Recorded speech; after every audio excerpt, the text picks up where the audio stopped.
Ramayana, Kanda 1, Bala Kanda. Ramayana, Kanda 1, Section 1. The ascetic Valmiki asked that best of sages and foremost of those conversant with words, ever engaged in austerities and Vaidika studies, Narada saying, who at present in this world is alike crowned with qualities, and endued with prowess, knowing duty, and grateful, and truthful, and firm in vow, who is qualified by virtue of his character, and who is ever studious of the welfare of all creatures. Who is learned, hath studied society, and knoweth the art of pleasing his subjects. And who alone is ever lovely to behold. Who hath subdued his heart, and controlled his anger, is endowed with personal grace, and devoid of malice, and whom, enraged in battle, do even the gods fear. Great is my curiosity to hear of such a person.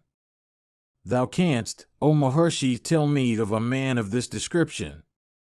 Hearing Valmiki's words, Narada, cognizant of the three worlds, said with alacrity, Do thou listen. Rare as are the qualities mentioned by thee, I will, O sage, having duly considered, describe unto thee a person endued with them. There is one sprung from the line of Ikshwaku, known by the name of Rama. He is of subdued soul and exceeding prowess, effulgent, endowed with patience, having senses under control, intelligent, learned in morality, eloquent, crowned with grace, the slayer of foes, broad-shouldered, possessed of mighty arms, a conch-shaped neck, fleshy jaws, and a broad chest, a powerful bowman, the represser of foes, having plump shoulder blades, of arms reaching down unto his knees. With a beautiful head, and a graceful forehead, and endowed with excellent might, having symmetrical limbs, and of a cool hue, and possessed of prowess, and having a well-developed chest, with expansive eyes, crowned with auspiciousness and favorable marks, knowing duty, firm in promise, engaged in the good of his subjects, of accomplished renown, furnished with knowledge. Pure in body and spirit, modest towards superiors, versed in self-knowledge, like unto Prajapati himself, blessed with prosperity, protecting all, the destroyer of enemies, and supporter of all living beings, and the stay of order, practicing all the duties of his class, and preserving those cleaving unto him, versed in the profundities of the Vedas and the Vedangas, accomplished in archery, gifted with a good memory, ascertaining with rapidity the truth of things, the darling of all, unreproved, of unvanquished spirit, discerning, proficient in every branch of learning, ever resorted to by the good even as the ocean is, by the rivers, worthy of being honored, having an equal regard for all, and capable of filling the heart with ever new sensations. Crowned with every grace, he enhanceth the joys of Kaukalya. Being like unto the sea in gravity, and unto the Himavad in patience. In prowess, he is like unto Vishnu, and boasteth of the personal attractions of the moon.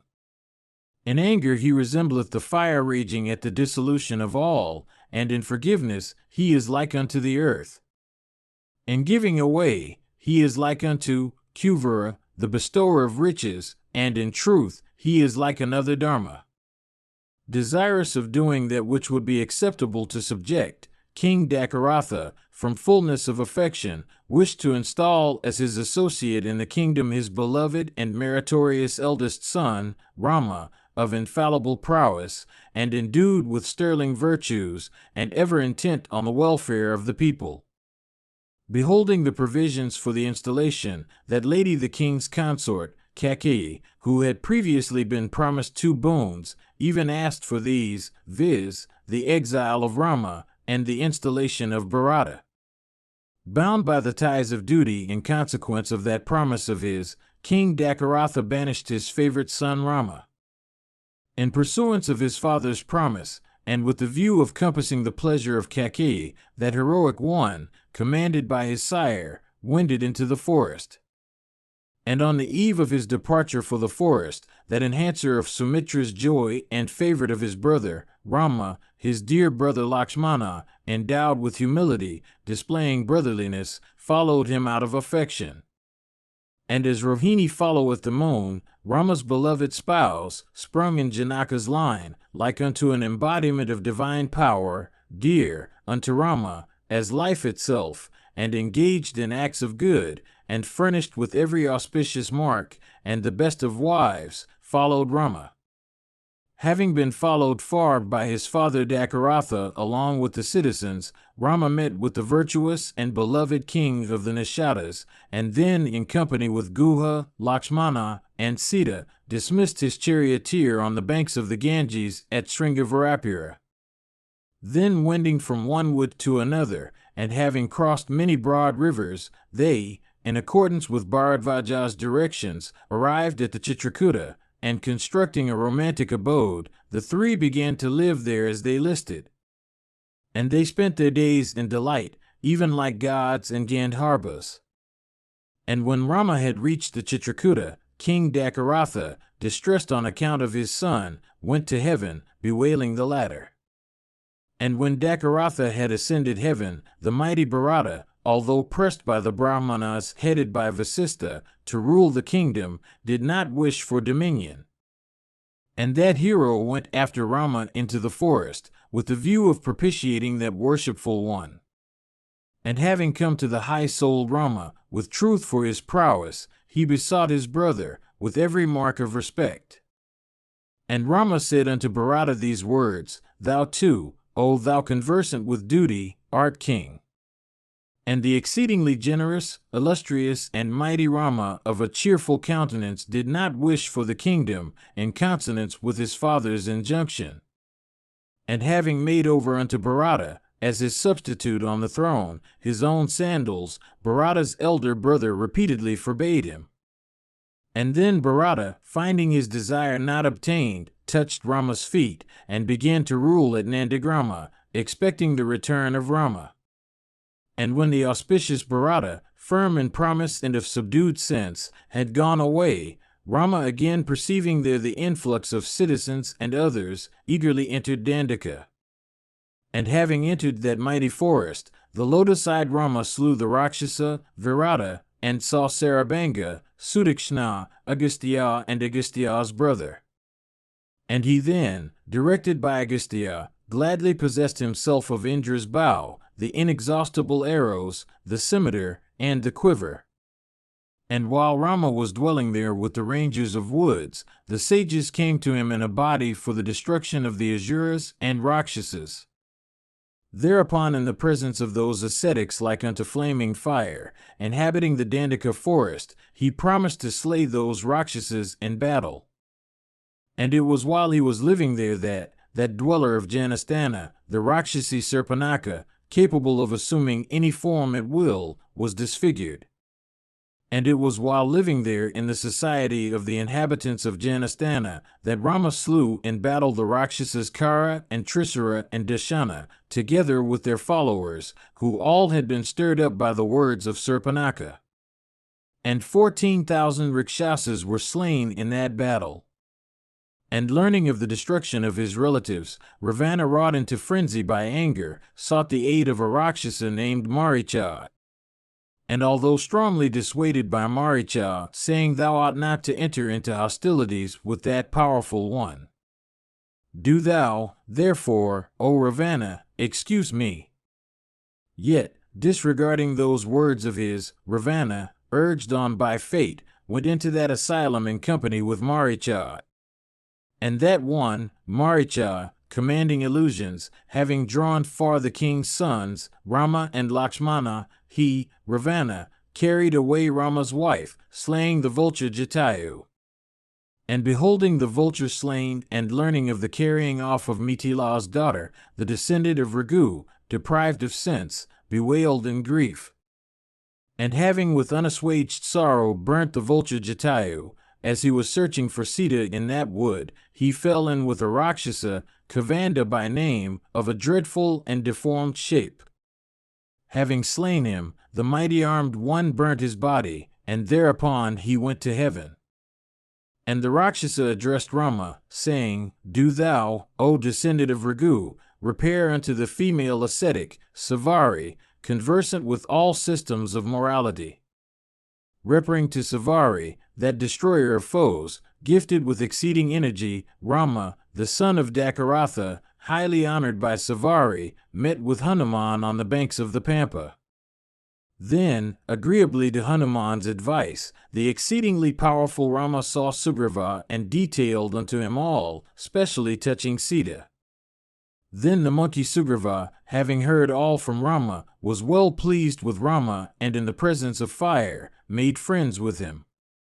Then the king of monkeys, out of friendship, mournfully related unto him all about his hostilities with Vali. And then Rama vowed that he would slay Vali. Thereupon the monkey described unto Raghava the prowess of Vali, and he feared lest Rama should not prove a match for Vali. And with the view of convincing Raghava as to Vala's might, Sugriva showed unto him the huge corpse of Dundabi, resembling a large hill. And looking at the skeleton, Rama, endued with exceeding prowess, smiling the while, with his toe casted off at the distance of full 90 miles. And with a single mighty shaft he pierced 7 Palmyra palms, a hill, and the 6th netherworld, carrying conviction into Sugriva. Thus convinced, the mighty monkey well pleased went with Rama towards the cave called Kishkinda. And having arrived there, that best of monkeys Sugriva of a tawny and golden hue, set up loud roars. And at those mighty sounds, out came the lord of monkeys, and having obtained Tara's consent, came before Sugriva for battle. Then Raghava killed Vali on the spot with a single shaft. And, in compliance with Sugriva's request, having slain Vali in battle, Raghava conferred the kingdom on Sugriva. Then that best of monkeys, having summoned all the various monkeys, sent them in various directions in search of Janaka's daughter. Then, at the suggestion of the vulture Sampati, the mighty Hanuman crossed the salt sea extending for 100 yojanas. And arriving at the city of Lanka, ruled by Ravana, he found Sita in the midst of an asoka wood, absorbed in thought. And then, having shown her the sign, he related unto her all about the friendship between Rama and Sugriva, and having cheered Videha's daughter, he smashed the gate of the palace. Then, having slain 5 generals and 7 counselors' sons, and grinded the heroic Uksha, he was bound fast by the arms of Indrajit. Then, knowing that in virtue of the grandsire's bone he was free, he forgave those Rakshasas that were leading him to Ravana. Then, having burnt down the city of Lanka, with the exception of the place occupied by Mithila's daughter, the mighty one returned, with the intention of delivering the glad tidings unto Rama. And that one of immeasurable soul, having come before the high-souled Rama, and circled him, addressed him, saying, I have truly seen Sita. Then, accompanied by Sugriva, Rama repaired to the shore of the mighty ocean, and with shafts resembling the sun, vexed the deep. Then that lord of rivers, the ocean, showed himself. And agreeably to the advice of the ocean, Nala constructed a bridge over the water. By that bridge Rama went to the city of Lanka, and slew Ravana in battle. And having recovered Sita, Rama experienced high shame, in consequence of Sita's having lived so long in Ravana's place, and used harsh language towards Sita in the presence of all. Incapable of hearing it, the chaste Sita entered flaming fire. Thereupon, assured by Agni as to the sinlessness of Sita, Rama became exceedingly pleased, and was honored by all the deities. And at the great act of Rama's, the 3 worlds with all that was mobile and immobile in them, as well as the sages and gods, were well pleased with the mighty-souled Raghava. Then, installing that foremost of Rakshasas, Bibhisana, on the throne of Lanka, Rama was perfectly easy, and rejoiced exceedingly. Then Rama, obtaining a boon from the celestials, revived the monkeys fallen in battle, and surrounded by friends, set out for Ayodhya on the car Pushpaka. And repairing to Bharadvaja's hermitage, Rama, having truth for his prowess, dispatched Hanuman to Bharata. Then, talking over past affairs, accompanied with Sugriva, Rama, mounted on the Pushpaka, departed for Nandagrama. Having arrived at Nandagrama, the sinless Rama sheared himself of his matted locks along with his brothers, and, leaving regained Sita, got back his kingdom. And Dakaratha's son, the auspicious Rama, lord of Ayodhya, hath been ruling those happy subjects of his, even like a father. During his reign, his subjects will enjoy happiness and contentment, and become hale, and grow in righteousness, and be devoid of mental disquietude and disease, and free from the fear of famine. And no person is to witness his son's death, and women will be ever chaste, and never bear widowhood. And no fear of conflagration will exercise people, nor creatures be drowned in water. And no danger will come from the wind, nor any suffer from fever. And no fear will come from hunger, or from thieves. And cities and provinces will be filled with corn and wealth. And all will live happily as at the golden age, and having performed with countless gold and 100-horse sacrifices, and bestowed with due rites ayudas and kotis of kine on learned persons, and countless wealth on famous brahmanas, Raghava will establish 100 royal families, and will employ each of the 4 castes in its own duties. And having reigned for 10,000 and as many 100 years, Rama will depart for the regions of Braha.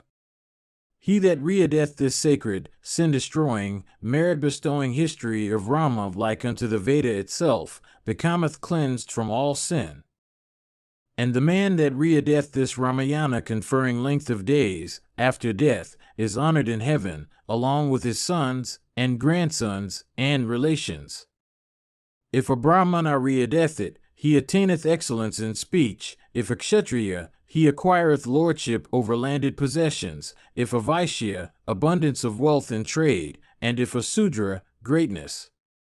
Ramayana, Kanda 1, Section 2. Hearing those words of Narada, that one of virtuous soul, skilled in speech, together with his disciples, worships that mighty sage. And having received due honors, the celestial asking for and receiving permission to depart, went to the ethereal regions. And when Narada had left for the celestial regions, that holy person went to the banks of the Tamasa hard by the Jahnavi. And having arrived at the banks of that river, the pious one, observing a holy spot devoid of mud, spoke unto his disciples standing by, saying, O Bharadwaja, behold this holy spot devoid of mud. And it is beautiful, and contains pleasant waters, even like the minds of good men. Do thou, child, put down thy pitcher, and give me my bark. I will bathe even in this Tamasa, the best of holy spots. Thus accosted by the high-souled Valmiki, Bharadvaja, ever intent upon serving his spiritual guide, presented the sage his bark. And that one of subdued senses, having received his bark from his disciple, began to range around, surveying that extensive forest. In the vicinity of the wood, that worshipful one espied a pair of crouches, emitting melodious notes, and ranging around in perfect peace of mind. At this juncture, a wicked-minded fowler, singling out the male without any cause of hostility, slew him in the very presence of the holy man. And observing him struggling on the earth, bathed in blood, his helpmate began to bewail in piteous accents at the prospect of her separation from her copper-crested oviparous husband, engaged in sport with extended plumage. Finding the oviparous one thus brought down by the fowler, the piety of that pious and righteous-souled rishi was excited exceedingly. Then, considering it to be an unrighteous deed, with a heart moved with pity, that twice-born one, beholding the weeping crouchee, spoke these words, O fowler, since thou hast slain one of a pair of crouches, thou shalt never attain prosperity. Having uttered this, he thought within himself, What is this that I have said, afflicted with grief for the bird? Revolving thus in his mind, that highly wise one and best of sages addressed his disciple, saying, This speech that I have uttered is of equal feet and accents, and is capable of being chaunted according to measure to stringed accompaniment. Let it therefore go forth as a sloka as it has come out of my sorrow. When the sage had spoken thus, his disciple, well pleased, assented to his excellent speech, and thereat that pious person was gratified. Then, having duly performed his ablutions at that holy spot, the reverend sage retraced his steps, pondering over the incidents touching the sloka. And his disciple also, accomplished in learning, and of meek demeanor, followed Valmiki, carrying on his back a pitcher filled with water.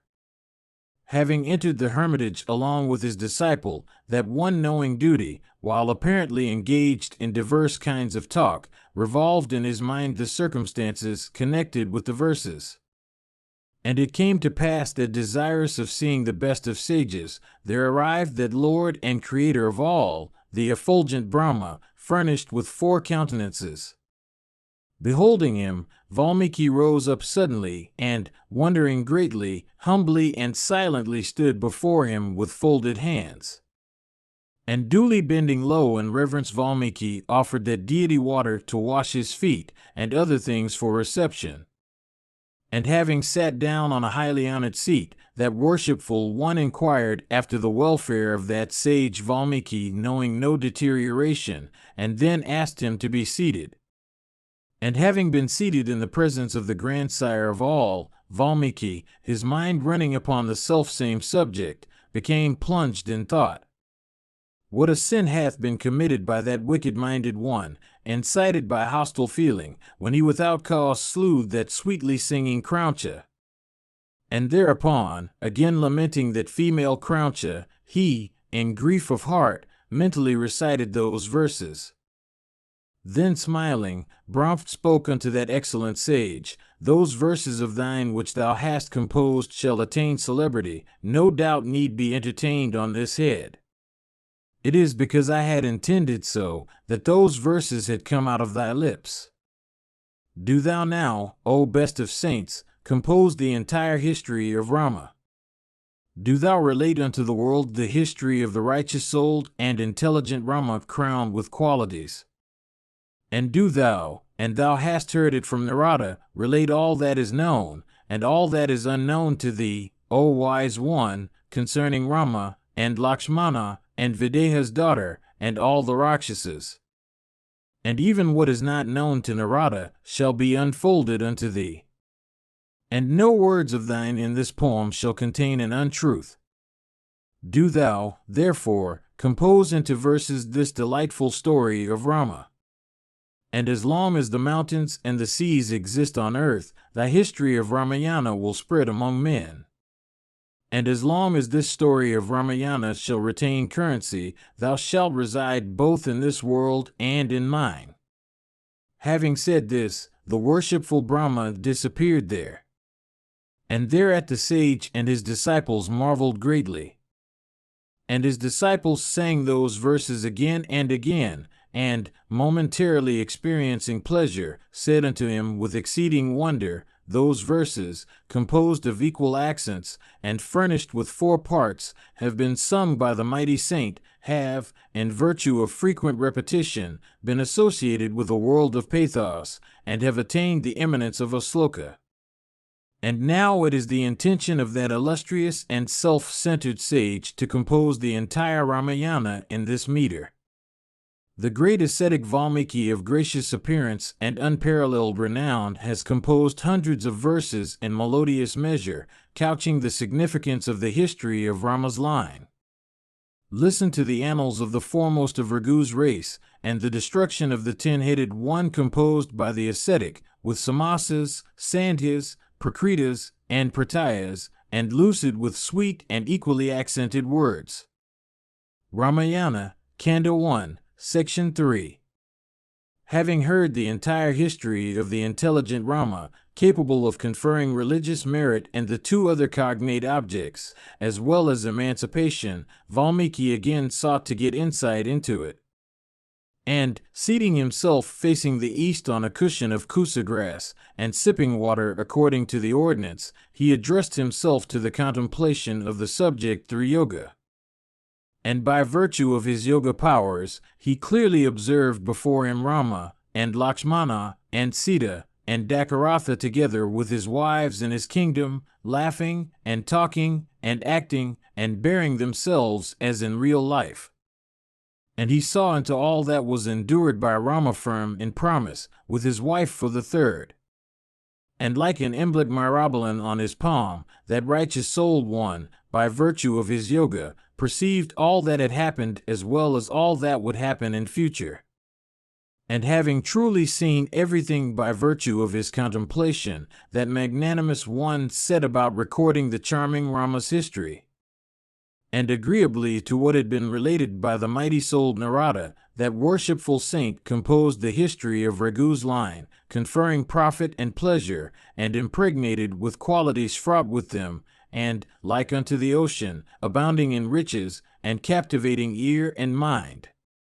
And Rama's birth, and mighty prowess, and kindness to all, and popularity, and forbearance, and goodness, and truthfulness, and the wonderful converse he had with Viswamitra, and the nuptials of Janaki, and the snapping of the bow, and the hostilities of Rama with Rama, Parasurama, and the noble qualities of Dakaratha's son, and Rama's installation, and the enmity of Kaki, and the obstacle in the way of the installation, and the exile of Rama, and the king's grief, lamentations, and departure for the other regions, and the grief of the subjects, and their dismissal by Rama to Ayodhya, and the tidings of the Lord of Nishadas, and the charioteer's return, and the crossing of the Ganges, and Rama's interview with Bharadvaja, and his arrival at Chitrakuta in consonance with Bharadvaja's injunction, and Rama's building a mansion there and sojourn, and Bharata's arrival, and his propitiation of Rama, and Rama's offering oblations to the manes of his father, and the installation of the sandals, and Bharata's dwelling at Nandagrama, Rama's removal to Dandaka and destruction of Virata, Rama's interview with Sarabanga and meeting with Sutikshna, and Sita's companionship with Anusuya, and the latter's painting the former, and Rama's interview with Agastya, and his obtaining the bow from him, and the story of Surpanaka and her disfigurement, and the slaughter of Karatrisara, and the exertions of Ravana, the destruction of Maricha, and the carrying away of Vaidehi, Raghava's lamentations, and the death of the king of vultures, Rama's encounter with Kavanda, a headless demon, and his view of Pampa, Rama's interview with Savari, and his subsistence there on fruits and roots, Rama's lamentations at Pampa, and meeting with Hanuman, the former's sojourn to the Rishyamukha, and interview with Sugriva, Rama's raising the confidence of Sugriva, and his friendship with the latter, and the encounter between Vali and Sugriva, the destruction of Vali, the establishment of Sugriva on the throne, and Tara's lamentation, the understanding between Rama and Sugriva as to the time for commencing the march, Rama's stay during the rainy season, and the ire of the lion of Raghu's race, the levying of forces, and the dispatch of envoys in different directions, and the assignment by Sugriva of different quarters to the monkeys, the making over of his ring by Rama to Hanuman, Jambabana's discovery of the cave, the fasting of the monkeys on the shore of the ocean, Hanuman's interview with Sampati, Hanuman's ascension of the mountain, and his bounding over the main, and his sight of the Menaka at the injunction of ocean, the ring of Rakshasas, Hanuman's meeting with the Rakshasa Kyagraha, Hanuman's destruction of Sinakaya, and Hanuman's sight of Lanka, and his entrance by night into Lanka, his ascertaining of conduct in times of helplessness, his journey to the tavern, and his sight of the inner apartments, and his sight of Ravana and of his car Pushpaka, his walk to the Asoka wood, and sight there of Sita, his presentation of the ring to Sita and converse with her, and the roaring of the Rakshasas, and dreaming of the dream by Trajata, Sita's handing a gem to Hanuman, and the breaking down of trees, and the flight of the Rakshasas, and slaughter of the slaves, and the wind god's son being taken captive, and his terrible roars while burning down Lanka, and his bounding back over the ocean, and the forcible possession of honey, and Hanuman's consoling Raghava, and handing him the gem, Rama's interview with ocean, and Nala's constructing the bridge, the army's crossing of the ocean, and the nightly siege of Lanka, and Rama's interview with Bibhishna, the communication as to the means of destruction, and the destruction of Kumbhakarna and Meghananda, and the destruction of Ravana, and the recovery of Sita in enemy's city, and the sprinkling of Bibhishana, and the sight of Pushpaka, Rama's return towards Ayodhya, and meeting with Bharadvaja, dispatch of Hanuman, and Rama's meeting with Bharata, and the installation of Rama, and the dismissal of all the forces, and Rama's pleasing his subjects, and renunciation of Sita, all else besides concerning Rama on earth, that hath not yet taken place, have been dealt with by the worshipful sage in the last book. Ramayana, Kanda 1, Section 4. When Rama had obtained his kingdom, that worshipful sage Valmiki composed the entire history of that hero, in excellent meter and fraught with high meaning. Saint recited 24,000 slokas, and it consists of 500 sections, and is divided into 6 kandas with the Uttara. And having composed it, including his well-fought incidents to happen afterwards, that Lord reflected as to who should publish the same before assemblies. And as that great sage of purified soul was thus pondering, and came Kusi and Lava, in the guise of the sons of ascetics, and touched his feet. And he found those illustrious princes, the brothers Kusi and Lava, knowing morality, and living in a hermitage, and endowed with sweet voices, apt at taking in the meaning of poetry.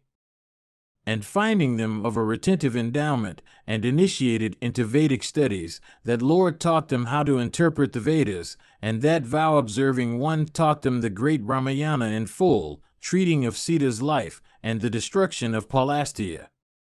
And those sweet-voiced brothers, resembling Gandharvas in grace, accomplished in music and dancing, and cognizant of stana and mrchana, began to chant this poem delightful in recitation and in singing, set in 3 measures, and 7 notes, and some according to time to the accompaniment of stringed instruments, and fraught with the sentiments of love, pathos, risibility, the irascible, the terrible, and the heroic.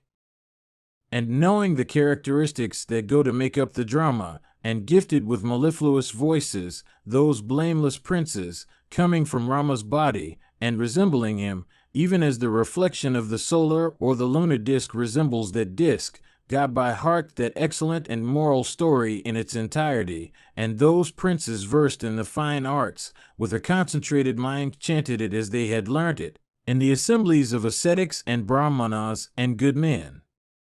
Once upon a time, those high-souled and pious ones, furnished with every auspicious mark, chanted this poem in an assembly of ascetics of purified souls. Having heard this music, all the ascetics were seized with surprise, and with eyes flooded with tears, exclaimed, "Well done! Well done!" And well pleased, those saints cherishing duty, praised the praiseworthy Kusa and Lava as they sang, saying, "Ah! What charming music! What sweetness of the verses!" All this happened long ago, yet it seems as if we saw it before us. And unified with the theme, both of them singing together sweetly, and at a high pitch, by means of Saraja and the other notes, they entranced the audience. And the two thus went on sweetly singing at a high pitch, praised by those mighty sages priding in their asceticism.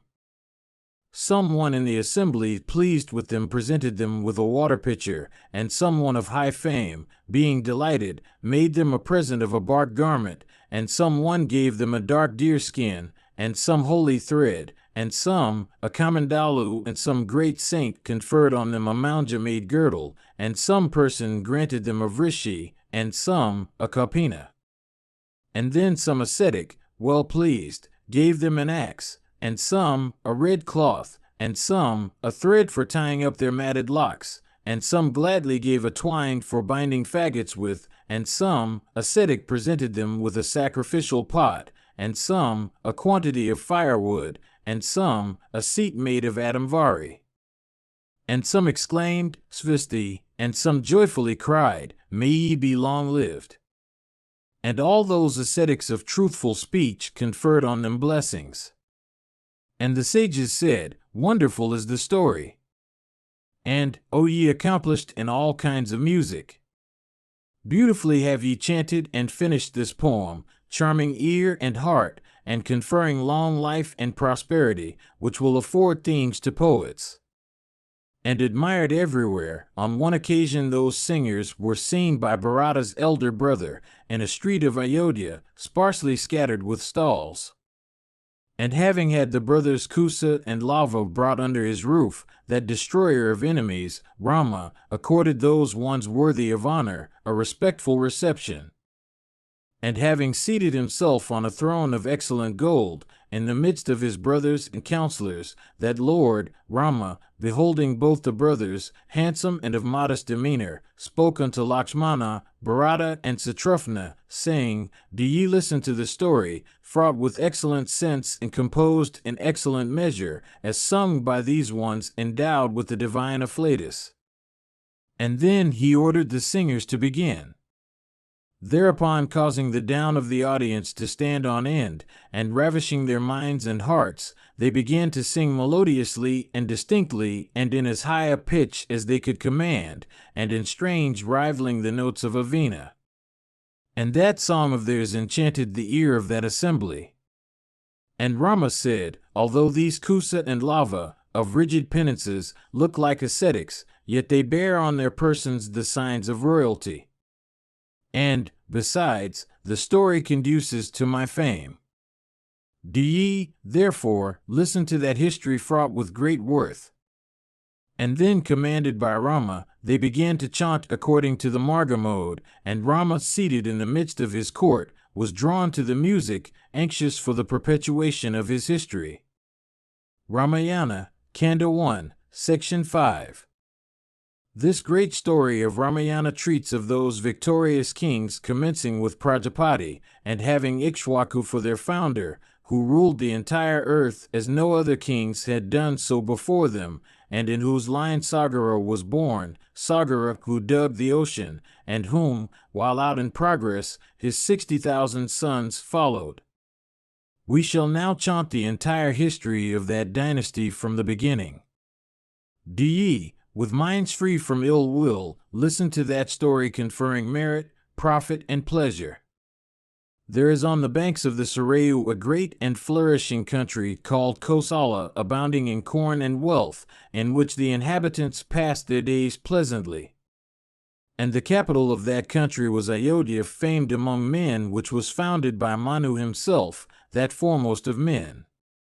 And that beautiful and mighty city was 12 yojanas in length and 10 in breadth, and was intersected outside with spacious roads laid out orderly, and scattered with blown blossoms, and regularly sprinkled with water. The well-arranged broad highways looked beautiful. And that one bringing prosperity unto mighty kingdoms, King Dakaratha, lived in that city, like unto the Lord of the deities inhabiting the celestial regions. And the city was furnished with doors and gates, and well-arranged rows of shops. And it contained all kinds of instruments and arms, and was inhabited by all classes of artisans. And that graceful and matchlessly brilliant city abounded in eulogists and genealogists. And it was crowned with stately edifices with flags, and guarded by hundreds of Satagnis. And the mighty city contained theaters for females, and gardens, and mango groves, and was enclosed by a wall. And encircled by a deep moat, the city was accessible neither to friend nor foe. And it abounded with elephants and horses, and kine and camels and asses. And it was thronged with neighboring kings come to pay tribute, and inhabited by merchants from various countries, and adorned with mountain-like palaces glittering with gems, and filled with sporting places for females, and like unto Indra's Amravati.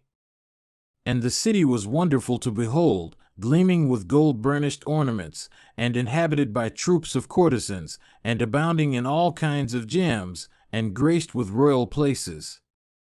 And it abounded in paddy and rice, and its water was sweet as the juice of the sugar cane.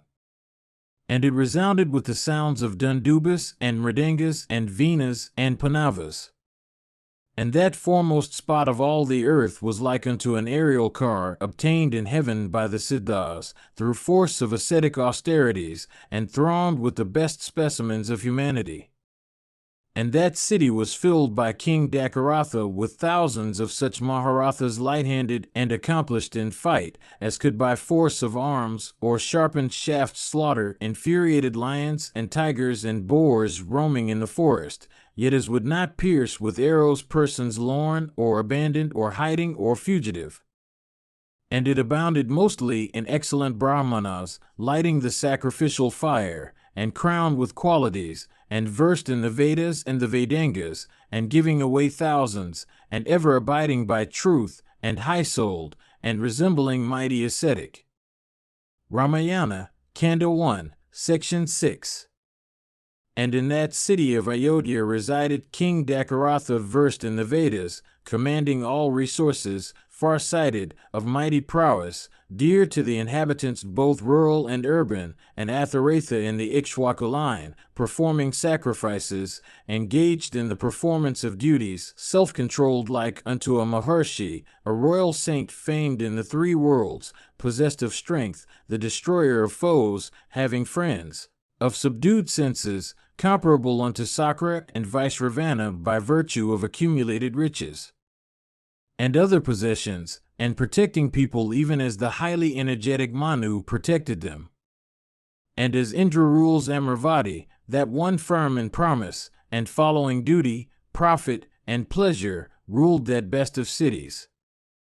And in that excellent city, the men were happy and righteous-souled, and widely read, and each contented with his possessions, and devoid of covetousness, and speaking the truth.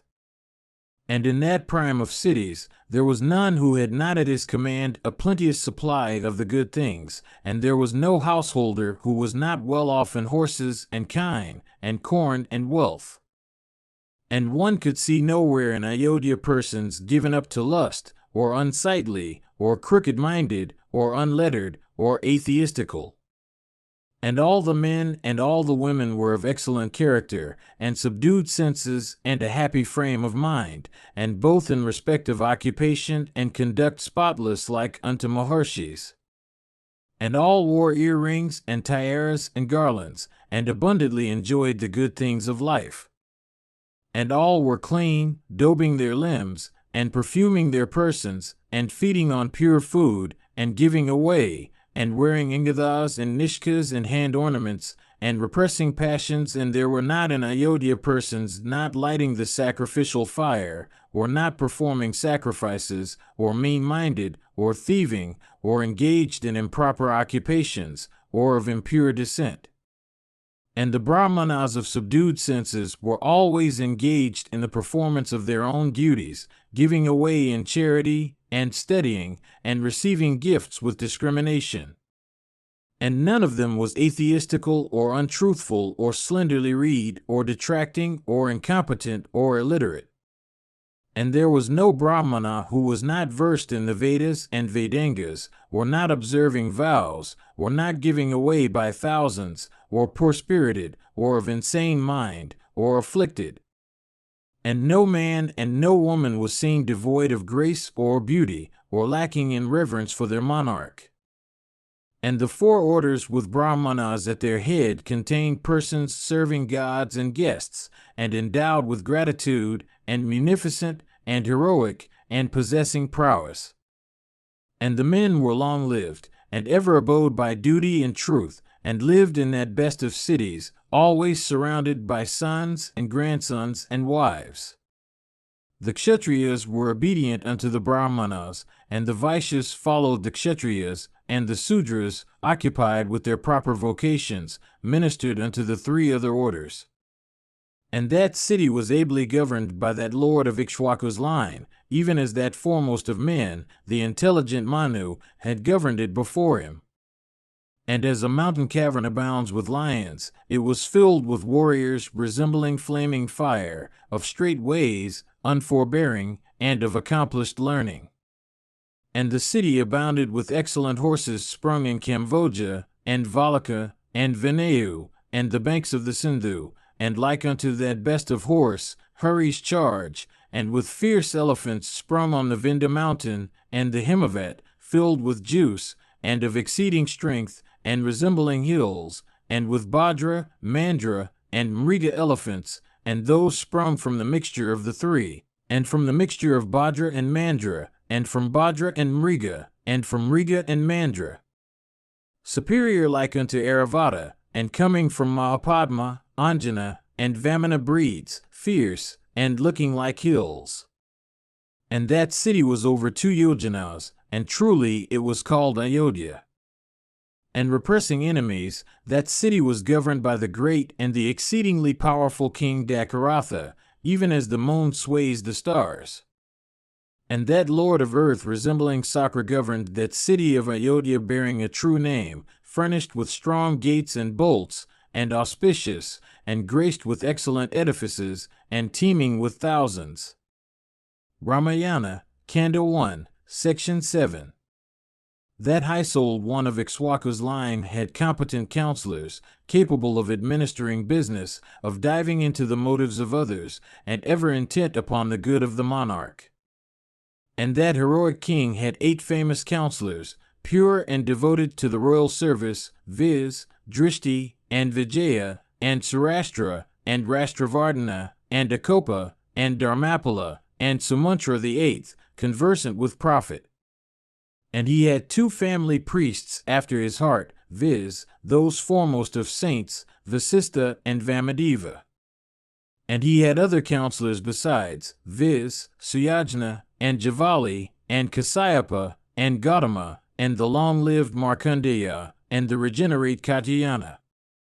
Ever associated in council with these Brahmarshis, his priests and counselors serving the dynasty from father to son, learned yet modest, and bashful, and conversant with policy, and of subdued senses, and auspicious, and high-souled, and accomplished in the art of arms, and of high renown, cautious, and acting according to their word, and possessing energy, forgiveness, and fame, and ever preluding their speech with a smile, and never committing themselves a lie either from anger or interest or desire, and ever employing spies noting what was doing or done in the midst of their own or a hostile party.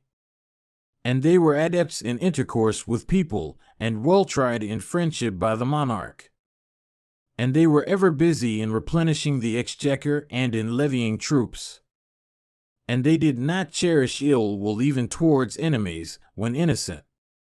And they were heroic, and ever high-spirited, following policy, and protecting those citizens that were pure, and not bearing ill will towards Brahmanas and Kshatriyas, and filling the treasury, by inflicting punishments according to the offenses of the persons guilty. And during the time when those pure ones of one mind presided over the justice of the kingdom, there was neither in the city nor the provinces any that was a liar, or wicked, or going after others' wives. And peace reigned all around the city and the provinces. And the ministers wore excellent raiment and ornaments, and were engaged in observing pure vows, and ever kept their eye of policy open, in the interests of the monarch. And the king considered them as crowned with virtues, and they were famed on account of their prowess, concluding unerringly in consequence of their intelligence of other countries. And in all climes and times they could manifest their noble qualities, and they were cognizant of war and peace, and possessed of goodness, passion, and ignorance. And they could keep their counsel, and judge of things finely, and were well versed in the art of policy, and ever fair-spoken. Surrounded by such counselors endowed with various qualities, the faultless King Dakaratha ruled the earth, gathering intelligence by means of spies, and righteously protecting the subjects, and preserving the people, and not sacrificing his duties, famed over the 3 worlds.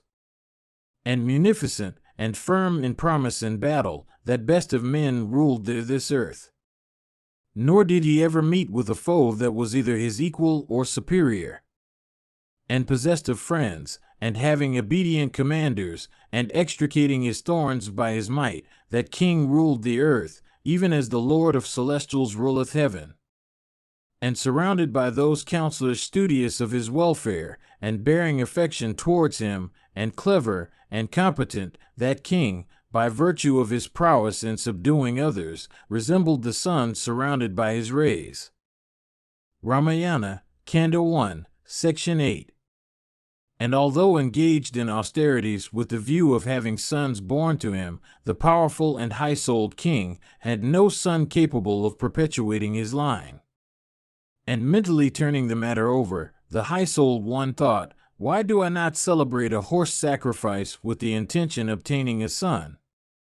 And that highly energetic, pious and intelligent monarch, in consultation with all his counselors of sedate minds, having made up his mind to celebrate the sacrifice, said unto that best of counselors, Sumantra, do thou speedily summon my spiritual guides, along with the family priests. Thereupon, going out speedily, Sumantra of swift movements called together all the spiritual guides, as well as others versed in the Vedic ritual, viz., Suyajna, and Vamadeva, and Javali, and Kasyapa, and Vasista, and other principal twice-born ones. And having paid homage unto them, the virtuous King Dakaratha then spoke unto them these sweet words, consistent with duty and interest, ever pining on account of a son, I know no happiness, therefore it is my intention that I should celebrate a horse sacrifice. I intend to celebrate it according to the ordinance. Do ye, therefore, consider how I may attain my object. Thereat, the Brahmanas with Vasista at their head, exclaiming well, approved the words that had fallen from the lips of the monarch. And exceedingly pleased, they spoke unto Dakaratha, saying, do thou order the necessary articles, loose the horse, and prepare the sacrificial ground on the north bank of the Sarayu. And, O king, since with the intention of obtaining offspring thou purposest so piously, thou wilt surely obtain sons after thy heart. And hearing these words of the regenerate ones, the king was highly gratified.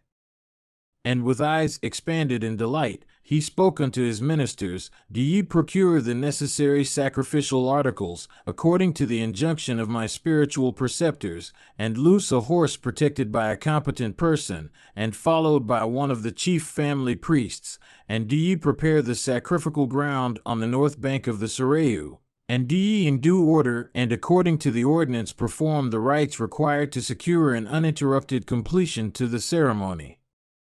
This ceremony is incapable of being celebrated by every king. Particular care should be taken that the sacrifice is not defective on account of any serious omission, inasmuch as with learned Brahmarakshasas ever on the lookout to espy shortcomings in the ceremony, the performer thereof speedily perishes, should anything take place not consonant to the ordinance. And do ye possessed of ability so arrange that this sacrifice may be completed in harmony with the ritual? Thus addressed with due respect, the counselors listened to the words of the monarch, and said, so be it. Then taking the permission of that best of kings, those regenerate ones knowing duty, having blessed the monarch, returned to their respective quarters. And dismissing those Brahmanas, the king spoke unto his minister, saying, do ye, even as the family priests have ordered, arrange for the sacrifice. Having said this, that mighty-minded and best of men dismissed his ministers, and himself entered into the inner apartment. And coming there, that lord of men said unto his favorite wives, do ye know it for certain that in order to obtain a son I am going to perform a sacrifice? And hearing those sweet words, the countenances of those shining dames looked resplendent, like lotuses after the cold season is over. Ramayana, Kanda 1, Section 9. Hearing all about it, the king's charioteer addressed the monarch in private, saying, do thou listen to what is related in ancient history, and to what I have heard myself. This horse sacrifice is enjoined by the family priests, and I have myself heard the following story celebrated in ancient chronicle. And what the worshipful Sanat Kumara had said formerly in the presence of the saints, applies, O king, the case of thy having a son. Kasyapa hath a son known by the name of Bipandika. He will get a son called Rishyasringa, and he will grow up and pass his days in the woods.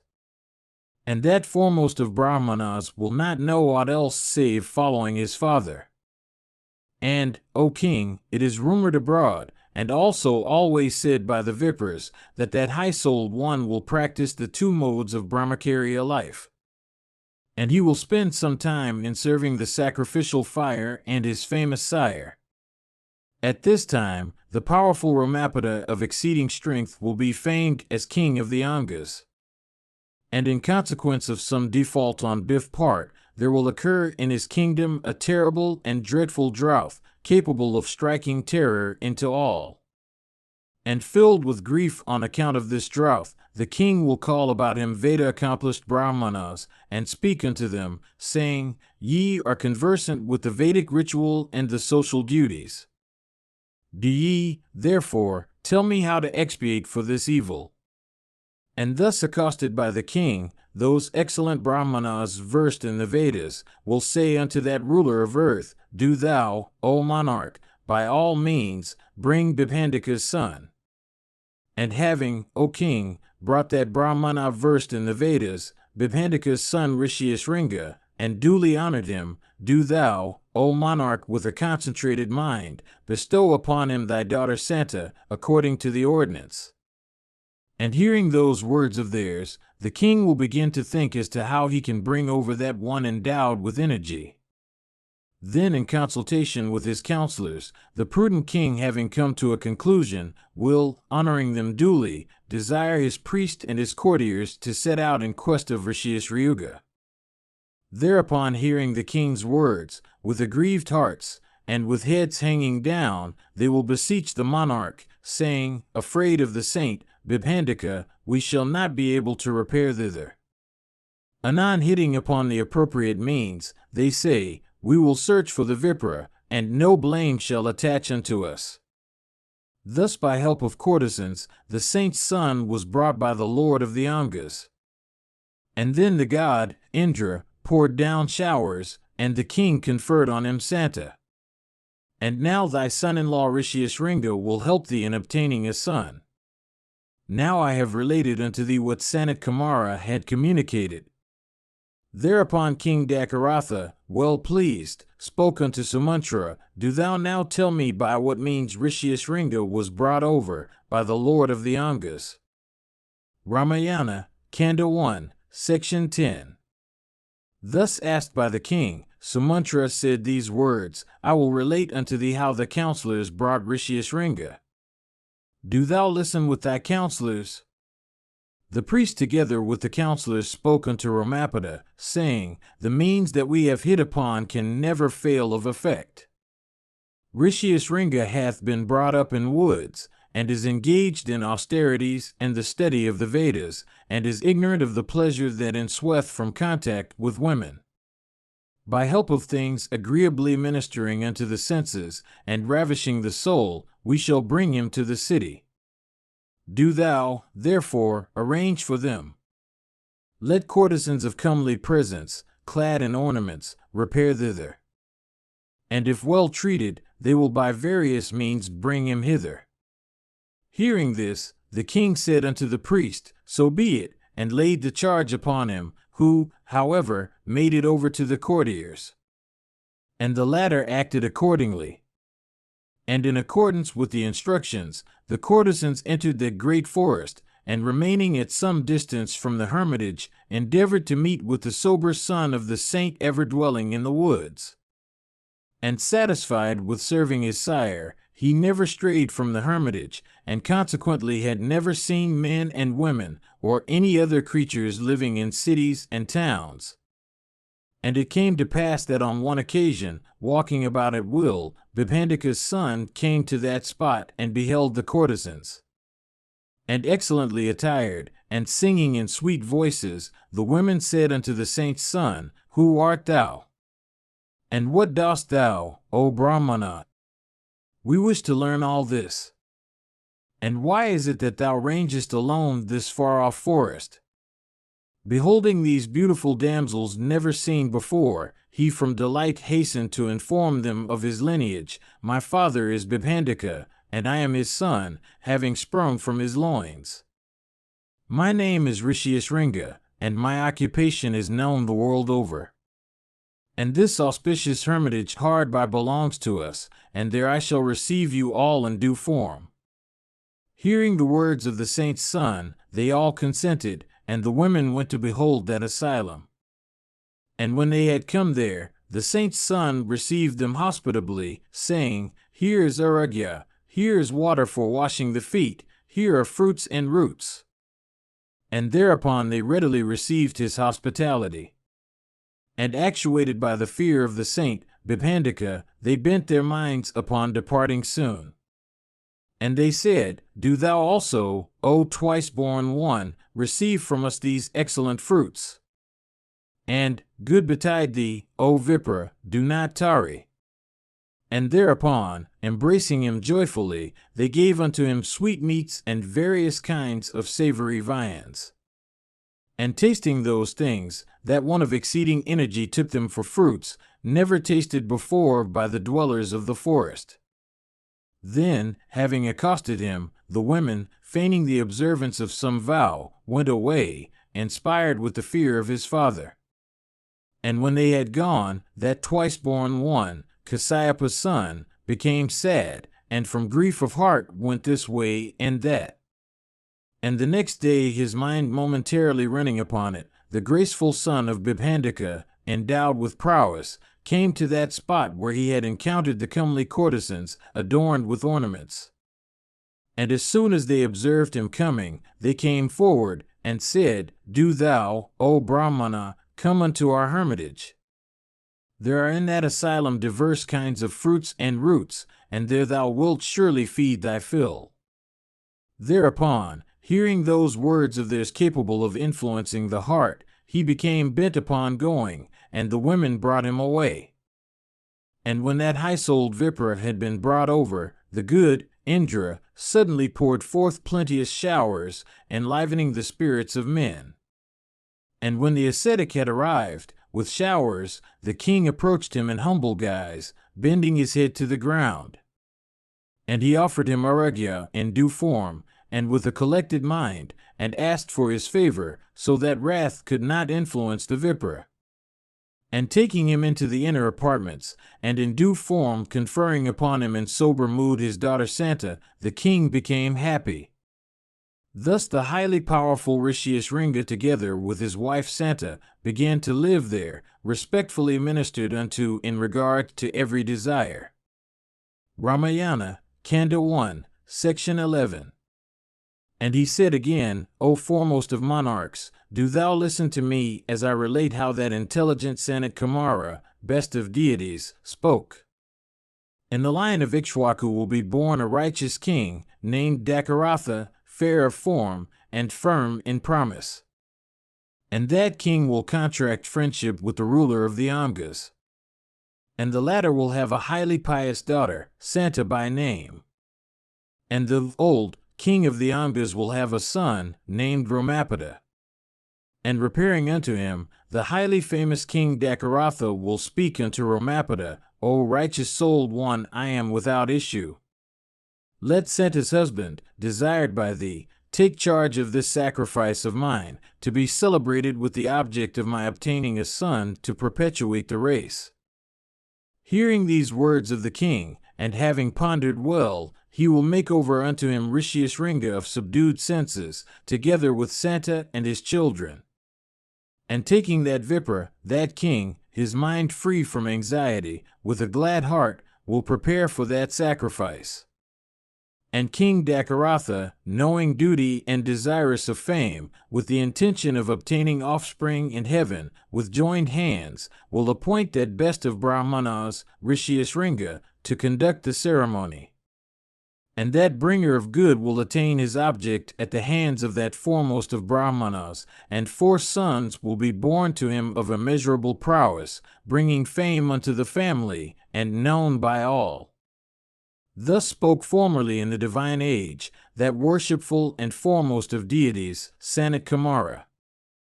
Therefore, do thou, O best of men, repairing thither, accompanied with thy forces and equipage, thyself, O mighty king, bring Rishyasringa over with due honors.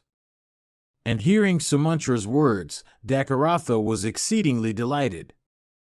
After hearing these words, and permitted by Vasishtha, he, accompanied with the ladies and his courtiers, set out for the place where that twice-born one was. And gradually passing by woods and fells, he arrived at the place where that foremost of ascetics was. And coming before that best of regenerate ones, he saw that sage's son near Ramapada, like unto flaming fire.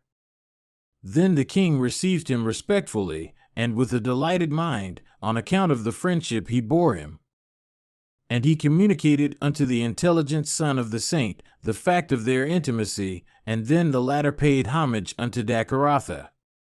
Having passed 7 or 8 days with Ramapada, receiving high honors, that foremost of men, Dyaratha spoke unto Ramapada, saying, Let thy daughter, O king, together with her husband, O lord of men, repair unto my city. I am going to be engaged in a mighty enterprise. Hearing this as to the journey of that intelligent one, the king said unto that Vipra, Do thou repair with thy wife. Thereupon the saint's son, promising to go, said unto the king, So be it. And then, with the king's permission, he set out with his wife. And Dakaratha and the puissant Ramapada, clasping each other by the palm, and embracing each other in affection, attained excessive joy. Then Raghu's son, bidding farewell unto his friend, set out. And he dispatched swift messengers to the citizens, saying, Let the entire city be embellished, let it be perfumed with dupa, and watered and decked with pennons. And hearing of the king's approach, the citizens joyfully did everything as they had been commanded. Then the monarch, with that foremost of Brahmanas before him, entered the decorated city, to the blares of conchs and drums.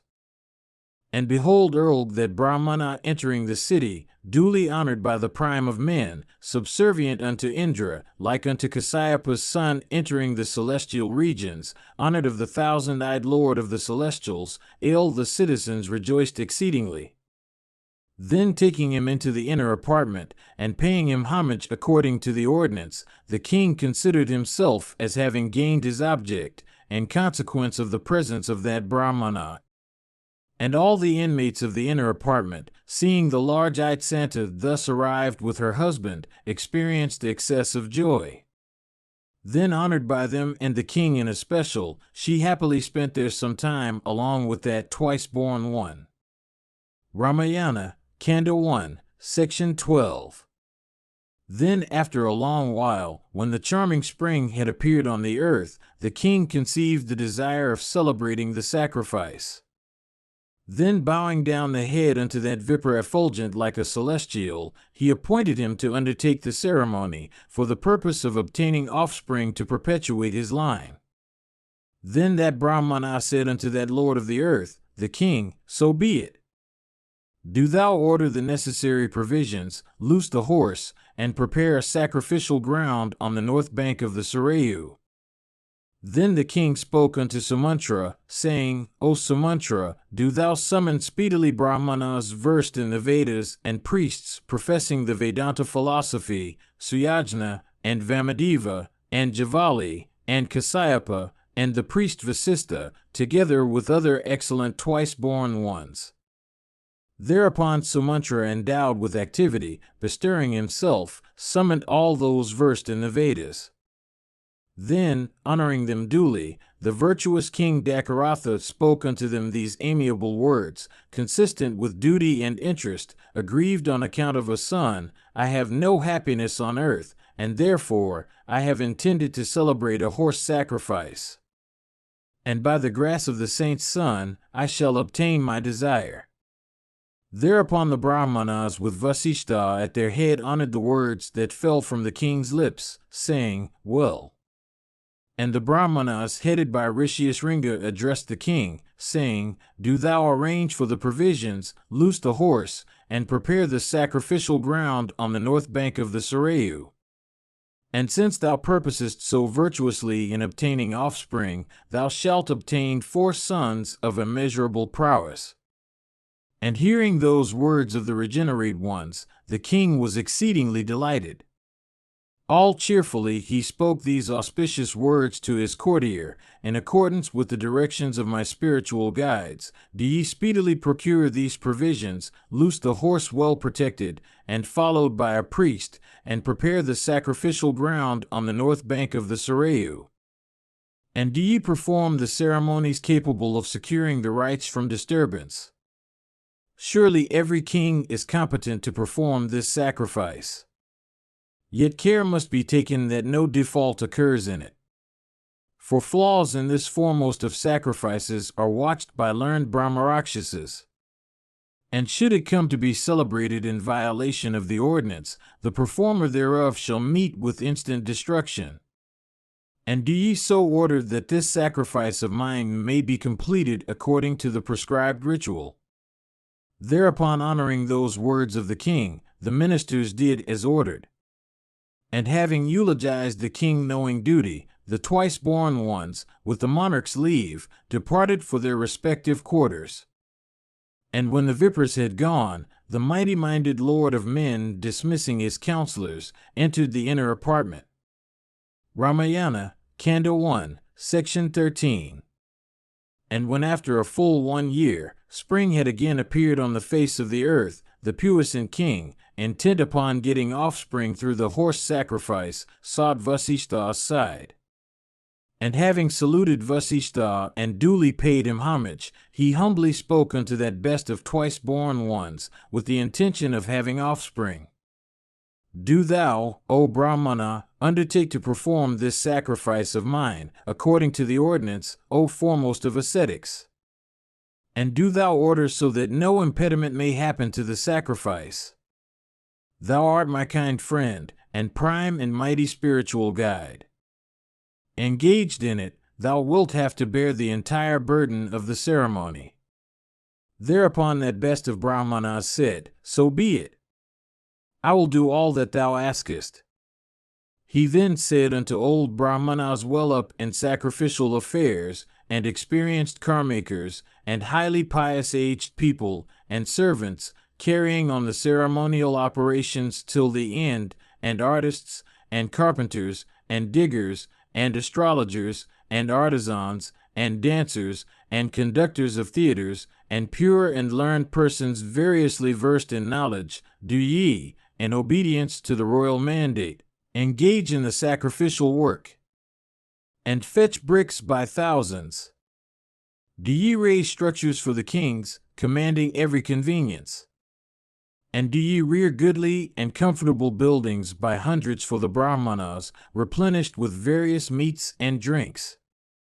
Ye should provide spacious apartments for the citizens and the dwellers of provinces, and separate quarters for the princes, coming from foreign parts, and stables for horses, and dressing rooms, and wide apartments for native and foreign warriors.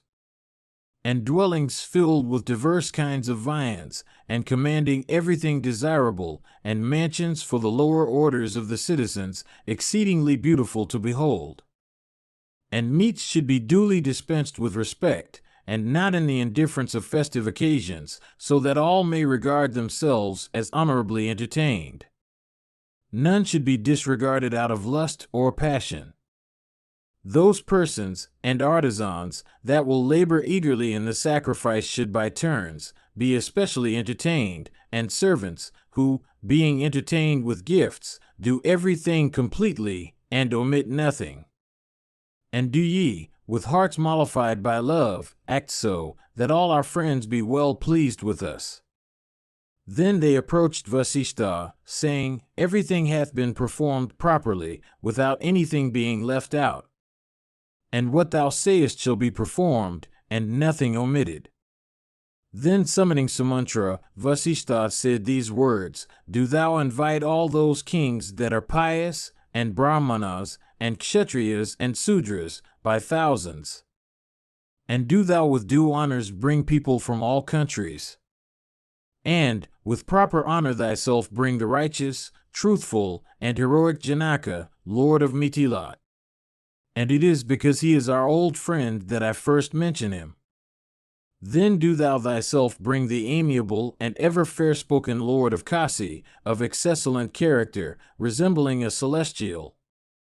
Then do thou bring hither along with his son, the highly pious, old king of Kakaya, who was the father-in-law of this best of monarchs. Then do thou bring with due honors the puissant king of Kakula, and that mighty archer, the illustrious Ramapada, the friend of that lion of a king, and that foremost of men, the heroic and highly generous Lord of Magadha, versed in all branches of learning. And in accordance with the mandate of the king, do thou invite the foremost monarchs. And do thou summon the kings of the east, of the Sindhu and Sovira countries, and of Saurashtra, and of the south. And do thou speedily bring those monarchs that are attached unto us, together with their friends and followers. Do thou, in obedience to the mandate of the monarch, bring over these, dispatching dignified emissaries. Having heard those words of Vasishtha, Sumantra speedily ordered faithful persons anent the bringing over of the kings. And the virtuous Sumantra, in accordance with the injunction of the ascetic, himself speedily set out for the purpose of bringing the monarchs. And then the servants came and informed the intelligent Vasishtha as to the articles that had been got ready for the sacrifice. Then, well pleased at best of twice-born ones, the ascetic Vasishtha said unto them, Do not give away disrespectfully or lightly. A gift bestowed with disrespect indubitably destroyeth the giver. Then for several days, kings began to pour into Dakaratha's city daily and nightly, bringing with them various kinds of gems. Thereupon Vasishtha, well pleased, said unto the king, O best of men, obeying thy mandate the kings have come here, and I too, according to merit, have received those excellent kings with respect. And everything hath been carefully made ready for the sacrifice the persons concerned. Do thou, therefore, repair to ill sacrificial ground for performing the sacrifice. And, foremost of Monarchlis, it behoveth thee to view the plaque filled with all desirable objects, and looking as if preparedly imagination herself. Then, in accordance with the injunctions of both Vasishtha and Rishyasringa, the king came to the sacrificial spot on a day presided over by an auspicious star. Then, with Rishyasringa at their head, Vasishtha and the other principal Brahmanas wending to the sacrificial ground, began the ceremony, according to the ordinance, and in due form. And the auspicious king, in company with his wives, was initiated into the ceremony. Ramayana, Kanda 1, Section 14. And after the expiry of full 1 year, when the sacrificial horse had returned, the sacrifice of the king commenced on the north bank of the Sarayu. And with Rishyasringa at their head, the principal twice-born ones began the proceedings in that mighty horse sacrifice of that high-souled monarch.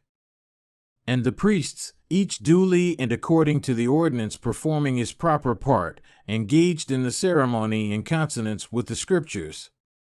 And the regenerate ones, having performed the Pravargya as well as the Upasada according to the ordinance, duly completed the additional ceremonies. Then, worshipping the deities with glad hearts, those foremost of ascetics duly performed the morning ablutions and the other prescribed rites. The oblations of clarified butter first having been offered unto Indra, according to the ritual, the king with a purified heart performed his ablutions. And then the midday ablutions took place in proper sequence. And those foremost of Brahmanas, in due form, and according to the ordinance, officiated at the third bath of that high-souled monarch.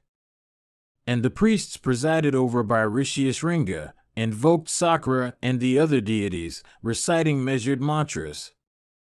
And the sacrificial priests, chanting sweet samas and soft mantras, duly invoking the dwellers of the celestial regions, offered each his share of the oblations.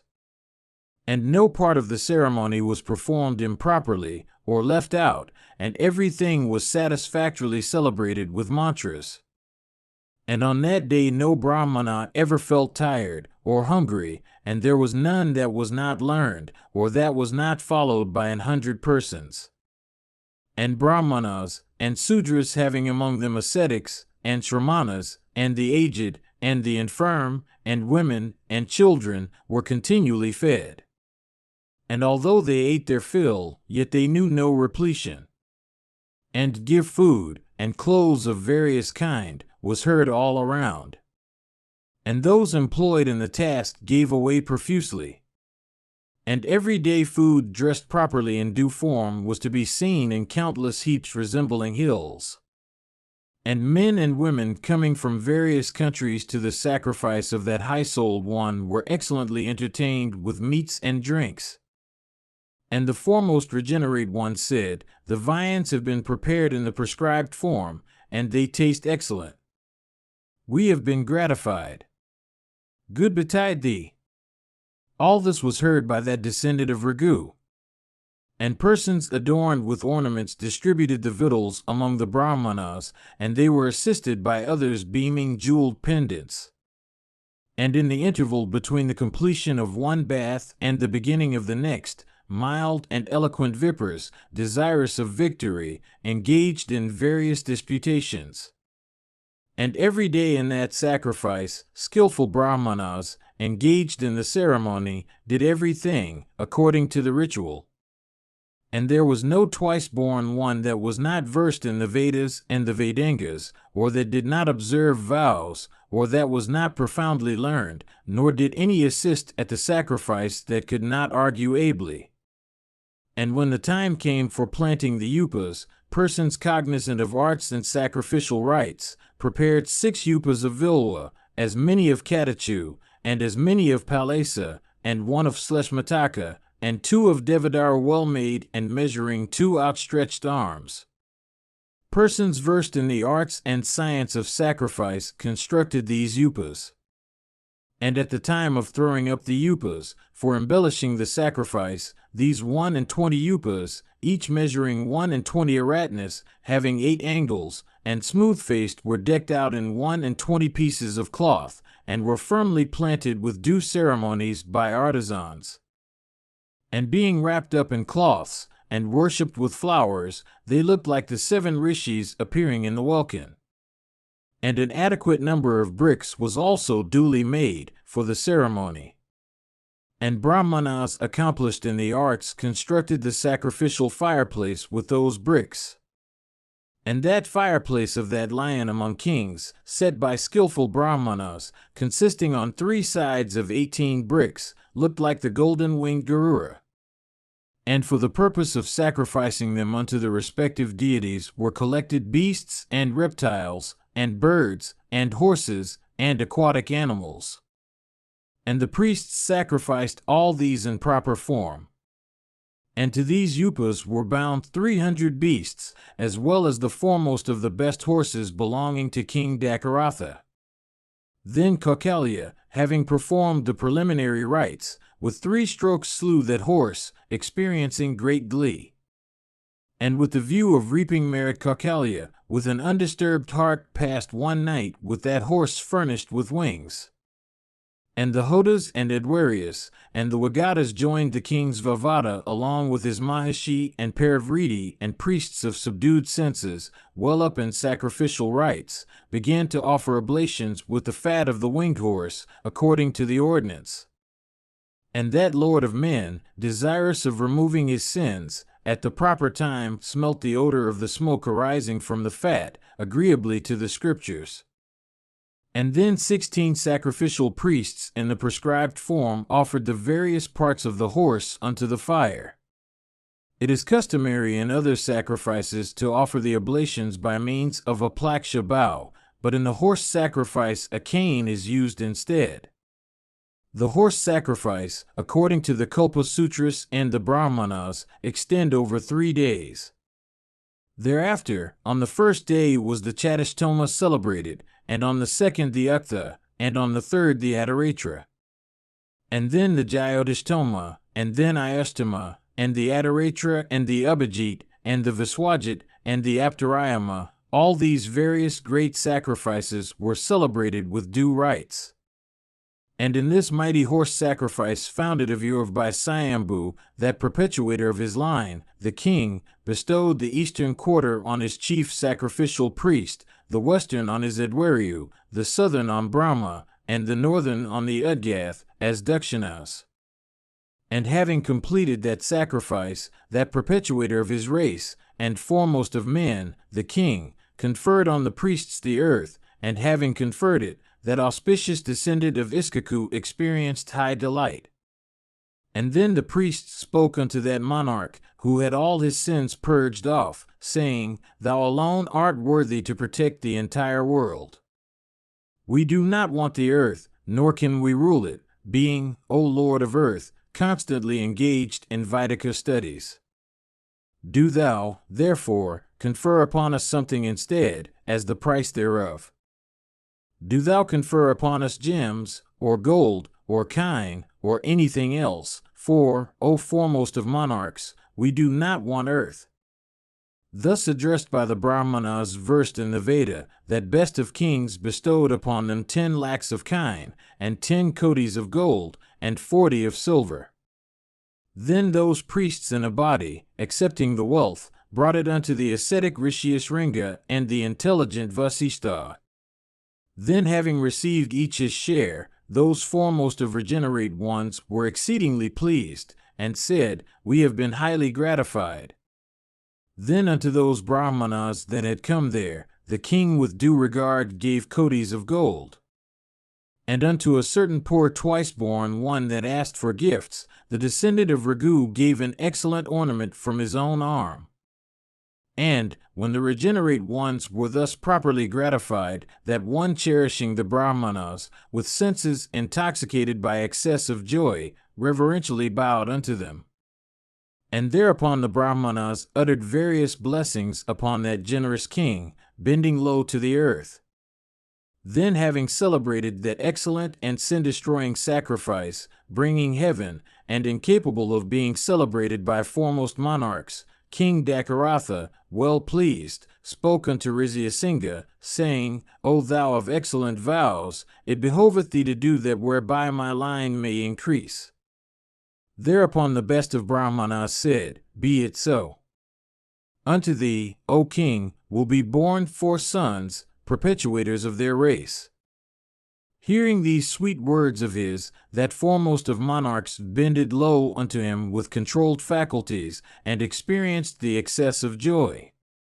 And then that high-souled one again spoke unto Rishyasringa. Ramayana, Kanda 1, Section 15. Then that one of capacious intelligence, versed in the Vedas, having pondered for a time, and regained his senses, returned unto the king this excellent answer, on thy behalf, and with the view of obtaining sons for thee, I will by help of mantras laid down in the Atharva Veda, duly celebrate the famous ceremony, capable of crowning thee with offspring. And then, with the view of obtaining sons, for the king, that effulgent one set about the sun-conferring ceremony, and in accordance with the ordinance, and with mantras, offered oblations unto the sacrificial fire. And the deities, with the Gandharvas, and the Siddhas, and the principal saints, assembled there duly, with the object of each obtaining his share of the offerings. And having duly assembled there, the deities addressed these words unto Brahma, the Lord of creatures, O thou possessed of the 6 attributes, through thy grace, a Rakshasa named Ravana oppresses us all by his prowess, nor can we baffle him. And, O Lord, as thou hast well pleased conferred on him a boon, we always suffer him in deference to it. And the wicked-minded one harasseth the 3 worlds furnished with prosperity, and beareth ill will unto them. And blinded by the boon he hath received, that irrepressible one intends to bring down the Lord himself of the celestials, and the Yakshas, and the Gandharvas, and the Brahmanas, and the Asuras. And the sun doth not burn him, or the wind blow about him, and at sight of him, that one engarlanded with billows, the ocean, dares not stir. Therefore, great is the fear that afflicteth us, coming from that Rakshasa of dreadful appearance. And, O Lord, it behoves thee to devise some means for destroying him. Thus addressed by the deities in a body, he said, Alas! I have, however, decided on the means of destroying that wicked-souled one. He had asked, May I be incapable of being slain by Gandharvas, and Yakshas, and gods, and Rakshasas? Whereat I said, Be it so. Through disdain, the Rakshasa did not at that time mention men. Therefore, by men alone he is capable of being slain, nor can his end be compassed by any other means. Hearing this welcome speech uttered by Brahma, the deities and the Maharshis became exceedingly delighted. At this juncture, that Lord of the universe, the highly effulgent Vishnu, clad in yellow apparel, and bearing in his hands the conch, the discus, and the mace, and adorned with burnished keuras, arrived there, riding Vinata's son, like the sun riding the clouds. And worshipped by the foremost of the celestials, he drew near Brahma, and sat down a collected mind. And bending low before him, the deities spake unto him, saying, O Vishnu, for the benefit of the worlds, we shall appoint thee to some work. Do thou, O Lord, dividing thyself into four, O Vishnu, become born as sons and the three wives, resembling modesty, auspiciousness, and fame, of Ayodhya's Lord, King Dakaratha, cognizant of duty, and munificent, and possessing energy, and like unto a Maharshi. Do thou, O Vishnu, becoming man, slay in battle this thorn of the worlds, the pampered Ravana, incapable of being slain by the gods, for the foolish Rakshasa, by virtue of sublimated prowess, baffles the deities, and the Gandharvas, and the Siddhas, and the foremost of saints. And by him bereft of the sense of right and wrong, have saints and Gandharvas and Apsaras sporting in the groves of Nandana been wantonly slain. It is to compass his death that, accompanied by the ascetics, we have come hither. It is for this that the Siddhas and the Gandharvas and the Yakshas have taken refuge in thee. Thou, O God, art the prime way of us all, O repressor of foes. Do thou, for bringing destruction unto the enemies of the gods, turn thy thoughts to being born as man. Thus besought that foremost of gods and chief of celestials, Vishnu, worshipped of all creatures, addressed the assembled deities, following duty, with the grandsire at their head, saying, Do ye renounce fear? For your behoof, slaying in battle the wily and irrepressible Ravana, dreadful unto the saints and the celestials, together with his sons, and grandsons, and friends, and counselors, and relatives, and acquaintances, I will abide among mortals, ruling this earth for 10,000 and as many 100 years. Having thus conferred a boon upon the gods, the god Vishnu of subdued soul fell to thinking as to the place where he would be born among men. Then that one of eyes resembling lotus petals, dividing self into four parts, chose even King Dakaratha for his father. Thereat the celestials and the saints and the Gandharvas and the Rudras and the Apsaras hymned the slayer of Madhu in excellent hymns. Do thou utterly uproot the haughty Ravana of fierce prowess and enhanced insolence, that foe of the Lord of Celestials, who was the occasion of the tears of the three worlds, and dreadful unto ascetics, slaying that one of terrible prowess, who distresses the three worlds, with his forces and friends. Do thou, O foremost of gods, thy fever of heart removed, repair unto the celestial regions protected by thee, and purged of all its faults and sins. Ramayana, Kanda 1, Section 16. Thus besought by the foremost of the celestials, that searcher of hearts, Vishnu, although cognizant of the means whereby Ravana was to be destroyed, spake unto the gods these amiable words, What, ye gods, is the means of compassing the destruction of that lord of the Rakshasas, by adopting which I could slay that thorn of the ascetics? Thus addressed, the deities answered Vishnu, incapable of deterioration, saying, assuming the form of a human being, do thou in battle slay Ravana. He, O repressor of foes, had for a long course of time performed rigid austerities, and thereat that creator of all, the first create Brahma, was well pleased. And propitiated by his penances, the master conferred a boon on the Rakshasa to the effect that, save man, no fear should come to him from the various beings. And in the matter of that boon bestowing, man had formerly been disregarded by Ravana. And puffed up with pride in consequence of the boon he received from the grandsire, he commits ravages upon the three worlds and carries away the fair sex by violence. Therefore, O subduer of enemies, we have even fixed upon man for bringing about his death. Hearing this speech of the celestials, Vishnu of subdued soul chose even King Dakaratha for his father. And at that time, eagerly wishing to have sons, that destroyer of enemies, the effulgent King Dakaratha, who was sonless, was celebrating the sacrifice that confereth male offspring. Then, having ascertained the course to follow, Vishnu, having greeted the grandsire, vanished there, worshipped by the deities and the Maharshis. And then himself bearing in his hands a capacious vessel made of burnished gold, with a silver cover, dear like unto a spouse, and resembling the divine creative energy, filled with celestial paesa, from out the sacrificial fire of Dakaratha initiated into the ceremony, there arose a mighty being, of unparalleled prowess, high energy, and huge strength, black, and wearing a crimson apparel, with a red face, uttering the blares of a trumpet, and having a body covered with leonine hair, having whiskers and an excellent head of hair, furnished with auspicious marks, and adorned with celestial ornaments, and resembling a mountain peak, and bearing the prowess of a flaming tiger, and like unto the sun or tongues of flaming fire. And with his eyes fixed upon Dakaratha, he addressed the king, saying, O monarch, take thou me as a person commissioned by Prajapati. Hearing him speak thus, Dakaratha, with joined hands, said, Lord, art thou welcome? What can I do for thee? Thereupon, that person dispatched by Prajapati again spake thus, O king, having adored the deities, thou hast today obtained this. Do thou, foremost of kings, accept this excellent and divinely prepared paesa, conferring sons, health, and affluence, which thou art to give unto thy worthy consorts, saying, Partake it.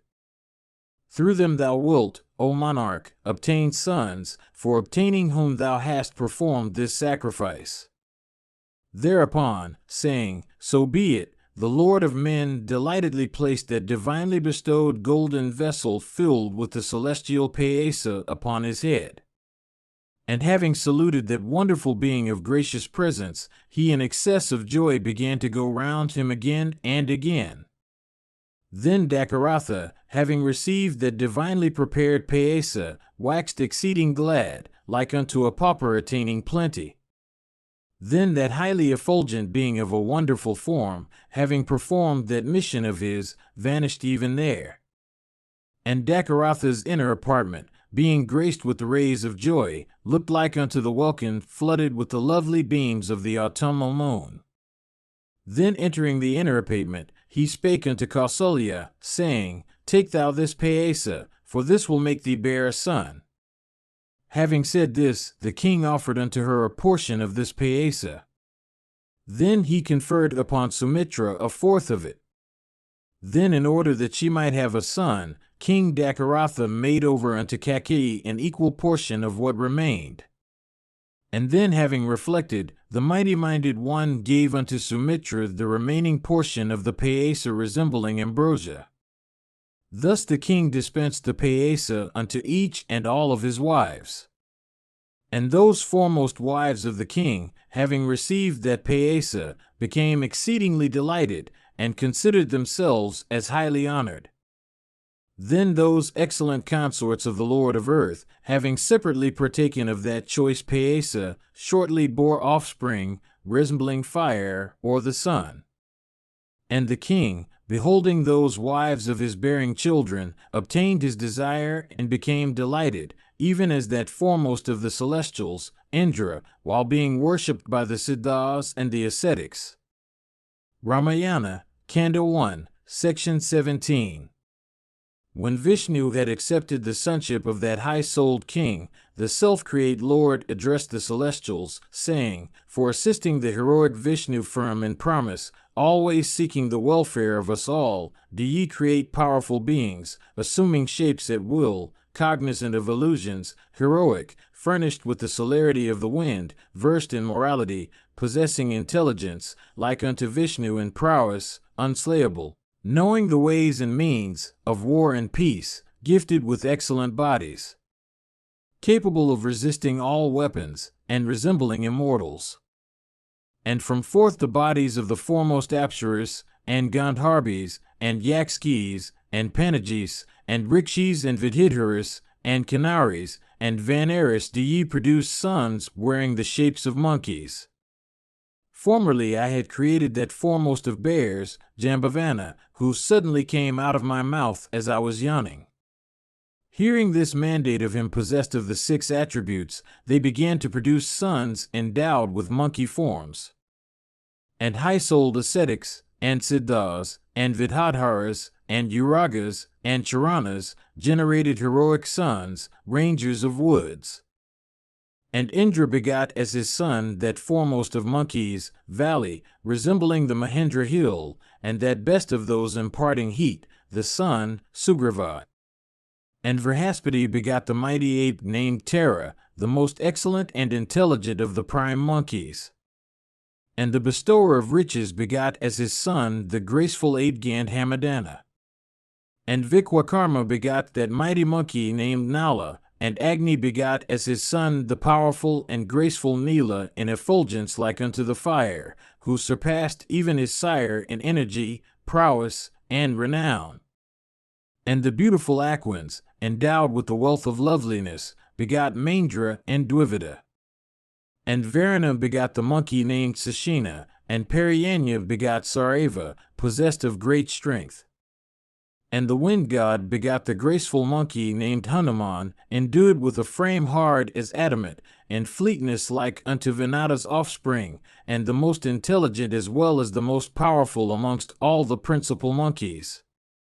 Thus produced, there suddenly came into being by thousands mighty bears, and monkeys, and gapuchas, of immeasurable strength, and heroic, and powerful, assuming shapes at will, endowed with bodies resembling elephants of hills, even those who would engage in compassing the destruction of the 10-headed one.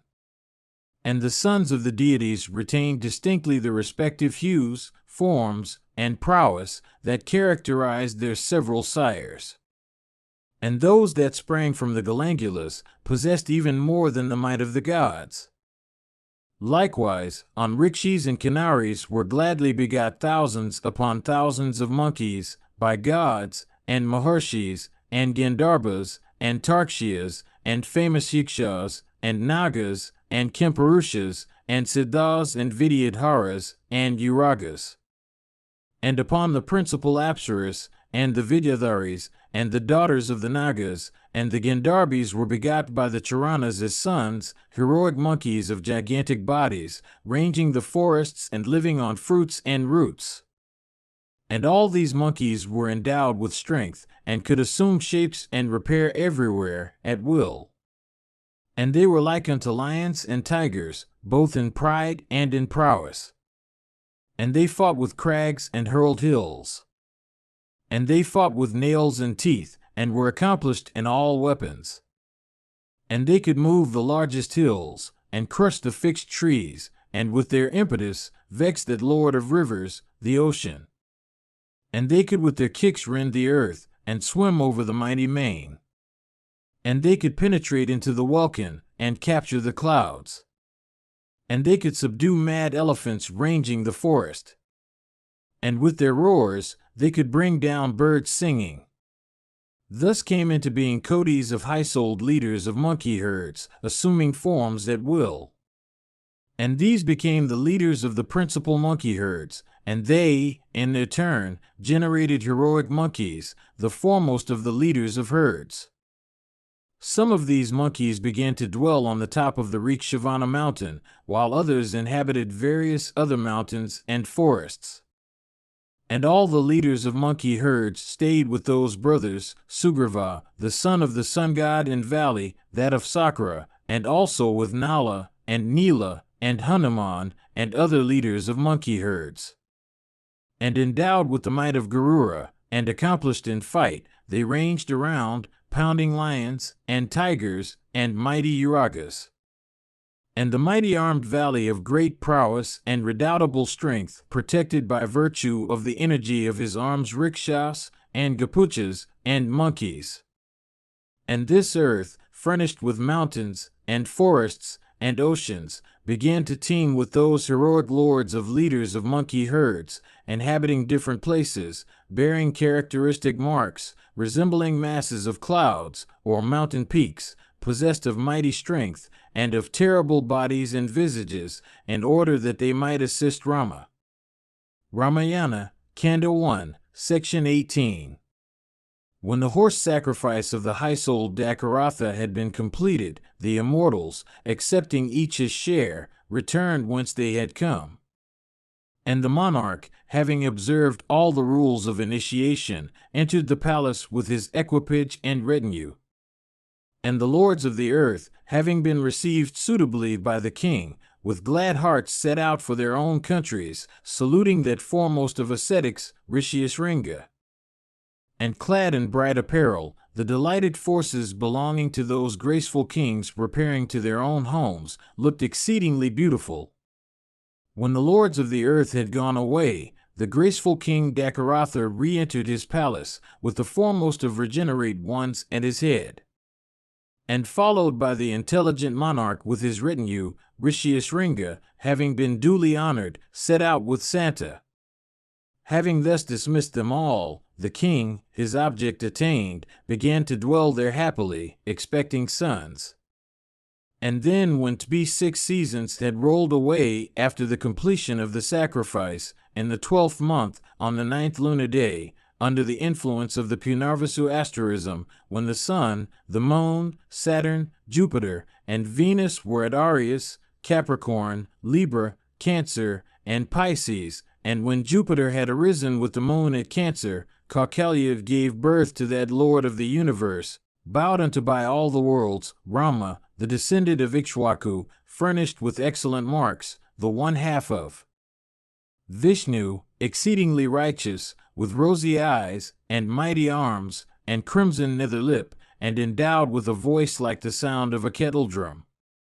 Then on having given birth to that son of immeasurable prowess, Kaukelya looked resplendent, like a deity on having brought forth that foremost of celestials, the wielder of the thunderbolt.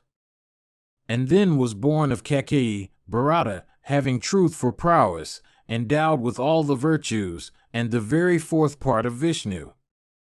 And then Sumitra gave birth unto Lakshmana and Satrughna, heroic, and skilled in all weapons, and endowed with the half of Vishnu. And Bharata of purged intelligence was born under the asterism Pushya, when the sun had entered Pisces, while the 2 sons of Sumitra were born when the sun arose in Cancer, under the asterism of Aslesha.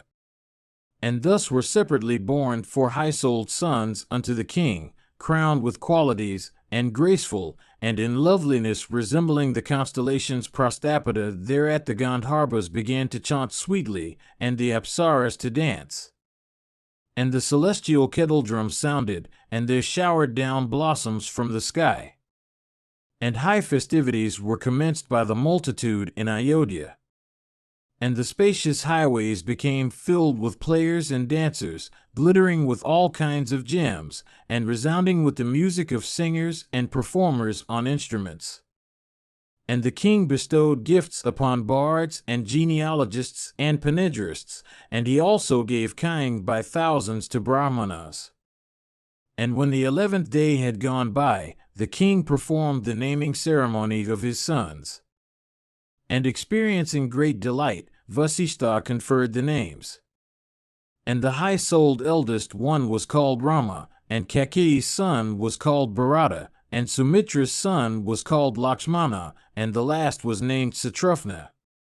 And the king fed the Brahmanas as well as the inhabitants rural and urban, and he bestowed heaps of jewels upon Brahmanas. Thus did he celebrate the natal rights of the princes. And among all those princes, the eldest, Rama, like unto Ketu, and the special delight of his father, became the object of general regard, even as the self-create himself. And all of them were versed in the Vedas, and heroic, and intent upon the welfare of others. And all were accomplished in knowledge, and endowed with virtues. And among them all, the exceedingly puissant Rama, having truth for prowess, was the desire of every one, and spotless like unto the moon himself. He could ride on elephants and horses, and was an adept in managing cars. And he was ever engaged in the study of arms, and occupied in ministering unto his sire. And even from early youth, that enhancer of auspiciousness, Lakshmana, was ever attached unto his eldest brother Rama, that delight of all. And like unto another life of Rama, Lakshmana, furnished with auspiciousness, was in everything attentive to Rama's wishes, even at the neglect of his own person. And that foremost of persons did not even attain sleep without Rama's company, nor did he partake any sweetmeat that was offered, unless Rama partook it with him. And when mounted on horseback, Raghava went a-hunting, Lakshmana went at his back bow in hand, protecting him. And that younger brother of Lakshmana, Satrufna, likewise became ever dearer unto Bharata than life itself. And on account of those exalted and well-beloved sons of his, Dakaratha experienced the excess of joy, like unto the grandsire on account of the celestials. And when they came to be furnished with knowledge, and crowned with virtues, and endowed with bashfulness and fame, and to attain wisdom in everything, and to be far-sighted, Dakaratha, the father of such powerful and flamingly effulgent sins, became delighted even like that Lord of worlds, Brahma. And those best of men, ever engaged in the study of the Vedas, were accomplished in the art of archery, and always intent upon ministering unto their father. And once upon a time, when the virtuous king Dakaratha, surrounded by his priests and friends, was reflecting about the nuptials of his sons, unto that high-souled one engaged in thought in the midst of his counselors came the mighty ascetic Viswamitra. And desirous of seeing the king, he said unto the warders, Do ye speedily announce that I, Gadi's son, sprung in the Kusika line, have come. Hearing those words of his, they urged on by them, all hurriedly began to run towards the royal chambers. And coming to the royal apartments, they communicated to Ikshwaku's descendant the arrival of the ascetic Viswamitra. Hearing those words of theirs, Dakaratha, surrounded by his priests, went out delightedly to meet him, like Vasva going out to meet Vrihaspati. And having come unto that ascetic observing vows and of flaming energy, the monarch with a cheerful countenance offered him the aragya. And thereupon, having accepted the king's aragya in accordance with the ordinance, he inquired of the Lord of men as to his continued prosperity and peace. And the exceedingly virtuous descendant of Kusika asked the king concerning the welfare of the exchequer and the provinces, and the peace of his friends and acquaintances. And are thy captains submissive, and hast thou vanquished thy foes? And hast thou performed well the human and the divine rites? And approaching Vasishtha and the other anchorites, that foremost of ascetics of exalted piety, duly asked them touching their welfare. And having been properly received by the monarch, they with glad hearts entered the royal residence, and sat them down according to precedence. Then gladly worshipping the mighty ascetic, Viswamitra, the exceedingly generous king, well pleased, addressed him, saying, Like unto the obtaining of ambrosia, like unto a shower in a land suffering from drought, like unto the birth of sons of worthy wives to him without issue, like unto the recovery of a lost thing, yea, like unto the dawning of a mighty joy, I consider this thy arrival. Illustrious ascetic, thou art well come. What is even that which is nearest to thy heart?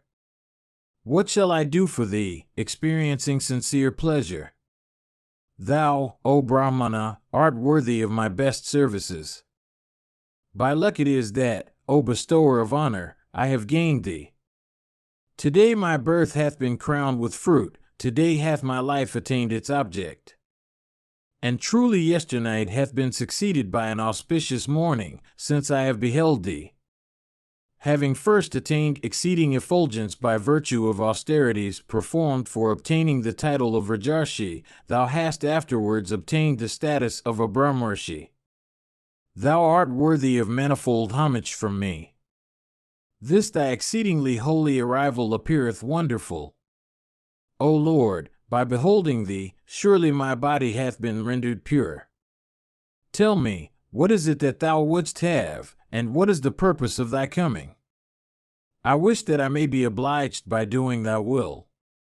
And, O thou of excellent vows, thou ought not to hesitate.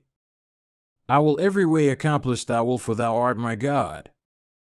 O Regenerate One, surely great prosperity cometh to me in consequence of thy coming, inasmuch as it shall be the means of bringing me entire and excellent merit, O Brahmana. Hearing this soul-soothing, ear-charming, and free humble speech that was uttered, that illustrious prime of ascetics crowned with virtues, and furnished with all perfections, experienced exceeding delight. Ramayana, Kanda 1, Section 19. Hearing those astonishing words of that lion-like king, the highly energetic Viswamitra, with his down standing on end, said, O foremost of kings, sprung from an illustrious line, and having Vasishtha for thy guide, these words become thee alone on earth and no one else. Do thou, O best of kings, ascertain thy course in respect of the matter I bear in my heart, and do thou prove firm in promise. For celebrating a sacrifice, I, O foremost of men, abide by some prescribed course. And it comes to pass that two Rakshasas, assuming shapes at will, have become bent upon disturbing the ceremony. And in that sacrifice which I have determined to bring to a completion, and which is on the eve of being completed, both these Rakshasas, Maricha and Suvihu, accomplished in arms and possessed of prowess, shower flesh and gore upon the altar. And on that ceremony being thus disturbed, and my purpose thus frustrated, I considered my labors as all lost, and, therefore, have left my country in dejection. And, O monarch, I cannot bring myself to vent my wrath, for such is the nature of that business, that it is not proper for one engaged in it to utter a curse. Therefore, O foremost of monarchs, it behoves thee to grant me thy eldest son, the heroic Rama of genuine prowess, with the sidelocks. By virtue of his own divine energy, he, being protected by me, is capable of even destroying those Rakshasas disturbing the ceremony. And I will, without doubt, confer upon him manifold blessings, by means of which he will secure the golden opinions of the three worlds. And encountering Rama, they will by no means be able to stand him, nor is there any other who dares to slay them. And puffed up with energy, they have become ensnared at the hands of Kala, and, O best of monarchs, they are no match for Rama. Nor, king, ought thou to indulge in paternal affection. For 10 nights only Rama is to remain there, with the object of slaying those foes to my sacrifice, those Rakshasas disturbing the rites. I tell thee, do thou consider the Rakshasas as already slain. I know full well Rama of sterling prowess, as also the highly energetic Vasishtha and the other ascetics present here. And if thou, O king, set thy heart upon acquiring religious merit and high fame on earth, do thou then grant me Rama. And, O Kakutstha, if thy counselors together with the Brahmanas having Vasishtha at their head, consent, do thou then dismiss Rama. Even this is my wish, and he also hath come of age. Do thou, therefore, part with thy son, the lotus-eyed Rama, for the 10 days of the sacrifice. Do thou act so, O descendant of Ragu, that the time appointed for the ceremony may not be overpassed. Good betide thee. Let not thy mind indulge in grief. Having said these words consistent with virtue and interest, the mighty-minded and highly powerful Viswamitra paused. And hearing the auspicious words of Viswamitra, that foremost of kings shook with a mighty sorrow, and became bewildered. Then, having regained his sense, he rose up and became cast down through apprehension. Having heard the words of the ascetic, capable of rending the mind and heart, the by-souled king of men became stricken with grief and shook on his seat. Ramayana, Kanda 1, Section 20. Hearing the words of Viswamitra, that best of monarchs remained insensible for a time, and then regaining his sense, spake thus: My lotus-eyed Rama is not yet turned of 16, and I do not perceive his fitness to cope with Rakshasas in battle. I am the lord of this Akshakini of forces. Marching with this, will I engage with the night rangers. And these servants of mine are valiant and warlike, and accomplished in weapons, and capable of fighting the Rakshasas. Therefore it behoveth thee not to take Rama. And myself, bow in hand, stationed at the van of the array, will battle with the rangers of the night as long as life is spared unto me. And then, well protected, thy sacrifice will hold an unimpeded course. Therefore I will repair thither, and it behoveth thee not to take Rama. And youthful, and unaccomplished, and not knowing what constitutes strength and what not, and not equipped with the energy of science, and unskillful in fight, he is not a match for Rakshasas, they being deceitful warriors. Bereft of Rama, O best of ascetics, I cannot live for a moment. Therefore it behoveth thee not to take him. If, O Brahmana, it is thy intention to take Rama, then, O thou of excellent vows, do thou also take me along with the Shaturanga forces. O Kusika's son, I am 60,000 years old, and, at this age, I have obtained Rama after undergoing extreme troubles. It therefore becometh thee not to take Rama. And among the 4 sons of mine, I find my highest delight in Rama, my firstborn, and the most virtuous of them all. Therefore it behoveth thee not to take Rama. What is the prowess of the Rakshasas? And whose sons are they? And who, pray, are they? And what are the proportions of their bodies? And who protecteth them, O foremost of ascetics? And by what means shall either Rama, or my forces, or, O Brahmana, I myself be able to slay and fight those deceitful warriors, the Rakshasas? Do thou tell me, adorable one, inflated as they are by virtue of their prowess, how can I stand them and fight? Hearing that speech of his, Viswamitra said, There is a Rakshasa named Ravana, sprung from the line of Pulasatya. Having obtained a boon from Brahma, he boldly opposeth himself to the 3 worlds, being possessed of great strength and prowess, and backed by innumerable Rakshasas. And, O mighty monarch, I also hear that that lord of the Rakshasas is the very brother of Vakravana and the son of the ascetic Vikravan. And when that one possessed of mighty strength does not stoop to disturb the sacrifice himself, those powerful Rakshasas, Merik and Suvahu, being incited by him, disturb the rites. The ascetic having spoken thus, the king then answered him, I am incapable of standing that wicked-souled one in fight.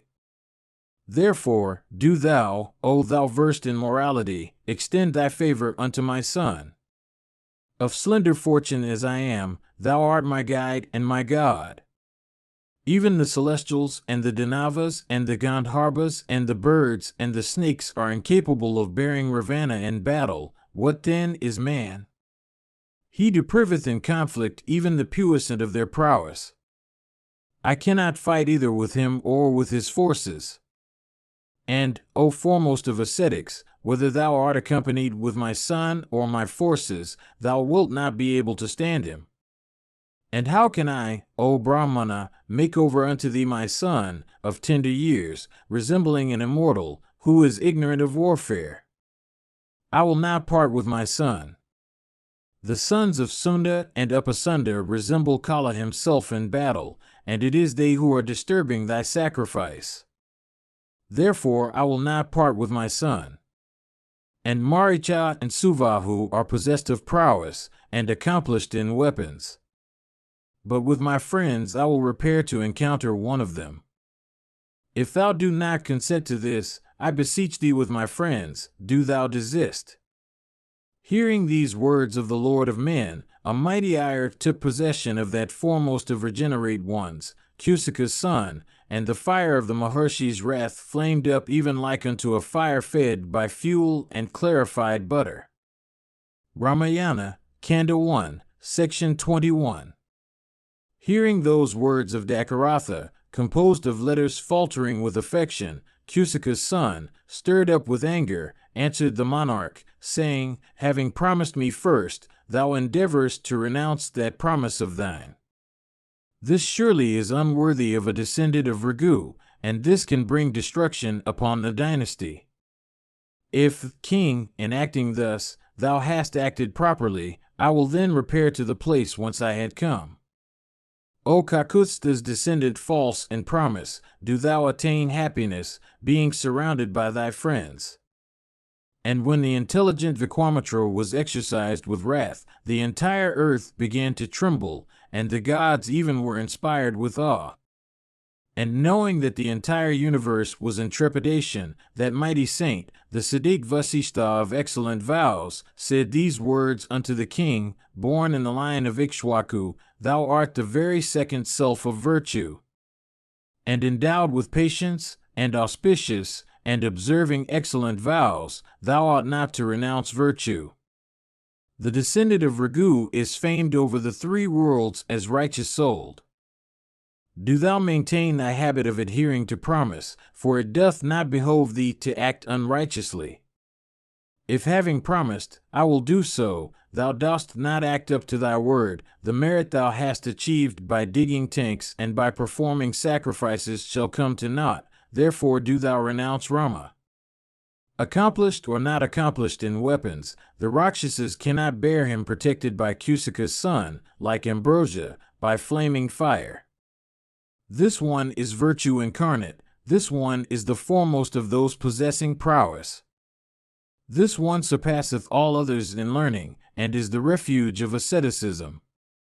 This one is cognizant of all the weapons that exist in the three worlds furnished with mobile and immobile things, but others do not know him, nor yet shall know him hereafter. And neither the gods, nor the saints, nor the immortals, nor the Rakshasas, nor the foremost of Gandharvas and Yakshas, nor the Kinnaras, nor the mighty serpents can know him. And formerly, while the descendant of Kusika was ruling this kingdom, Shiva conferred upon him the highly famous sons of Krakakwa in the shape of all weapons. And those sons of Krakakwa were the offspring of Prajapati's daughters. They were endowed with various forms, and were effulgent and dreadful. And Diksha's daughters of elegant waists, Jaya and Suprabha, brought forth 100 exceedingly effulgent weapons. And by virtue of her boon, Jaya obtained 50 sons of immeasurable strength and endued with the power of becoming invisible for the purpose of slaughtering the hosts of the Asuras. And Suprabha also brought forth 50 sons named Sanharas, and capable of being born, and infallible, and powerful. Kusika's son is adequately conversant with all those weapons. And that one knowing duty is also capable of creating wonderful weapons. And, O descendant of Raghu, there is nothing present, past, or future which is not known by that foremost of ascetics of high soul and cognizant of morality. Such is the prowess of that highly famous Vikwamitra possessed of mighty energy. Therefore, O king, it behoveth thee not to hesitate in the matter of Rama's going. The descendant of Kusika is himself capable of repressing the Rakshasas, and it is in order to thy son's welfare that coming unto thee, he asketh for him of thee. At this speech of the ascetic, that foremost of Raghus, the king, well pleased, became exceedingly delighted. And that famous one, relishing the journey of Rama, began to reflect in his mind about consigning him unto Kusika's son. Ramayana, Kanda 1, Section 22. Upon Vasishtha's representing this, King Dakaratha himself, with a complacent countenance, summoned unto him Rama and Lakshmana. And when the auspicious rites had been performed by both Rama's father and mother, and when the priest Vasishtha had uttered mantras, King Dakaratha, smelling his son's crown, with a glad heart, made him over unto the descendant of Kusika. Then there blew a breeze free from dust and of delicious feel, on witnessing the lotus-eyed Rama at the hands of Vikwamitra. And as the high-souled one was about to set out, blossoms began to shower down copiously, accompanied with the sounds of celestial kettle drums and the loud blares of conchs. Vikwamitra went first, and next the highly famous Rama with the sidelocks, holding the bow. And him followed Sumitra's son. And equipped with quivers, and with bows in hand, gracing the 10 cardinal points and resembling 3 hooded serpents, they followed the high-souled Vikwamitra, like the 2 stalwart Ashwins following the grandsire. And those effulgent ones of faultless limbs went in the wake of the ascetic, illumining him with their grace. And like unto those sons of his, Skanda and Bisaka following the incomprehensible deity, Stanu, those youthful brothers of comely persons and faultless limbs, Rama and Lakshmana, highly effulgent, carrying bows in hand, adorned with ornaments, and equipped with scimitars, with their fingers encased in guana skin, flamingly followed Kusika's son, beautifying him with their splendor. And having proceeded over half a yojana, and arriving at the right bank of the Sarayu, Vikwamitra addressed these sweet words unto Rama, O Rama! Do thou, O child, take of this water, let no delay occur. Do thou receive the mantras Vala and Adavala, and thou wilt not feel fatigue or fever or undergo any change of look, and whether asleep or heedless, the Rakshasas will not be able to surprise thee. And, O Rama, the might of thy arms will be unequaled in this world, nay, in all the 3 worlds. There shall be none, thy equal. Do thou, O Ragva, recite Vala and Adavala, O child. And, O sinless one, when thou hast secured these 2 kinds of knowledge, none in this world will equal thee in good fortune, or in talent, or in philosophic wisdom, or in subtle apprehension, or in the capacity of answering a controversialist, for Vala and Adavala are the nurses of all knowledge. And, O Rama, O foremost of men, if thou recitest Vala and Adavala on the way, neither hunger nor thirst will exercise thee, O descendant of Ragu. And if thou recitest these, thou wilt attain fame on earth. Those sciences fraught with energy are the daughters of the grandsire. I intend to confer them upon thee, O Kakutstha, and, O Lord of earth, they are worthy to be conferred upon thee as thou art possessed of various virtues. Thou need not entertain any doubt about it. And if thou learn them like unto the exercise of asceticism, they will prove of manifold good unto thee. Thereat Rama, with a cheerful countenance sipping water, with a purified body received those sciences from the Maharshi of subdued soul. And furnished with the sciences, Rama of dreadful prowess appeared resplendent, even like the adorable autumnal sun invested with 1,000 rays. Then Rama, having rendered unto Kusika's son all the duties appertaining to a spiritual guide, the 3 happily spent that night on the banks of the Sarayu.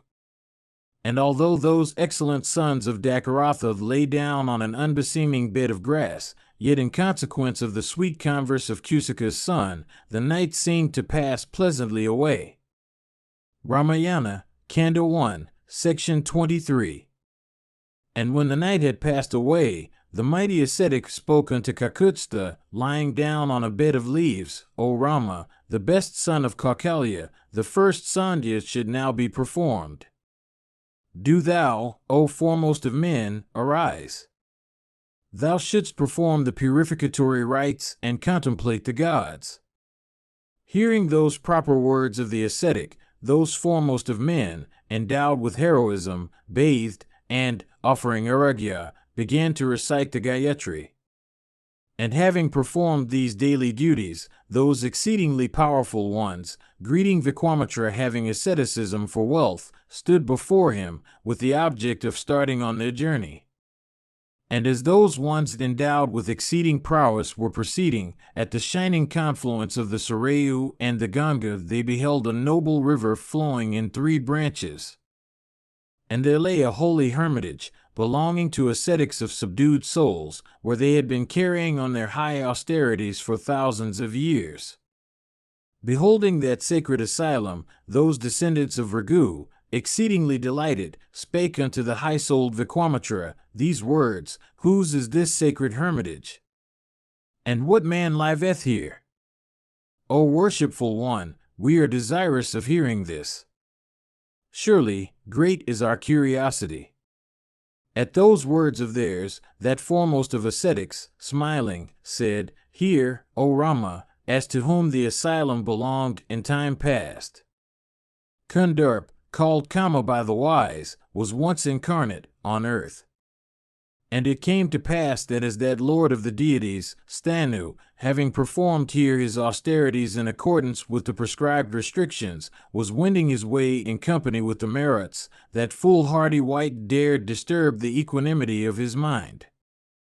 Thereupon, descended of Raghu, uttering a roar, the high-souled Rudra eyed him steadfastly. And thereat all the limbs of that perverse-hearted one became blasted.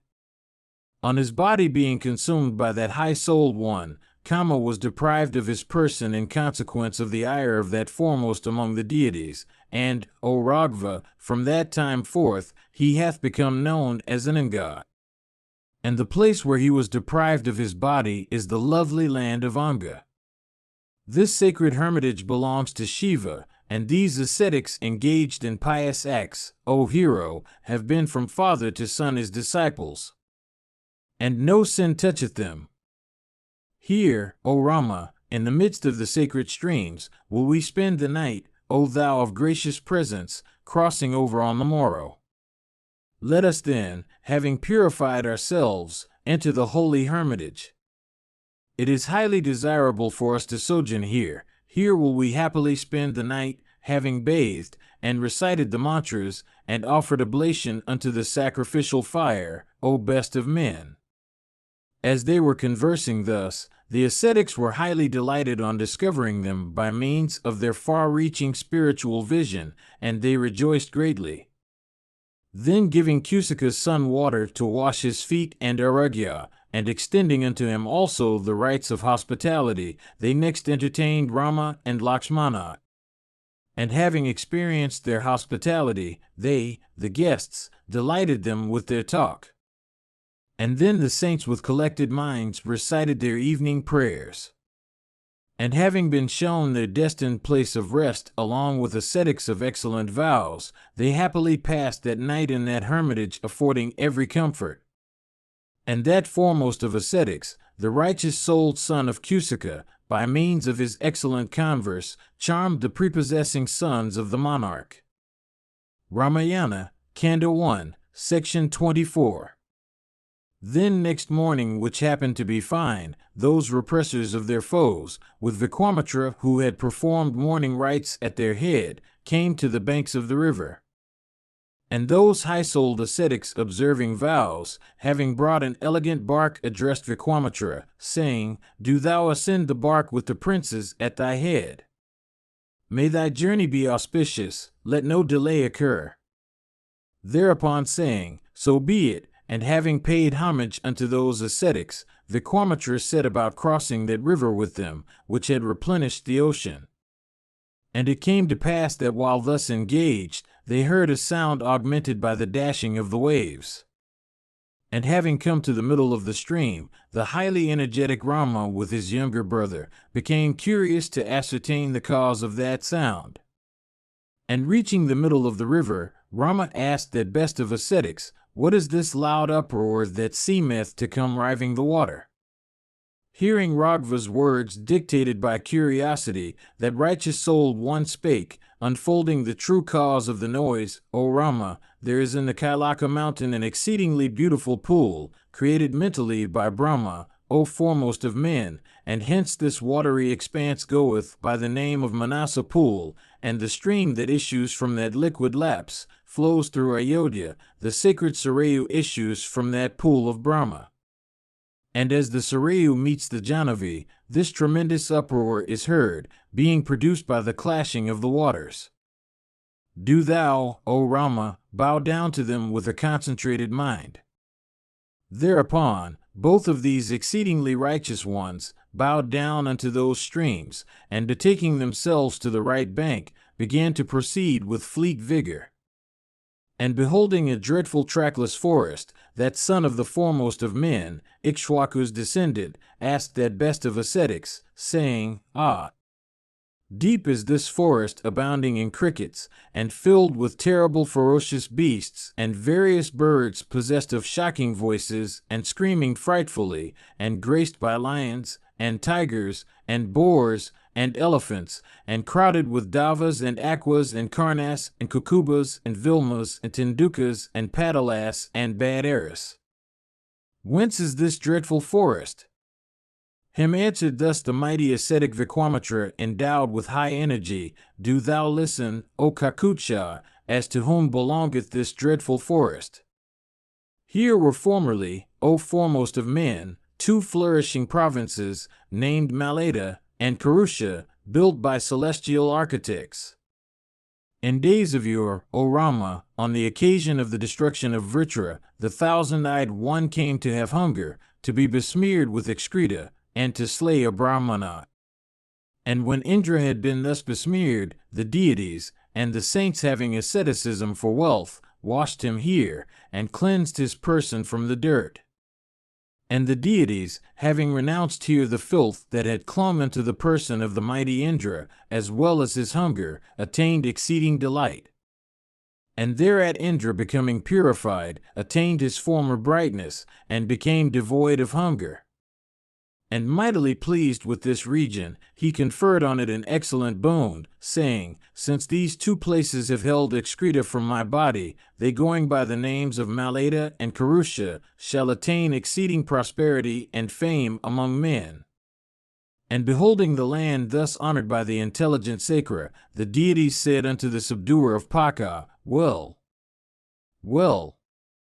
and, O repressor of foes, these two places, Maleda and Karusha, enjoyed prosperity for a long time and were blessed with corn and wealth. Then after a space of time was born a Yakshini capable of assuming forms at will, and endowed with the strength of 1,000 elephants. Her name, good betide thee, was Tarka, and she was the spouse of the intelligent Sunda, she whose son is the Rakshasa, Maricha, possessed of the prowess of Sakra, having round arms, with a huge head, a capacious mouth, and a cyclopean body. And that Rakshasa of dreadful form daily frightens people. And, O descendant of Ragu, Tarka of wicked deeds, daily commits havoc upon these countries, Maleda and Karusha. And now at the distance of over half a yojana, she stayeth, obstructing the way. And since this forest belongeth unto Tarka, thou shouldst repair thither, and, resorting to the might of thy own arms, slay this one of wicked deeds. And by my direction, do thou again rid this region of its thorn, for no one dareth to approach such a place, infested, O Rama, by the dreadful and unbearable Yakshini. And now I have related unto thee all about this fearful forest. And to this day that Yakshini hath not desisted from committing ravages right and left. Ramayana, Kanda 1, Section 25. Hearing this excellent speech of that ascetic of immeasurable energy, that foremost of men answered him in these happy words, O best of ascetics, I have heard that the Yiksha race is endowed with but small prowess. How can then that one of the weaker sex possess the strength of 1,000 elephants? Hearing this speech that was uttered by Raghva of immeasurable energy, Vikwamitra, delighting with his amiable words, that subduer of foes, Rama, and Lakshmana, said, Do thou listen as to the means whereby attaining terrible strength, that one belonging to the weaker sex hath come to possess strength and prowess by virtue of a boon. In former times there was a mighty and exceedingly powerful Yiksha named Suketu, and he had no issue. And he was of pure practices, and used to perform rigid austerities. And, O Rama, the grandsire, well pleased with that lord of Yakshas, conferred upon him a gem of a daughter, by name Tarka. And the grandsire endowed her with the strength of 1,000 elephants, yet that illustrious one did not bestow a son on that Yaksha. And when she had grown, and attained youth and beauty, he gave that famous damsel unto Jamba's son, Sunda, for wife. And after a length of time, that Yakshur gave birth to a son, named Maricha, possessed of irrepressible energy, him who became a Rakshasa in consequence of a curse. And, O Rama, when Sunda had been destroyed, Tarka, along with her son, set her heart upon afflicting that excellent Saint Agastya. And enraged with Agastya, she rushed at him with a roar, intending to devour him. And on seeing her thus rushing, that worshipful saint, Agastya, said unto Maricha, Do thou become a Rakshasa, and, in exceeding wrath, he also cursed Tarka. And, O mighty Yakshur, in frightful guise, with a frightful face thou hast desired to eat up a human being, do thou immediately leave this, thy original, shape, and become of a terrible form. Thus cursed by Agastya, Tarka, overwhelmed with rage, lays waste this fair region, where Agastya carrieth on his austerities.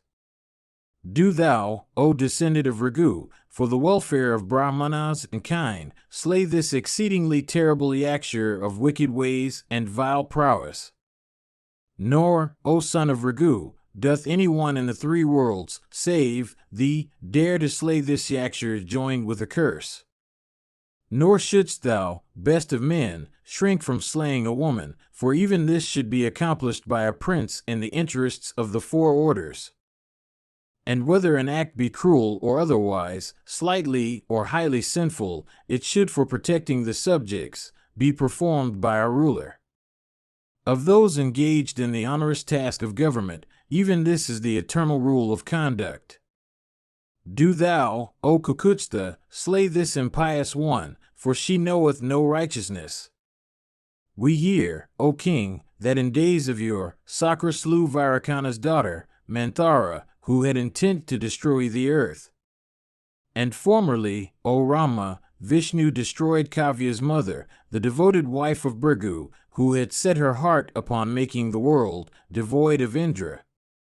By these as well as innumerable princes, foremost of men, have wicked women been slain. Therefore, O king, renouncing antipathy, do thou, by my command, slay this one. Ramayana, Kanda 1, Section 26.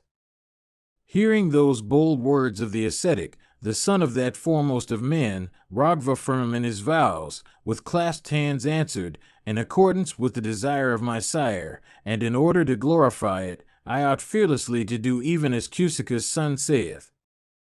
And having been desired to that end while at Ayodhya by that high-souled one, my father Dakaratha, in the midst of the spiritual guides, I ought not to pass by thy words. Therefore, commanded by that upholder of the Veda, I, agreeably to my father's mandate, will, without doubt, bring about that welcome event, the death of Tarka. And in the interests of Brahmanas, kine, and celestials, I am ready to act as desired by thee of immeasurable energy. Having said this, that repressor of foes, with clenched fist, twanged his bowstring, filling the 10 cardinal points with the sounds. And at those sounds, the dwellers in Tarka's forest were filled with perturbation, and Tarka, also amazed at those sounds, became exceedingly wroth. And, rendered almost insensible by anger, that Rakshasi furiously rushed in amain towards the spot whence had come the report. And beholding that frightful one of hideous visage and colossal proportions, transported with rage, Raghu's descendant spake unto Lakshmana, Behold, O Lakshmana, the terrible and hideous body of yonder Yakshini. The sight of her striketh terror into the hearts of even the brave. Mark! This irrepressible one, possessing all the resources of illusion, will I oppose, and deprive her of ears and nose. But I dare not slay her, she being protected by virtue of her feminineness. I intend only to oppose her course and deprive her of her prowess." As Rama was speaking thus, Tarka, deprived of sense through ire, uttering roars, with uplifted arms rushed against him. And thereat the Brahmarshi, Vikwamitra, uttering a roar, upbraided her, and said, "Svisti! May victory attend the descendants of Raghu." And raising thick clouds of dust, Tarka instantly bewildered both the descendants of Raghu. And then, by help of illusion, she began to pour upon them a mighty shower of crags. And thereat Raghu's descendant was wroth. And resisting that mighty shower of crags by volleys of shafts, Raghava with arrows cut off her hands. And with the foreparts of her arms lopped off, as she was roaring before them, Sumitra's son waxing worth deprived her of her ears and nose. Thereupon that one capable of assuming forms at will began to assume various shapes and to vanish from sight, bewildering her antagonists with her illusory displays. And terribly ranging the field, the Yakshas showered crags upon her antagonists. And beholding them enveloped on all sides by that craggy downpour, the auspicious son of Gadi spake these words, "O Rama, renounce thy antipathy. This one of wicked ways is exceedingly impious. And this sacrifice disturbing Yaksha will, by virtue of her power of illusion, come to increase more and more in energy. Do thou, therefore, against the arrival of dusk, slay her." The Rakshasas are incapable of being controlled when evening sets in. Thus addressed, Rama, displaying his skill in aiming by sounds, enveloped with arrows that Yaksha showering crags. Being thus hemmed in with a network CF shafts, she possessed of the powers of illusion, rushed against Kakutstha and Lakshmana, uttering terrible roars. And as that Yakshur, in prowess like unto a thunderbolt, was rushing on, Rama pierced her chest with arrows, and thereat she dropped down and died. And upon seeing that grim-visaged one slain, the Lord of the Celestials together with the Celestials themselves honoring Kakutstha, exclaimed, "Well, well." And exceedingly pleased, the thousand-eyed Purandara, together with the delighted deities, said unto Vikwamitra, "O ascetic, O Kusika's son, good betide thee. All the merits with Indra at their head have been gratified with this act of Rama's. Do thou therefore show affection unto Raghava.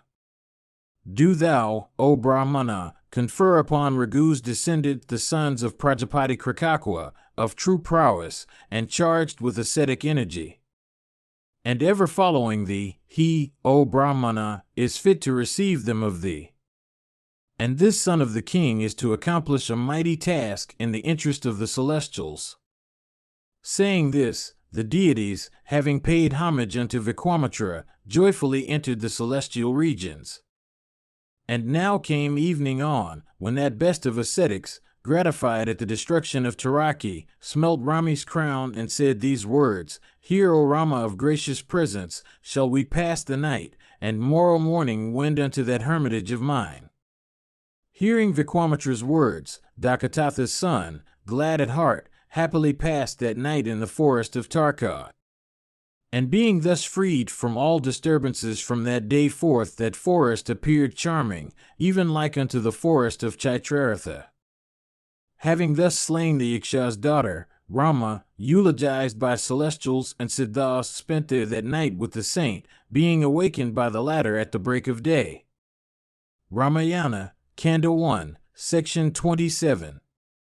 Having passed that night, the illustrious Vikwamitra, smiling complacently, sweetly spake unto Raghava, saying, "Pleased am I with thee.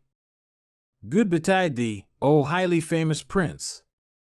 With supreme pleasure do I confer upon thee all the weapons by means of which, subduing such antagonists as celestials and asuras backed on earth by Gandharvas and Uragas, thou wilt in battle be crowned with victory. And all those celestial weapons, good betide thee, I will confer upon thee. And I will confer upon thee, O Raghava, the celestial and mighty Dandachakra, and Dharmachakra, and also Kalachakra. And O foremost of men, I will confer upon thee the fierce Vishnu Chakra, and Indra Chakra, and the Vajra, and Shiva's Sulavada, and the weapon Brahmasiras, and Aishika, O mighty armed descendant of Ragu. And, O best of men, I will, O king's son, bestow upon thee the matchless Brahma weapon, and, O Kakutstha, the two excellent maces, the flaming Madaki and Sakari. And, O Rama, I will confer upon thee Dharmapaka, and Kalapaka, and the excellent Varanapaka. And, O descendant of Ragu, I will bestow upon thee the two Ashanis, Sushka and Ardra, and the Panaka weapon, and the Narayana, and the Agneya weapon called Sikara, and the Vayavya, called Prathama, O sinless one. And, O Ragva, I will confer upon thee the weapon called Hyasiras, and the Krauncha weapon, and, O Kakutstha, a couple of darts, and I will confer upon the Kankala, and the dreadful Mashaya, and Kapala, and Kinkini, all those that are intended for slaughtering Rakshasas. And, O mighty armed one, son of the best of men, I will confer upon thee the mighty weapon Vidyadhara, and that excellent scimitar named Nindana, and the favorite Gandharva weapon, Mohana, and Praswapana, and Pasamana, and Samya, O Ragva. And O best of men, do thou accept Varshana, and Soshana, and Santapana, and Vilapana, and Madana hard to repress, beloved of Kundarp, and that favorite Gandharva weapon, Manava, and the favorite Pachasa weapon, O highly famous prince.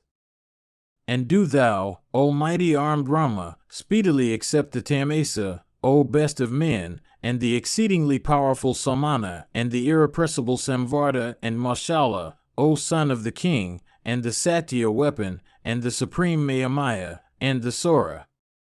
Tejaprabha, capable of depriving foes of energy, and the Soma, and the Sazira, and the Tashtra, and the terrible Daruna belonging unto Bhaga, and Salshu, and Madana, all assuming forms at will, and endowed with exceeding prowess, and highly exalted. Then with his face turned towards the east, that foremost of ascetics having purified himself, gladly conferred the mantras upon Rama. And the Vipra also bestowed upon Ragva those weapons, of which even ye celestials are incapable of holding all. As that intelligent ascetic, the Kwamatra, recited mantras, all those invaluable weapons appeared before that descendant of Ragu. And, with clasped hands, they well pleased, addressed Rama, These, O highly generous one, are thy servants, O Ragva. And whatever thou wishest, good betide thee, shall by all means be accomplished by us.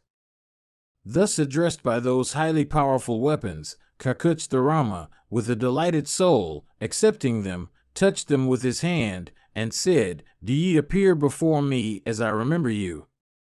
Then the exceedingly energetic Rama, well pleased, paying reverence unto the mighty ascetic, the Kwamatra, prepared to set out. Ramayana, Kanda 1, Section 28. Having accepted those weapons with purity, Kakutstha, while proceeding, with a complacent countenance spake these words unto Viswamitra, O adorable one, I have received these weapons, and capable of being repressed even by the celestials themselves. Now, O best of ascetics, I would acquire a knowledge of withdrawing them. Upon Kakutstha's representing this, the Kwamatra of high austerities, endowed with patience, of excellent vows, and pure in spirit, communicated unto him the mantras for restraining the weapons. Do thou, O Rama, accept Satyavat, and Satyakirti, and Drishta, and Rabasa, and Pratiharatara, and Paranmukha, and Avanmukha, and Lakshya, and Alakshya, and Drihanaba, and Sunaba, Dikaksha, and Satavaktra, and Dakasarsha, and Satodara, and Padranaba, and Mahanaba, and Indunaba, and Swanaba, and Jyotisha, and Sakuna, and Narashya, and Vimla, and Yogandhara, and Vindra, and the two Daitya Pramathanas, and Suchivahu, and Mahavahu, and Nishkali, and Virucha, and Arkimali, and Dhritamali, and Vridaman, and Ruchira, and Pitria, and Samansa, and Viduta, and Makara, and Karavira, and Rithi, and Dana, and Danya, O Ragva, and Kamarupa, and Kamaruchi, and Moha, and Avarana, and Drambaka, and Sarpanatha,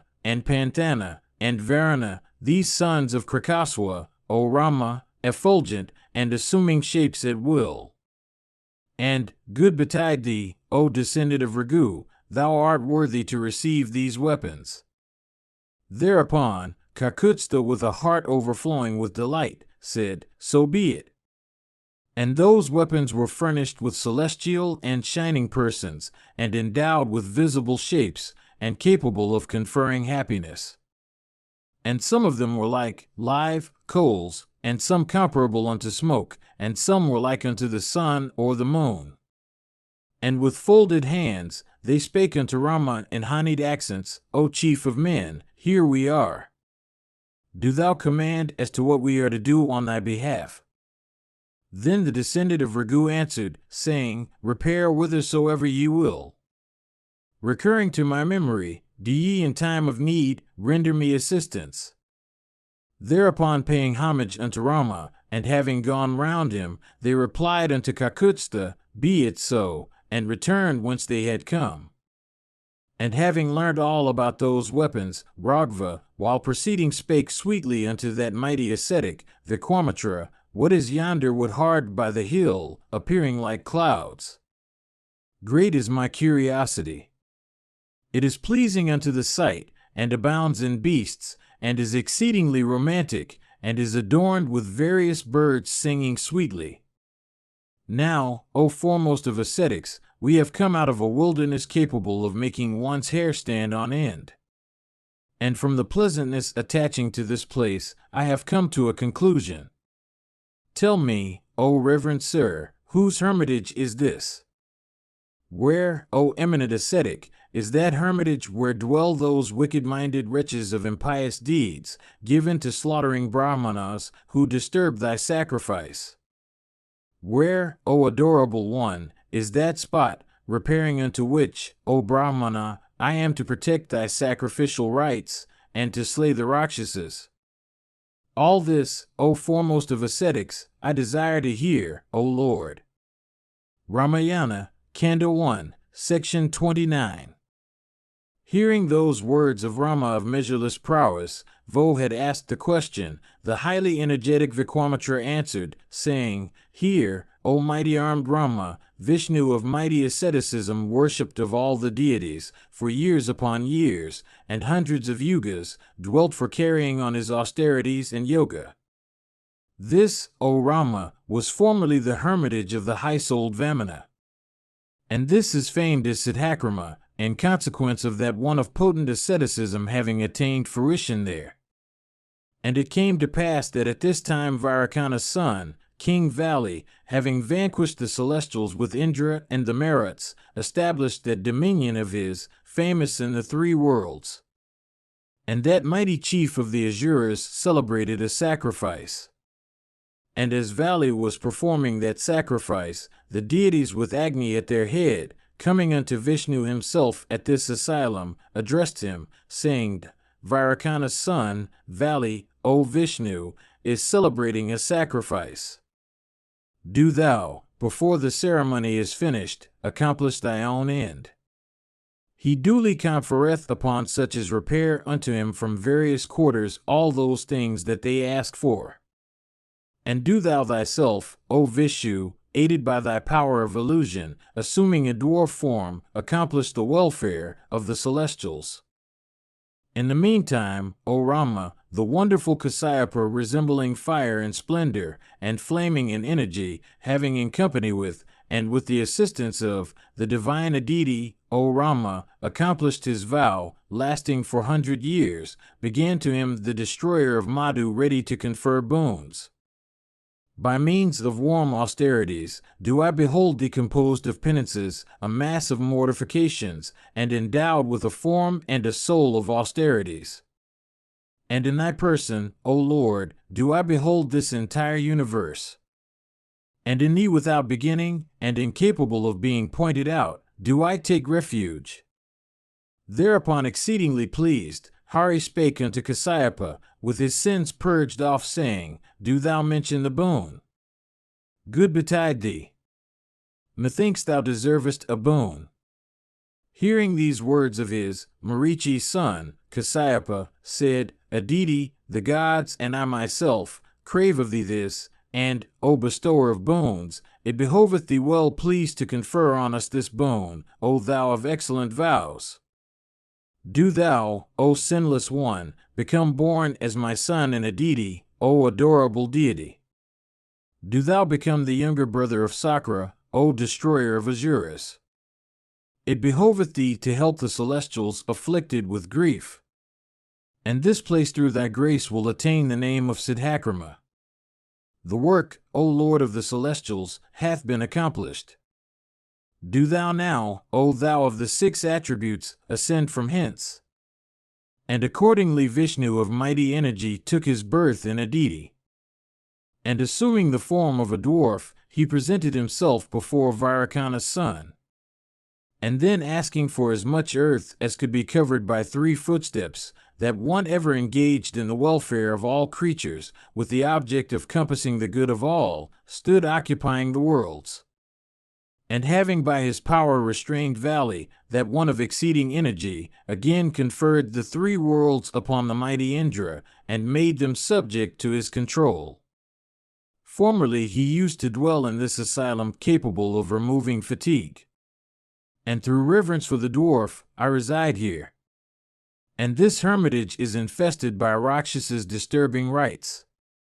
And, O most puissant of men, here thou shouldst slay those ones of wicked ways.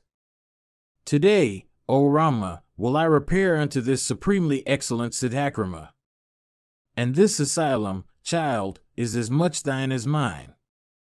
Saying this, taking Rama and Lakshmana, the mighty ascetic, experiencing exceeding delight, entered that asylum, and appeared graceful, like the moon emerged from mist in conjunction with the Punarvasu stars. And beholding Vikwamitra, the ascetics inhabiting Siddhakrama, suddenly rising in joy, worshipped that intelligent one, and extended unto the princes the rites of hospitality. And then having reposed for a while, those unreproved princes, the descendants of Ragu, with clasped hands, addressed that foremost of ascetics, Be thou even today initiated unto the ceremony. Good betide thee, O best of ascetics. Let this Siddhakrama verily attain fruition, and let thy words be verified. Thus addressed, that mighty saint of exceeding energy, with his mind subdued, and senses under restraint, caused himself to be initiated into the ceremony.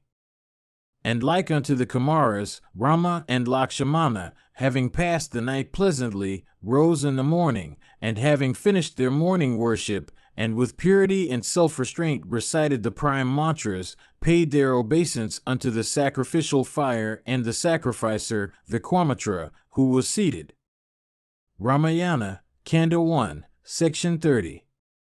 Then those princes, repressors of foes, cognizant of place, and time, and words, thus spake unto Kusika's son agreeably to time and place, saying, O adorable one, do thou tell us as to the time when we should oppose those rangers of the night.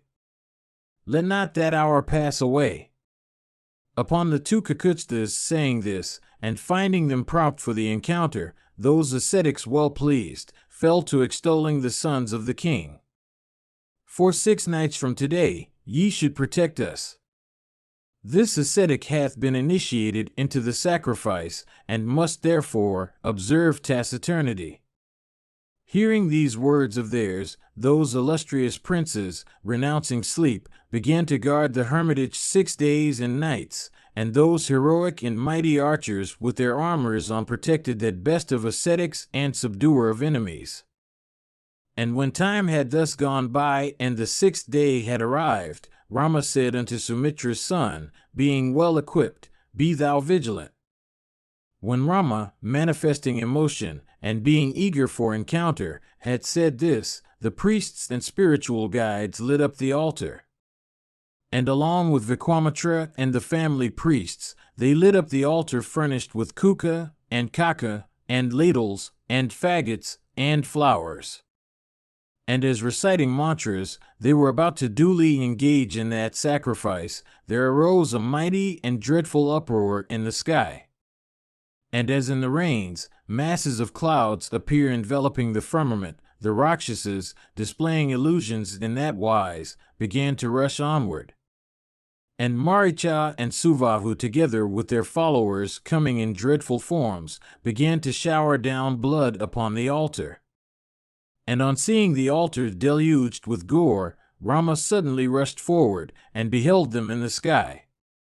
And suddenly seeing them rushing in amain, the lotus-eyed Rama, fixing his gaze at Lakshmana, said, "Behold, O Lakshmana, by means of a Manava weapon, I shall, without doubt, drive away the wicked, flesh-eating Rakshasas, even as the wind driveth away clouds before it.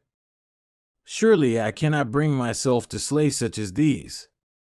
Saying this, that descendant of Raghu, Rama, in vehemence fixing on his bow an exceedingly mighty and gloriously dazzling Manava weapon, discharged it in great wrath at Maricha's chest. And wounded by that foremost of Manava weapons, Maricha, carried off a sheer 100 yojanas, dropped in the midst of the ocean.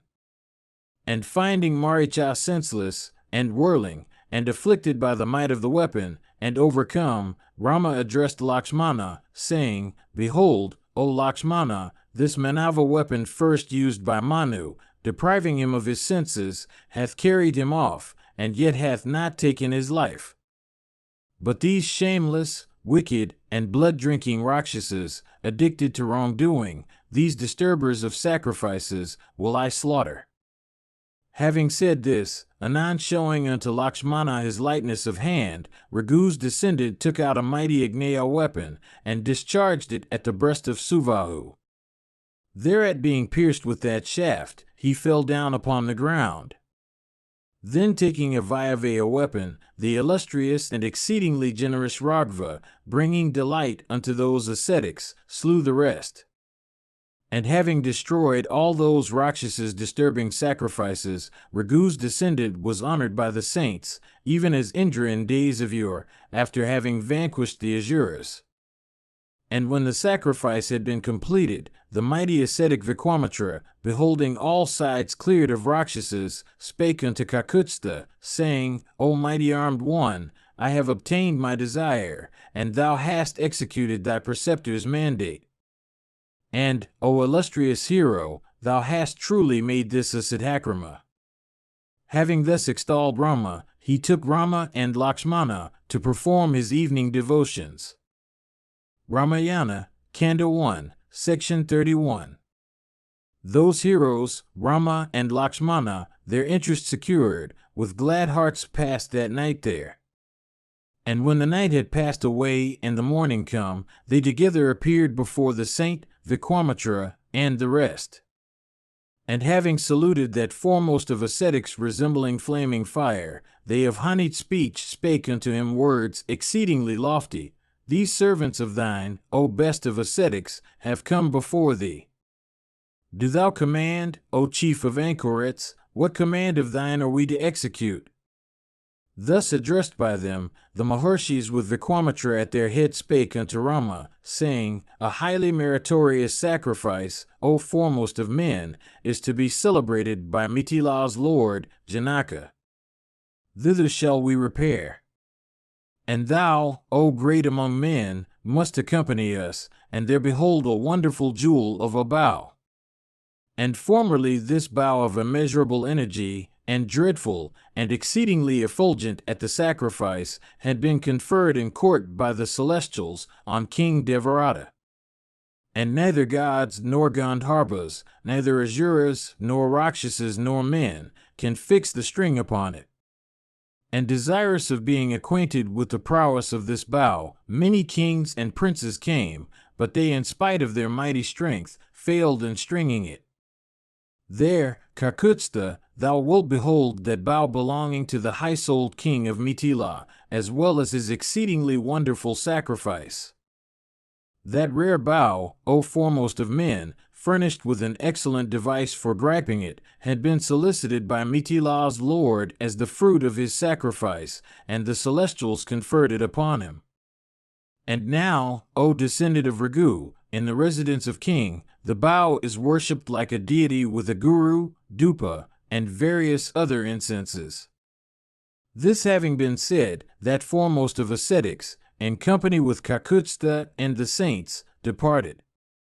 And on the eve of setting out, he addressed the sylvan deities, saying, Luck!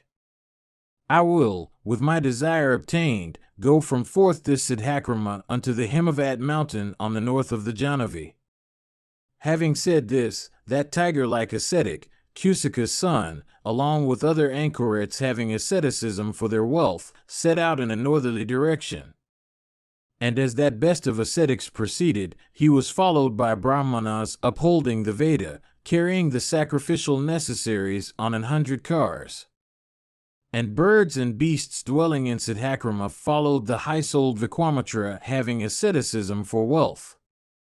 And then followed by the body of devotees he dismissed the birds. And having procked a long way, when the sun was sloping down, the ascetics rested on the banks of the Sona. And when the maker of day had set, having bathed and offered oblations unto the fire, those ascetics of immeasurable energy, placing Vikwamitra in their front, sat them down. And Rama also together with Sumitra's son, having paid homage unto those ascetics, sat him down before the intelligent Vikwamitra.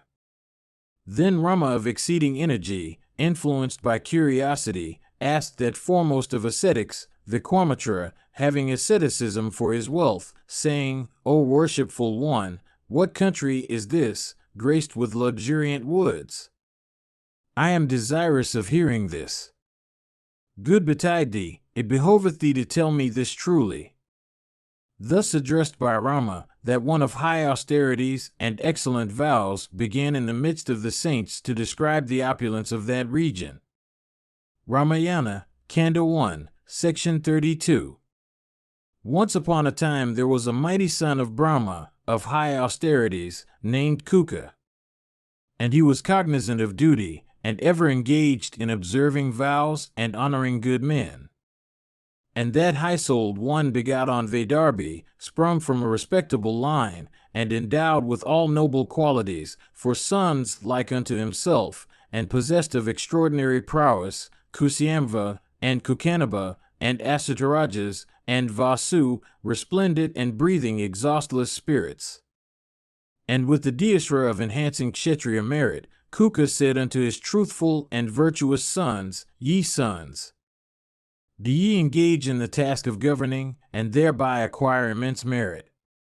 Hearing Kuja's words, those four foremost of men and best of sons addressed themselves to founding seats for their government. And the highly energetic Kukamva founded the city of Kaukamvi, and the righteous Kukanaba, the metropolis of Mahadeya, and the magnanimous Asatarajas, Dharmaranya, and King Vasu, Jarivrija, best of capitals. This city with these 5 mighty mountains shining around, otherwise called Vasundi, belongs to the high-souled Vasu. And the river known by the name of Sumagadi flows through the Magadhas. And in the midst of the 5 foremost of hills, it looks like a garland. And this Magadhi, O Rama, belongs unto the high-souled Vasu, taking, O Rama, an easterly course, and flowing through fertile fields furnished with corn. And, O descendant of Ragu, the virtuous-souled Rajarshi Kukanaba begot 100 peerless daughters on Britachi.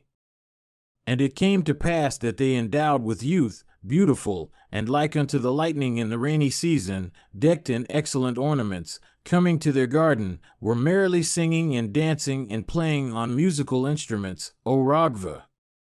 And as they perfect in every limb, and unparalleled on earth in beauty, and endowed with all qualities, and furnished with youth and grace, were in the garden, like unto stars embosomed among clouds, that life of all, the air, beheld them and said, I seek for ye, do ye become my wives? Do ye renounce this human guise, and attain long lives? Youth verily is unstable, specially with the human beings. Do ye attaining unfading youth, become immortal? Hearing this speech of the air of ever-fresh energy, the damsels ridiculing it, said, Thou rangest the hearts of all creatures, O foremost of celestials, and we also know thy influence. Wherefore, then, dost thou dishonor us? O foremost of celestials, we are the daughters of Kukanaba, O divine one. And God as thou art, we can dislodge thee from thy place, but we refrain from doing so, lest thereby we lose our ascetic merit. May, O foolish one, that time never come, when disregarding our truthful sire, we following our inclination, shall resort to self-choice. Our Father verily is our Lord and prime God. Of him even shall we become the wives unto whom our Father giveth us away. At these words of theirs, that Lord and adorable one, the air, exceedingly enraged, then entered into their bodies, and broke all their limbs. Their bodies being thus broken by air, those damsels, exceedingly agitated and overwhelmed with shame, with tears in their eyes entered the residence of the king. And finding his supremely beautiful and favorite daughters with their limbs broken, and woe begone, the king bewildered, spake, Ye daughters, what is this? Who is it that thus disregards virtue? By whom have ye all come by this crooked form? And why, demonstrating your grief, do ye not answer me? Having said this, the king heaved a deep sigh and became eager to hear all about it. Ramayana, Canto 1, Section 33. Hearing those words of the intelligent Kukanaba, his 100 daughters touching his feet with their heads, said, O king, that life of all, the air, was desirous of overcoming us, having recourse to an improper way, nor did he regard morality. We have a father, good betide thee, and have no will of our own. Do thou ask our father about it, if he consent conferring us on thee. But that wicked wight did not listen to our words, and as we were saying this, were we roughly handled by him. Hearing those words of theirs, the highly pious and puissant king addressed his 100 beautiful daughters, saying, Ye have displayed a signal example of that forgiveness which is fit to be followed by the forbearing, and that ye have unanimously regarded the honor of my house, also conduces to your praise. Alike to men and women, forbearance is an ornament. And difficult it is for one to exercise that forbearance, specially in respect of the celestials. And may every descendant of mine possess forbearance like unto yours. Forbearance is charity, forbearance is truth, forbearance, O daughters, is sacrifice, forbearance is fame, forbearance is virtue, yea, the universe is established in forbearance. Then dismissing his daughters, the king, endowed with the prowess of celestials, and versed in counsel, began to consult with his counselors about the bestowal of his daughters in respect of time and place and person and equality of lineage. And it came to pass that at this time an ascetic named Chuli, highly effulgent, with his vital fluid under control, and of pure practices, was performing Brahmya austerities. And as the saint was engaged in austerities, good betide thee, Ramala's daughter named Sameda, a Gandharbi, ministered unto him. And in all humility that virtuous one for a definite period was engaged in ministering unto him. And thereat her spiritual guide was gratified with her. And, O descendant of Ragu, once he said unto her, I am gratified, good betide thee. What good shall I render thee? Thereupon, concluding that the ascetic was gratified, the Gandharbi, cognizant of words, exceedingly delighted, sweetly addressed that one versed in speech, Thou art furnished with the Brahmya fire, art like Brahma himself, and of mighty austerities. I desire of thee a righteous son endowed with the Brahmya ascetic virtues. I am without a husband, good betide thee, and I am no one's wife. Upon me who am thy servant, thou shouldst confer such a son by help of Brahmya means. Thereupon, well pleased with her, the Brahmarshi Chulina conferred upon her an excellent Brahmya mind-begotten son, named Brahmadatta. And that king, Brahmadatta, founded the flourishing city of Campilya, even as the sovereign of the celestials founded the celestial regions. And, O Kakutsta, the righteous king Kukanaba finally decided on conferring his 100 daughters upon Brahmadatta. And inviting Brahmadatta, that highly energetic lord of earth, with a glad heart conferred his 100 daughters upon him. And, O descendant of Ragu, King Brahmadatta, resembling the Lord himself of the celestials, by turns received their hands in marriage. And as soon as he touched them, the 100 daughters were cured of their crookedness, and became free from anguish, and were endowed with preeminent beauty, and upon beholding them delivered from the tyranny of the air, the monarch Kukanaba became exceedingly delighted, and rejoiced again and again.